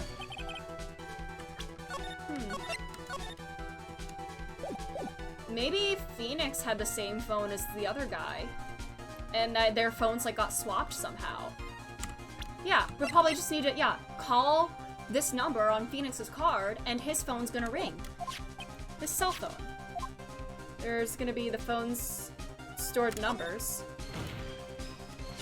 This phone number has all the names and numbers of those in the Kong group in its memory. I can show them to you. I don't believe this. What are you talking about? What we're trying to determine is who that phone belongs to. Who cares about what numbers are stored on it? Who knows, maybe you went and added some of those numbers by yourself. Alright. Then fingerprint it? I guess maybe they both would have. Got it. We should check for fingerprints. Yes, Your Honor. Mr. Wellington must have left some prints on this phone. Don't you remember? When you got that from Maggie, you wiped it off. Yeah. He said there was sand all over it, so... I wiped it pretty thoroughly, too. This probably his and Phoenix's phones that got swapped somehow. It's oh so much fun watching the third-rate trash babble like morons amongst themselves. Oh boy.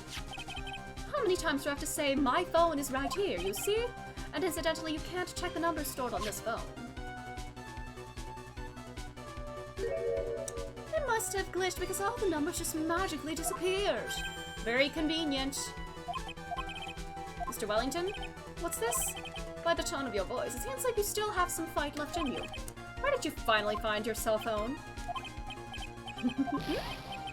He stole it from me. And of course you have no idea what I'm talking about. That's Phoenix's phone he has.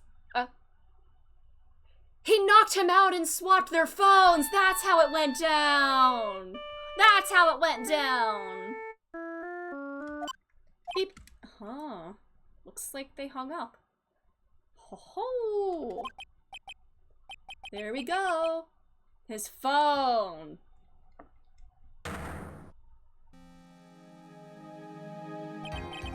That's when... What's wrong, Mr. Attorney? Why the harsh glare in your eyes? Nick, we've worked so hard to get this far, but if you don't do something quick, he's going to get off scot-free. I know. I know this phone has to be his.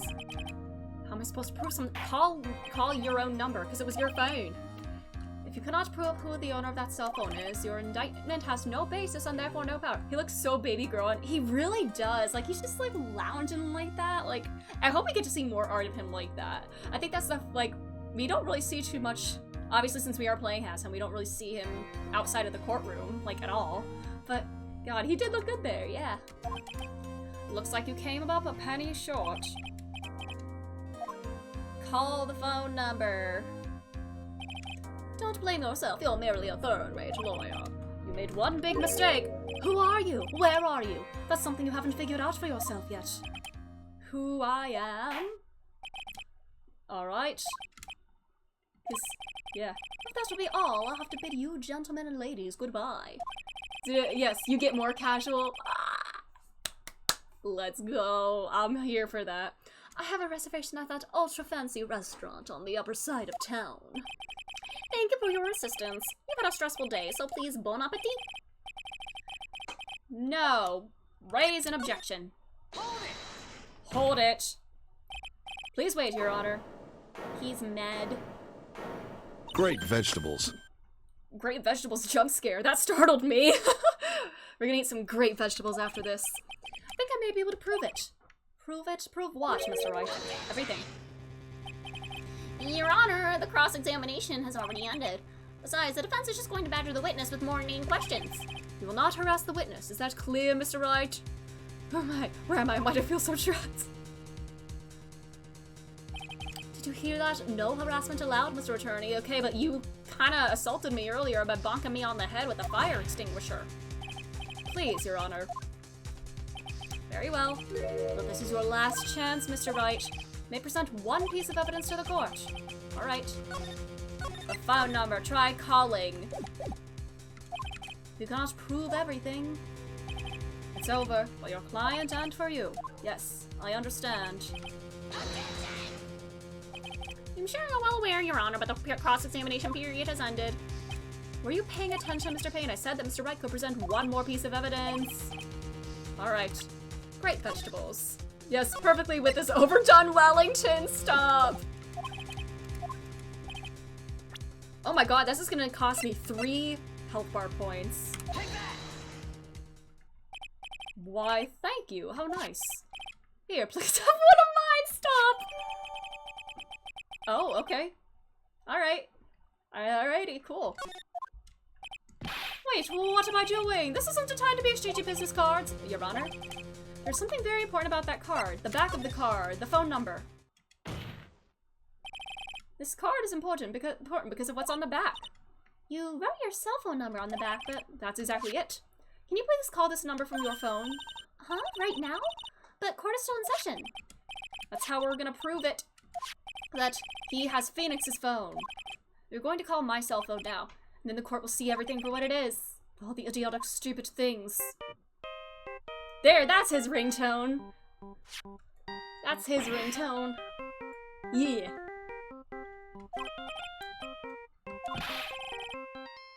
Yeah. What is this stupid sounding ringtone? That is my phone. Mr. Wellington? How strange. I could almost swear that you were holding my phone. You're... No, it can't be! By the way, before I forget, thank you very much for the lump on my head this morning. Trust me, that's a good reason for just calling in the middle of the court here. I don't think I need to explain any further, except to say... When you went to retrieve your cell phone, you mistakenly took the wrong one. Yeah, the Steel Samurai's theme. Aww. Maya probably convinced him to change it to that. Is this dude choking himself to death in the middle of the court? I hope we didn't witness someone die here. I hope he just passed out. So that is what happened. You were knocked out by Mr. Wellington. He's a man who lives on his pride and self-image alone. And in order to hide his involvement with the con artist group, he has become paranoid and has lost all ability to make rational judgments. And Mr. Wright, the phone you're holding. It's Mr. Wellington's, naturally. Speaking of that man, how is he, Mr. Payne? He was arrested and has been taken away, Your Honor. Very well. Yes, she is not guilty! Confetti time! Go, go, Gumshoe! Yay! That is all. This court is adjourned. Yay, we did it! Aw, she's so happy. I knew that the real you would shine through eventually.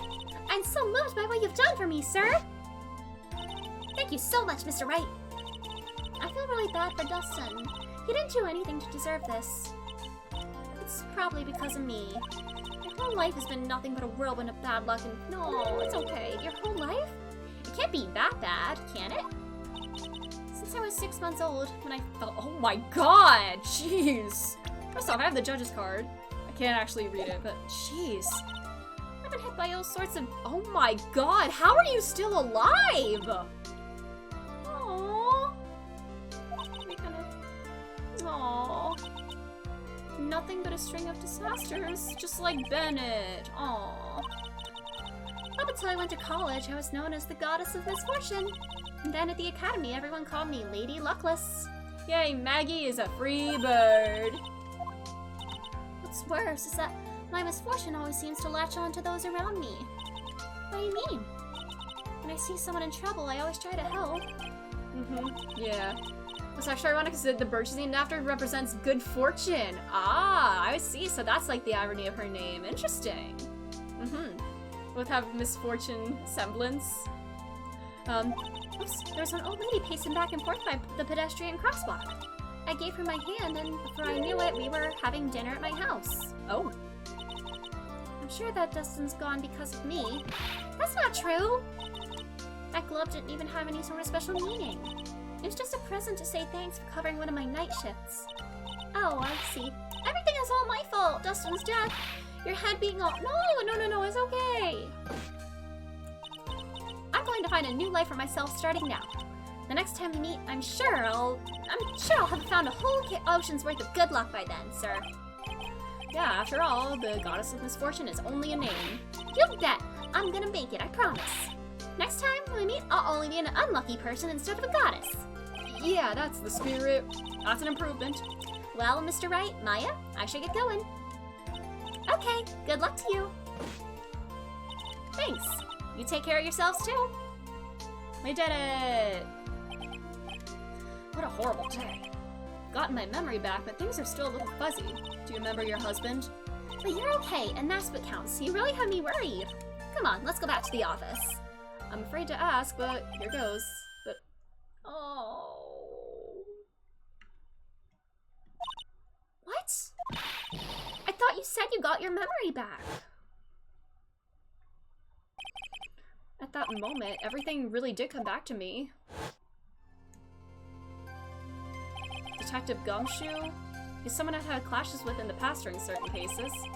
Next time we meet, I'll have married Detective Gumshoe!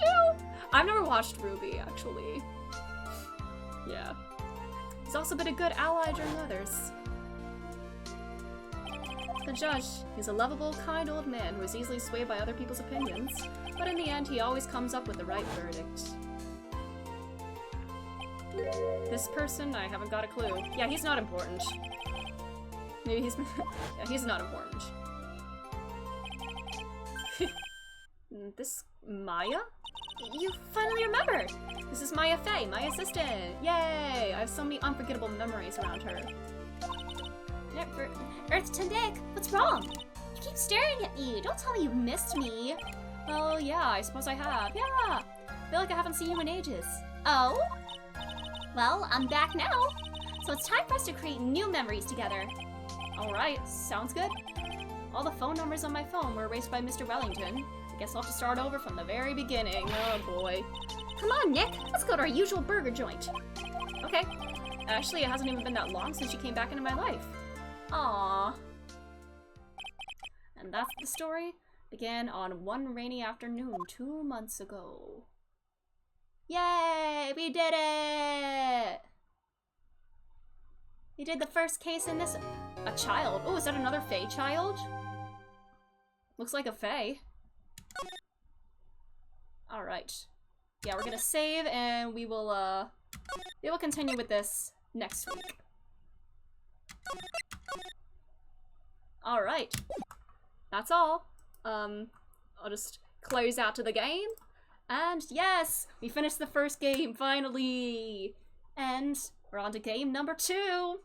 But yeah, thank you all so much for being here, through this long, arduous trial. But we had a nice conclusion with it.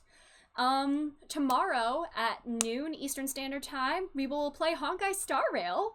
I'm doing a couple earlier streams this week just to see how that works, like for my personal schedule, since I did tend to do my Genshin streams earlier in the day. That might just be a temporary change. I might go back to doing evening streams for Star Rail. We'll just see. We'll see. But yeah, that's all. Thank you all very much for being here, and I hope you have a great rest of your day.